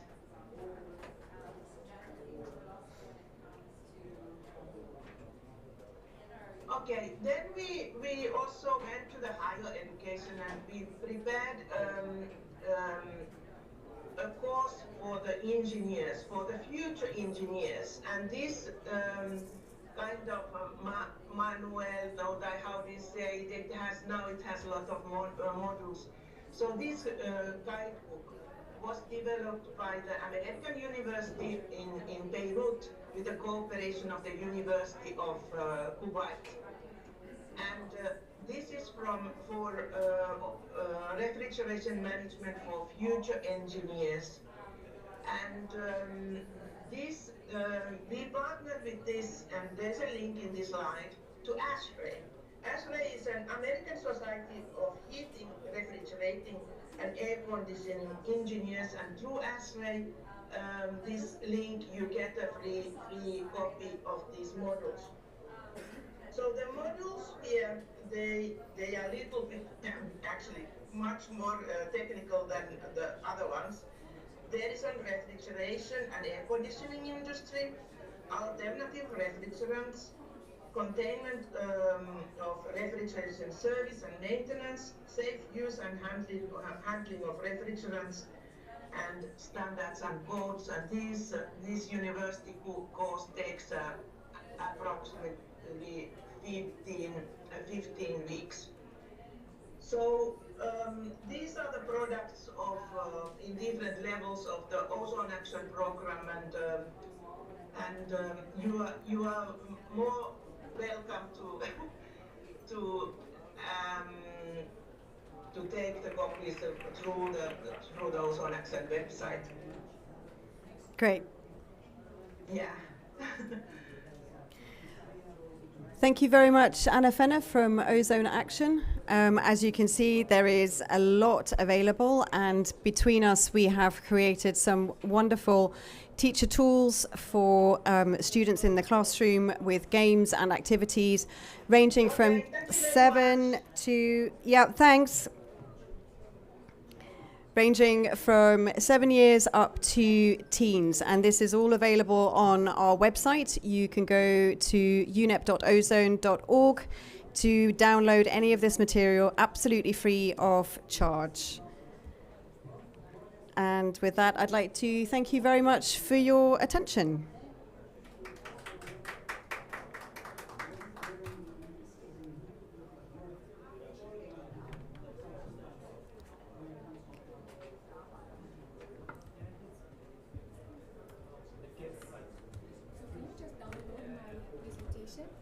And then go with Alex to the lounge. He wants to eat. I give you my badge. Oh my God, you're going to make me go in. Need for cooling, and how comprehensive refrigerant management, refrigerants that are used in cooling equipment, can contribute to alleviating these impacts. In our session, we'll have a first opening remarks by the Secretary Andrew Eitelman from the Department of Environment, Climate and Emergency Management, and then a panel discussion with our 3 speakers. So without any further ado, Secretary, please, the stage is yours. Do we use this one? I think this one is louder. Okay. Thank you. Thank you very much. Thank you for joining this side event today, and thank you to the Ozone Secretariat for hosting us. COP28 is a busy place, and I'm glad to see that you have chosen this event as part of your day. The Federated States of Micronesia is under severe threat from climate change. Soon, the planet will reach boiling point when cooling is no longer a luxury, but a necessity. For the people of Micronesia, this means living in a world that is far too hot, a world where we get sick just by being outside. The Cooling Gap report of 2022 by Sustainable Energy for All showed that billions of people are at high risk of suffering from extreme heat because of the lack of access to cooling. Most of these billions belong to the most vulnerable in society, the rural poor, the women, and those that have pre-existing illnesses. And things will only get worse if we fail to act quickly. Life cycle refrigerant management, or LRM, is a cooling solution that addresses both mitigation and adaptation needs, especially of small tropical islands like Micronesia. LRM prevents powerful global warming gases from escaping into the atmosphere by detecting and fixing leakages and properly recovering, recycling, disposing, or destroying refrigerants at the end of their lives. The Environmental Investigation Agency reported in 2020 that LRM can avoid 91 gigatons of carbon dioxide equivalent from being emitted globally from operating cooling units. At the same time, LRM saves on refrigerants while increasing the efficiency of cooling units, making cooling more affordable. For island nations like Micronesia that do not make our own air conditioners and refrigerators, conserving refrigerants will be vital, especially as controlled substances become scarce as a result of the complete HCFC phase-out and the HFC phase-down. More efficient cooling also conserves precious energy and results in significant cost savings for consumers back home. This is why Micronesia worked with more than 25 countries, including Japan, to secure the first ever protocol decision on life cycle refrigerant management at the 35th meeting of the parties to the Montreal Protocol. That decision requests financing to implement national life cycle refrigerant management plans and encourages parties to adopt the appropriate policies. It is an important first step that we hope keeps going. Action on LRM is the product of a unique convergence of scientific information, a key historical moment at the dawn of our implementation of the Kigali Amendment, and of an escalating global emergency that is outpacing many of the existing remedies. It comes at a very moment that the global scientific community, youth activists from around the world, the leaders of vulnerable countries, and others concerned about the life-threatening, accelerated advance of climate change call upon governments and non-state actors to do everything in their power to reduce GHG emissions.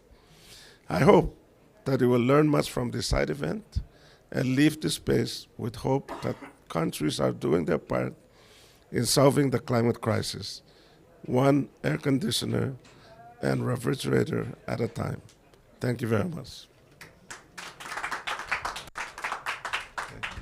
Thank you very much, Your Excellency, Mr. Attilman, so for championing this subject of cooling as well at this COP, for supporting the cooling pledge. Of course, you have already ratified the Kigali Amendment to the Montreal Protocol, and also for participating in the events that we had yesterday, where we also had the Vice Minister of Japan celebrating the Kigali Amendment, Montreal Protocol, and cooling.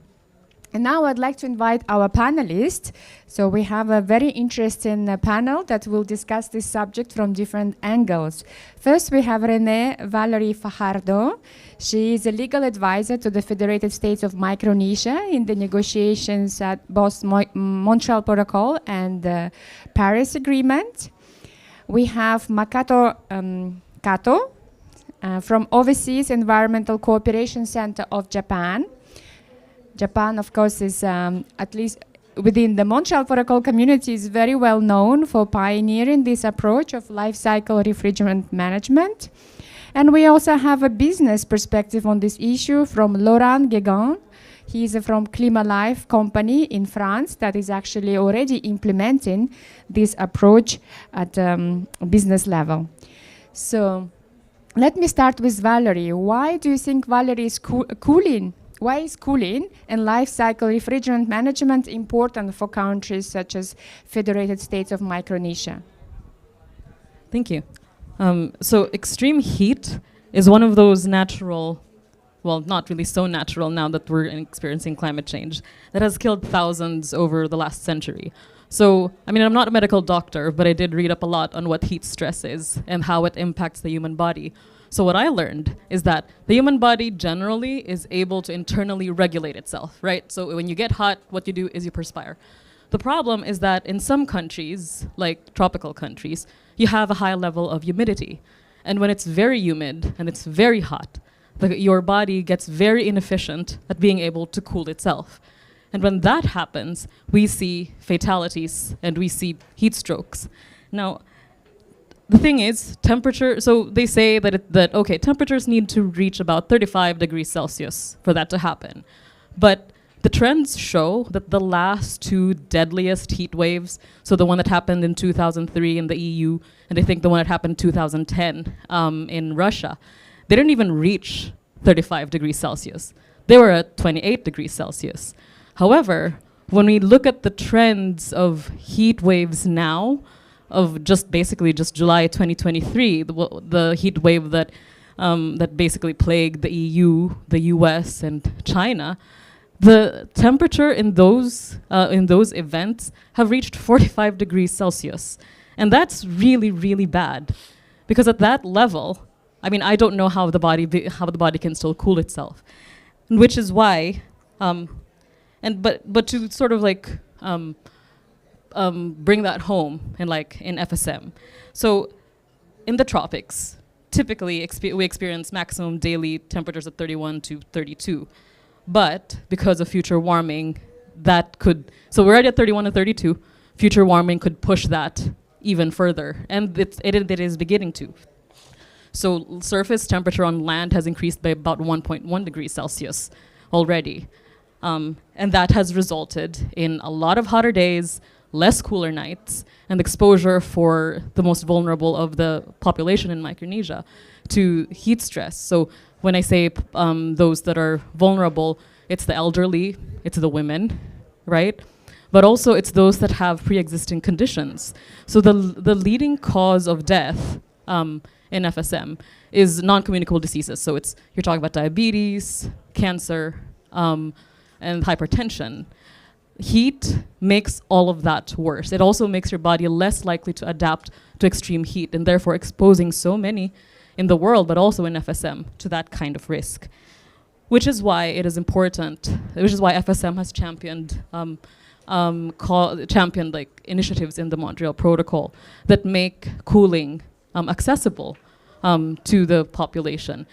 Before we started with energy efficiency, but now we have championed with the help of our allies, life cycle refrigerant management, because essentially, well, roughly, what LRM does is that you basically allow service or maintain the cooling equipment so that you don't lose that precious resource. And when you service and maintain the cooling equipment like air conditioners or refrigerators, then it becomes also a bit more energy efficient. And when that happens, then it's sort of like it's a domino effect in a way, because it then makes energy more affordable, I guess, or energy to power cooling units in FSM more affordable. And this is vital for FSM, that we don't really have a huge production of our own oil and gas. And so being able to remove that much load of energy from our grids is very, very important. And it also makes it accessible to more people in FSM. So, let me leave that. Thank you very much, Valerie, providing this perspective on life cycle refrigerant management and how it allows through this virtuous cycle to have more access to cooling. Makato-san, would you confirm this from your experience in Japan, and how exactly you define life cycle refrigerant management, how it's done in Japan? Thank you very much. First of all, I really would like to show my agreement with Your Excellency, our Minister, and also Valerie, about the importance of cooling in the context of climate change, both in mitigation and adaptation. It is quite a clear memory for all of us that for COVID-19 will influence all of our lives in a tremendous way. And then, of course, we were waiting for vaccination services to, of course, in Japan, but also in Micronesia. I think it came, but I believe the cooling service for example, refrigeration equipment, well, this is a prerequisite for providing service, which is vital for people's life. And also in the context of, for example, food security, of course, in small island developing country states, and also like other LDCs, I think the cooling service for refrigeration is quite important for elevating the food security. And then, as Valerie mentioned, heat shock. Heat stress is becoming tremendous, and I think this is extremely important area for us to work both in mitigation and adaptation. In Japan, we have a relatively longer history about refrigerant life cycle management by introducing the law on ozone layer protection, and also the efficient law on the rational use of fluorocarbons or refrigerants in Japan. As Valerie mentioned, the refrigerants is a very important resources for us to utilize in a rational way. And also, if you release it to the atmosphere, until the date that we were using the HECFCs, this is actually the ozone depleting substance, so that they were actually harming the global environment by depleting ozone layer. And now we're also working on the HFCs. And then basically, the high global warming potential we need to actually mitigate or reduce emission of greenhouse gases, including HFCs.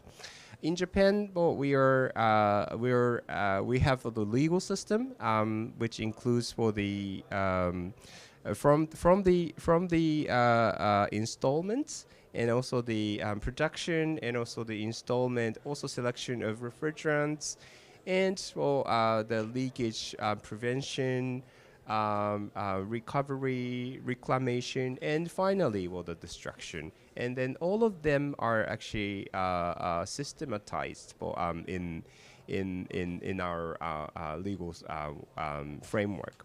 And of course, it requires not only by the legal compliance, but also the collaboration work by different partners or different people in the community. Well, we call them like cooling communities.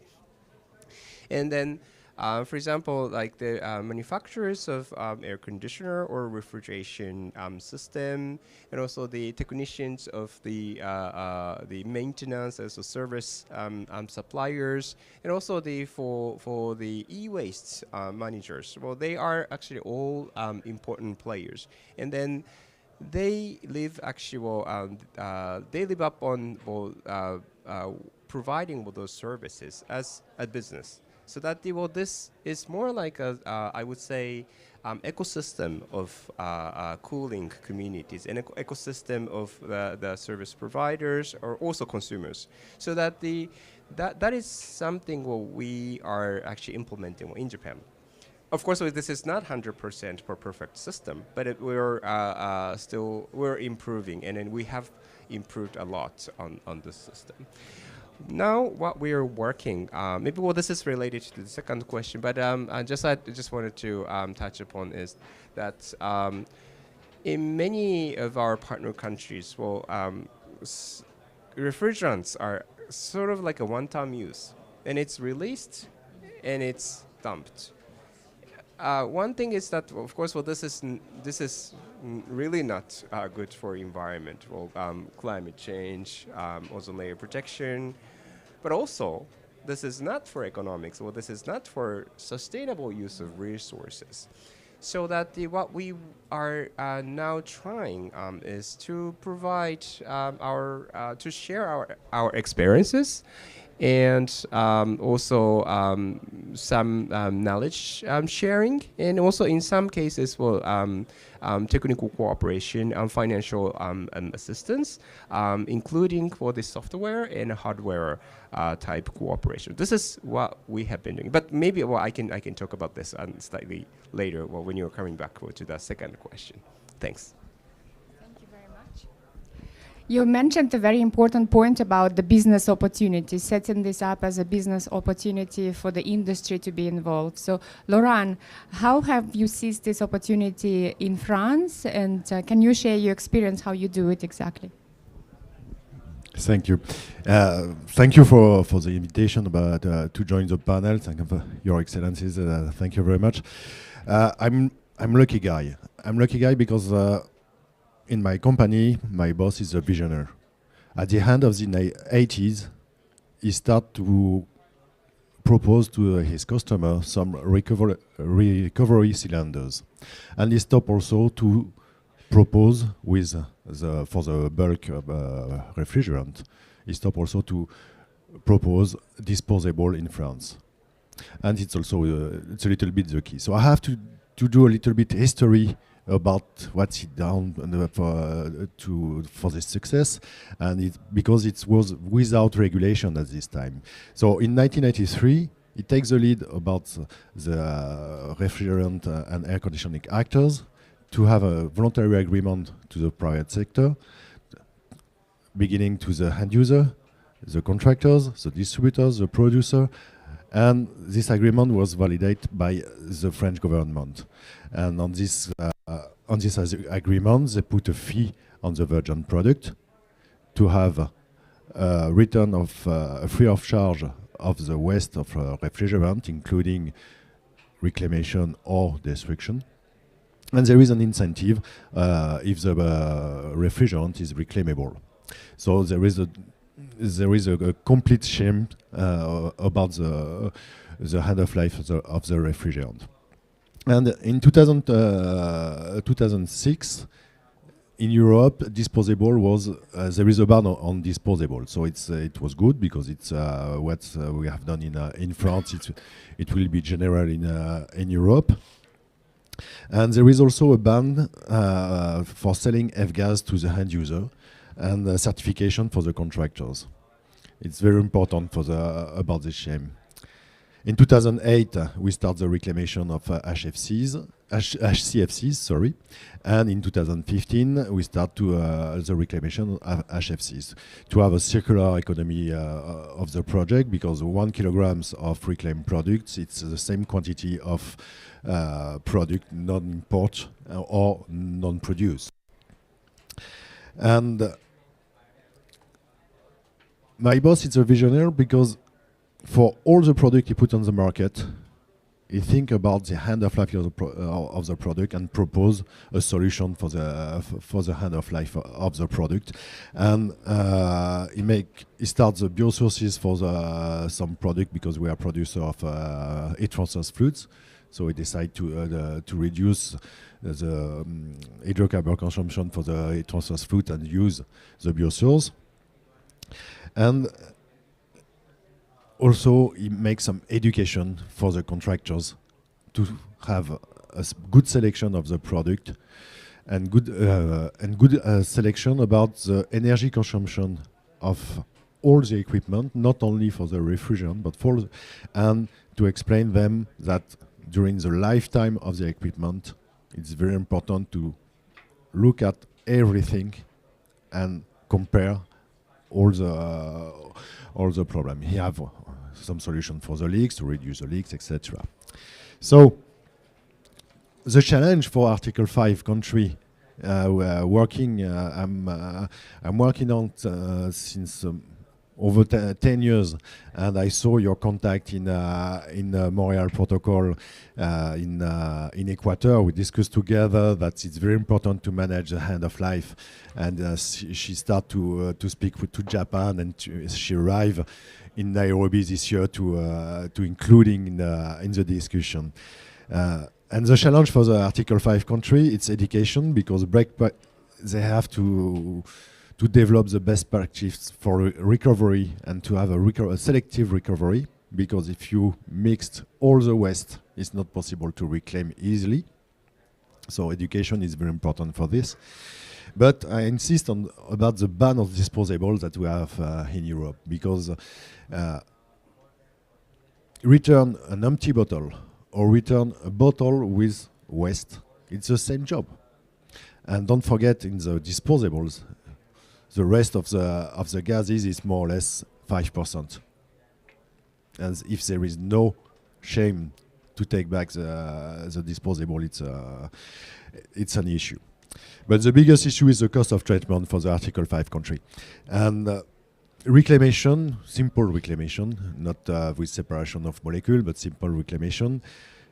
It's easier to have an equipment adapt for the quantity.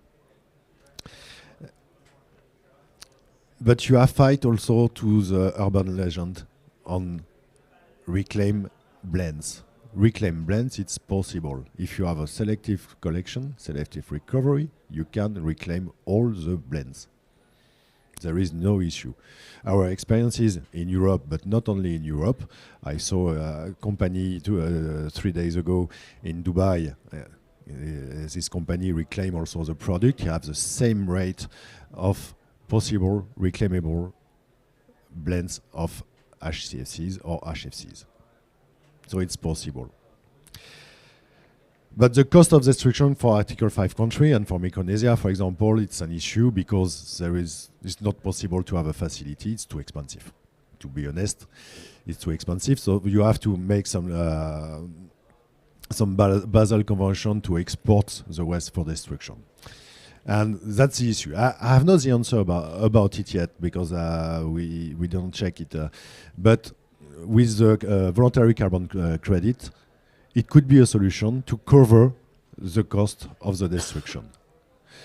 We done it for different countries, because we manage all the project for the destruction of the product. We have the sources, we recover, we collect it, and we find labs to check it about the product, and we manage also the shipment and the destruction after. And we believe we are refunded by the carbon credit. So it's a solution. We are looking for a solution since a long time with UNEP, and today this is a possibility. I don't know if for Micronesia, for example, if it's enough, but it could be a solution. And regulation and monitoring of cells, it's very important also to about the life management, and ban cells to the end user, it's very important.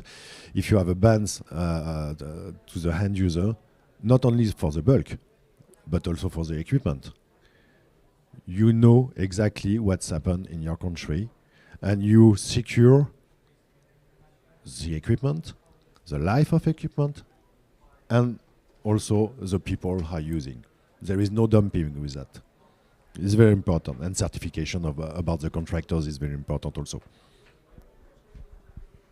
Thank you very much, Laurent, outlining this very comprehensive recipe on how to roll out the life cycle refrigerant management.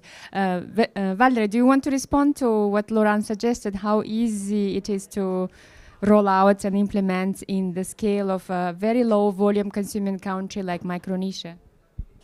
Yes. So part of what motivated the FSM to champion LRM within the Montreal Protocol process is the fact that it is difficult for FSM to do the reclamation. We are a low volume consuming country, and these processes, they have to happen at times across islands. So we're not just talking about like having cars pick them up from someone's home, you have to put them on a ship, right? And also there's a challenge of knowing how much we actually have also, because we are an island state, right? So which is why the decision that we championed in the Montreal Protocol process had 3 critical components. The first one is that we requested a report from the Technology and Economic Assessment Panel. So that's one of the bodies under the Montreal Protocol that does assessments of technology that's available then for the HFC phase down and all of the other things that the protocol does. And so that request for that report really recognizing that that's one of the strengths of the protocols, having its own scientific assessment panels, its own technology assessment panels, right? Being able to utilize that then for us to find out what are the available LRM technologies, right? What obstacles or challenges exist for countries like FSM and all those that are similarly situated to FSM, what costs and what benefits there are with LRM, and then what kind of policies have already been rolled out, like the ones in the EU and in Japan that have been found effective, and then could that then that kind of like jumpstarts the process of thinking how much of it could we apply back home, but how much of it can't be applied back home, because we're not, even though we all use ACs, right, we're not all similarly situated in that sense. We don't all have the same capacity. We don't all have the same amount of usage. Then the other aspect of that decision that we championed was to request the multilateral fund. So this again, I'm advertising the Montreal Protocol here. There's one of the strengths of the protocol is that it has its own financing mechanism that then helps. What they mentioned, Article 5 countries. So in Montreal Protocol parlance, those are developing country parties, although not quite equivalent to as the ones in the UNFCCC and the rest of the world, but we'll simplify it to just developing country parties. And so the MLF provides that kind of support. Now, the multilateral fund does have a funding window. So they have financing for performing like a study of inventories of of refrigerants in banks, right? So those that are banks of refrigerants. But prior to the decision, there wasn't really much support for then implementing, for example, national action plans that would be able to deal with the inventories and all of that information that was generated. And so one of the key aspects of the decision was to basically ask the MLF to then support some form of national implementation for Article 5 countries. And then the last one, and the Montreal Protocol likes its workshops, and so the decision also championed having a workshop in the next mid-year meeting, which is the open-ended working group, which basically it allows us to, even at the interim level, find out what's out there, right? So that could then filter into discussions within the actual meeting process, and when it gives time for parties to then percolate on what's available and what can be done. And so, yes. Thank you very much, Valerie, outlining your request and what you expect from this decision to come out. And based on that, I also want to ask Makoto-san about the experience in Japan. What are the critical conditions you think are in place, like to what, referring also to what Laurent was saying about ban of the disposable cylinders, ban of selling the refrigerant to end users, but only to certified operators. So anything else that you could add from the experience in Japan, that you have had this policy for some time, working, I understand, fairly well? Thank you very much. I would say, ban. Regulatory framework is one thing what we really need. In our experiences with not only working in Japan, but also working with our developing country partners, somehow we have spent some time to work with them in my earlier experience, without touching for the regulatory framework, so that the awareness raising was extremely important. But this is quite a soft part, so that we cannot stay in the really comfort zones, so that the awareness is of course very important. Well, this is a very first step for people to be on board. However, gradually, people are used to hear that is the important thing, but they don't do. So that's one thing. We have made a step up in our cooperation activities. Of course, in Japan, we have a very strict law, but we're not intending to apply the same thing that we are working. We are applying in Japan, but as I think we need to have a close look at the national circumstances of different partner countries, and especially in the context of Micronesia, small island countries and widespread geographically. And then in terms of the amount of refrigerants consumption, it's relatively small, but it's geographically again spread around in different islands. So how we're going to address is, we're very much interested in spending some time with you, Micronesia colleagues, how best we can address this. Another thing I would say is that, as you said, a certification is important, and also the transparency is extremely important. But people, with good willingness, they behave. But if they're not seeing, sometimes, in the midst of darkness, people tend to actually dump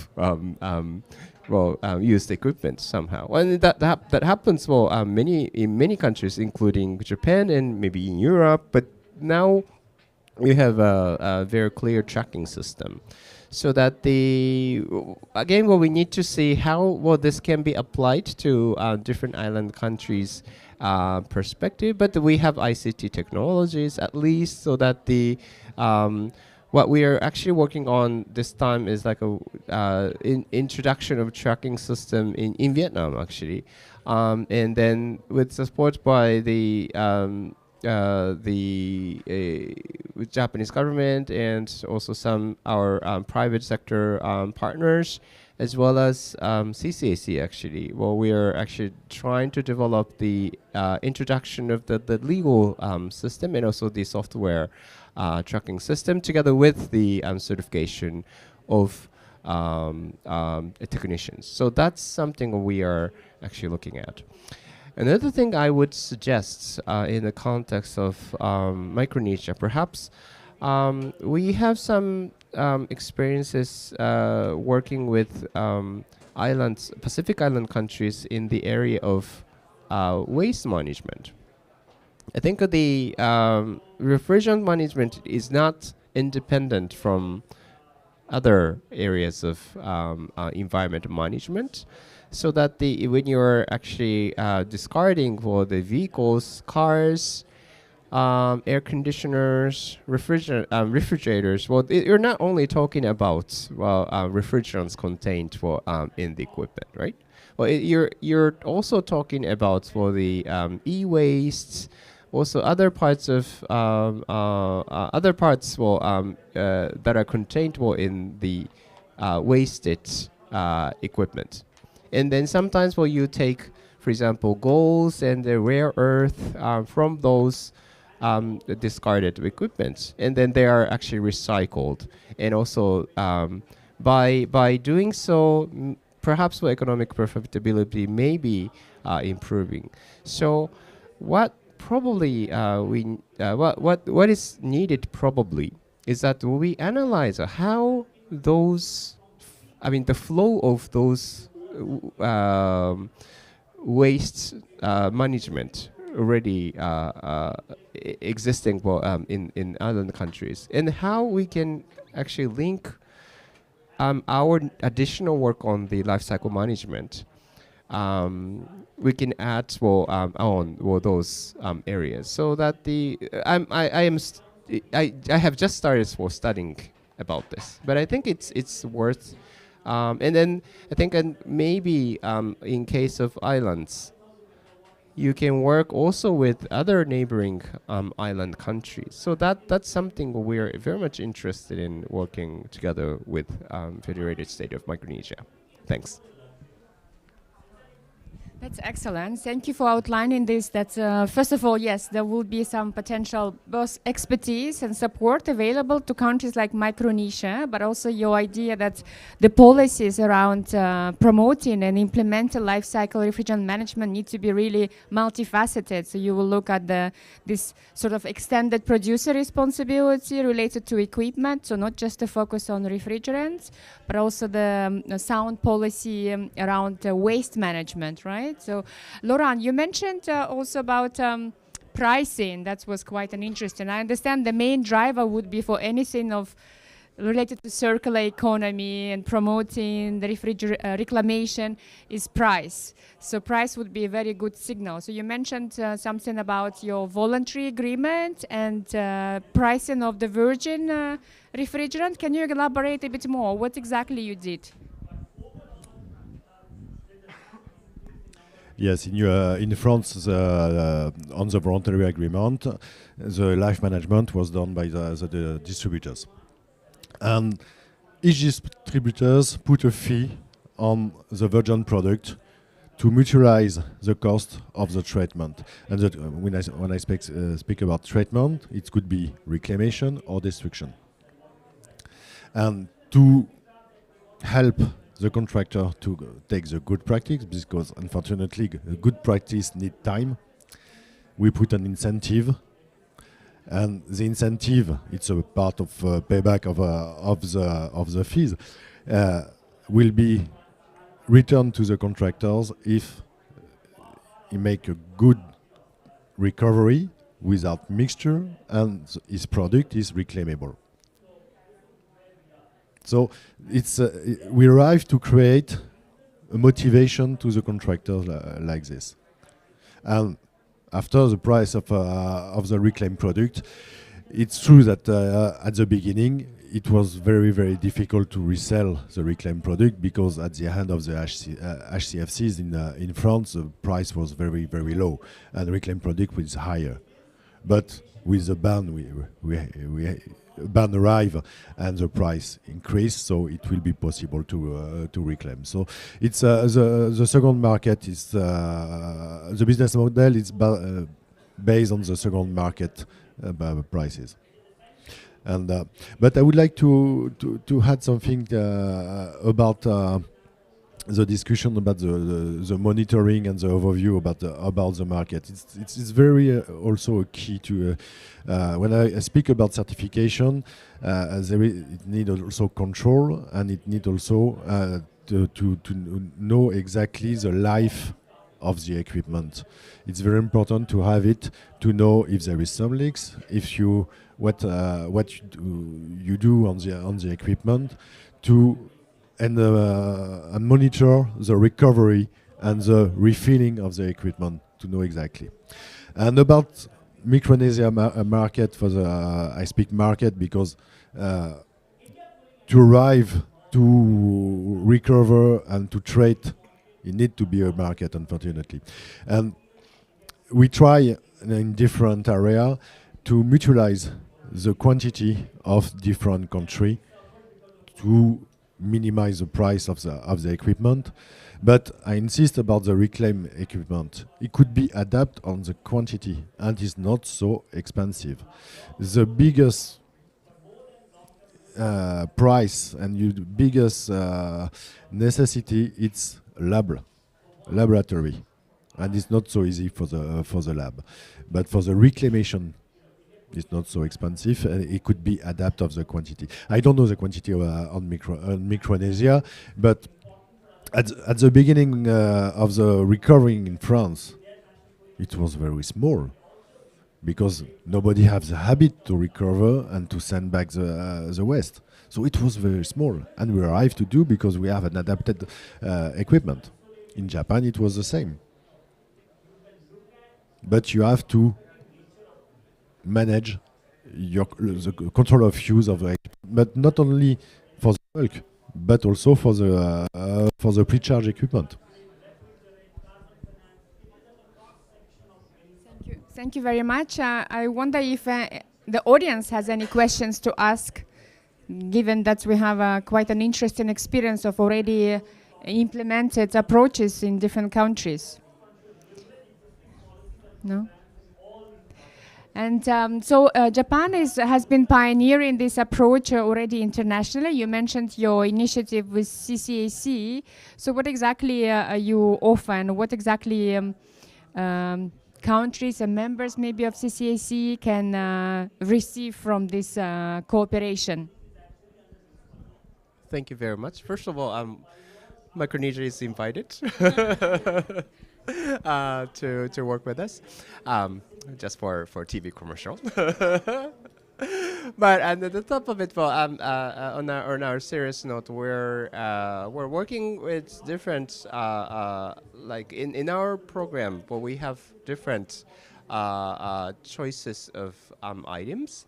For example, I think going directly to the legislation support, this is probably something like a hardest one, because you need for the internal consensus or coordination, so that even if for people like us who are negotiating in the international conferences, will just come back home and then say, okay, let's work on the new law. So that's, people do not actually listen to us. But for example, we can start with awareness raising and also the domestic coordination in a more concrete terms.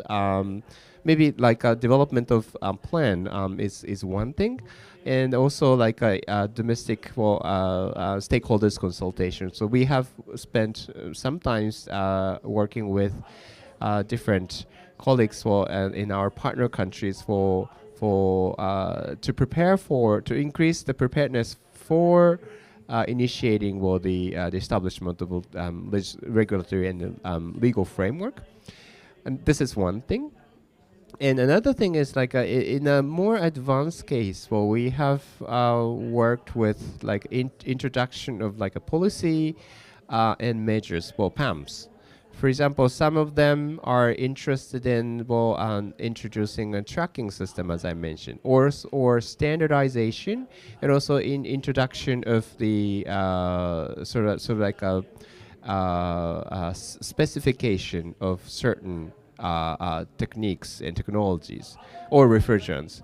So that requires a relatively detailed consideration or deliberation with technology experts, so that we're sometimes dispatching more technology experts or engaging, for example, our partner countries' technology experts to come to Japan or to come to the third countries to work with us. This is another thing. And also for the reclamation, recovery, reclamation, and destruction, we have actually been working on the training of experts. At the online training, we have spent sometimes for at the time of the COVID-19 pandemic. But recently, we have organized kind of like a group training this year in Bangkok, inviting many different country partners. And then we actually invited for them to touch equipments, for reclamation and also the recovery. And also we have seen destruction site. Another thing is we're actually bringing with this into in-country program.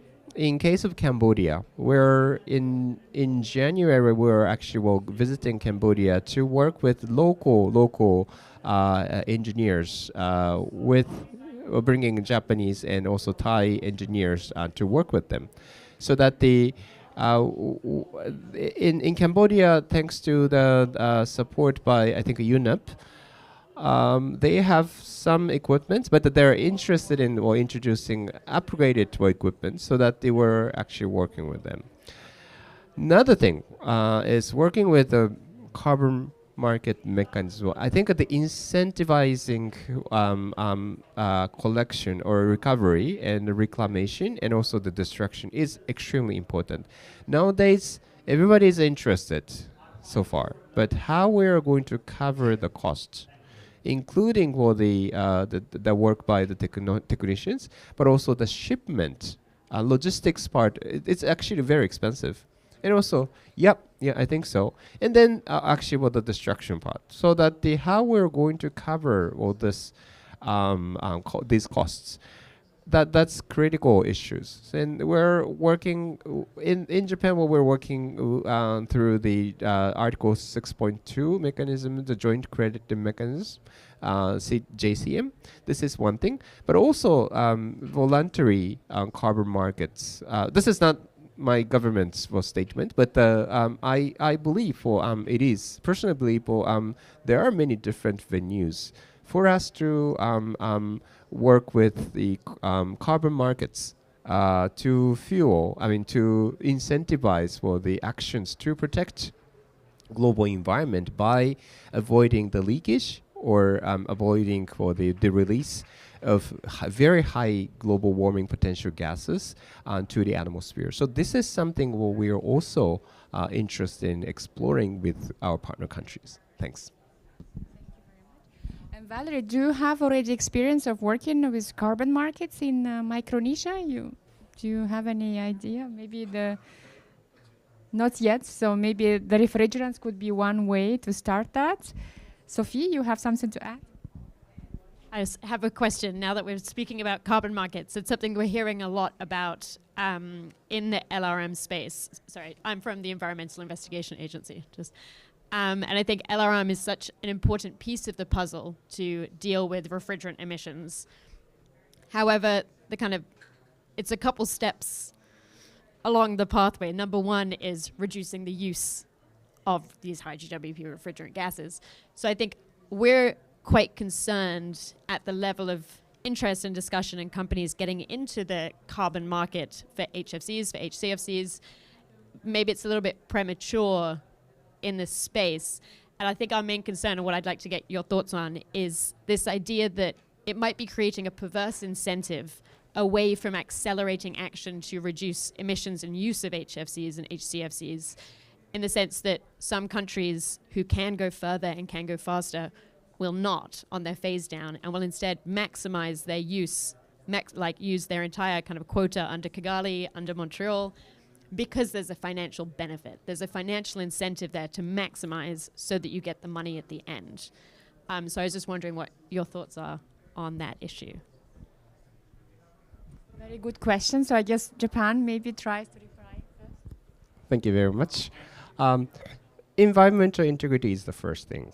I mean, at least for our government's perspective, we're working on Article 6.2, and that we are the country which strongly addressed like avoidance of double counting, so that this is now okay. Article 6.2 of the Paris Agreement is Article 6 is the mechanisms. You probably know clean development mechanism of the Kyoto Protocol, so that it's centralized UN centralized system, and the UN actually have the committee of the CDM executive committee at that time, and then certified emissions reduction as issues only when it is strictly validated, and also the verified. And then double counting is actually extremely prohibited strictly. This is one thing. But now, CDM at that time there was no cap. There was no cap at that time, because there was no nationally determined contribution. So that in Annex 1 countries in Annex 1 country, there was a cap. But in non-Annex 1 countries, parties, they have no cap. So it's more like only reduction happened. But still, at that time, I clearly remember the swing plans about HCFC and HFCs. But at the end of the day, that was not really an issue for the Montreal Protocol, first of all. And also for the Kyoto Protocol, it was more like a pure reduction, and then that was actually counted as the greenhouse gas inventories. But now under the Paris Agreement, when you're talking about this, you really have to establish this under the nationally determined contribution. So you need a cap actually, and then when you put the cap, then transferred amount from non-Annex 1 parties to Annex 1 parties or other countries. This needs to be actually added, so that the entire amount is actually controlled. So this is as far as this is actually with a cap. In the voluntary market, maybe it really depends on different voluntary markets, so that I am not sure about this, because I am not really handling the Vera and also American carbon registries. That there are different schemes, but at least yes, again for the national determined contribution, and then it requires actually you need to set the kind of like a baseline.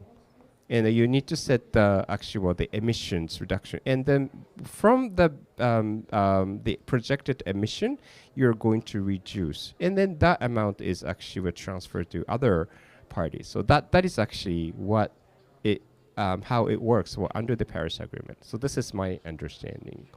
But again, I understand the concern, and also people need to take a very cautious approach, and I agree with that. But there's no excuse that we're actually using more, unnecessary use of the high GWP refrigerants. Thank you very much. Yeah. On this topic, I have not really something to add. It's article for voluntary carbon market could help, but it's not a magic solution. So it will depend of each project. And on the voluntary carbon market, the price of the carbon market depends of the traceability and the transparency of the the verification, and you have to know the end user, you have to know the contractors, you have to know everything have to be monitored to have a more or less a good price on the carbon market.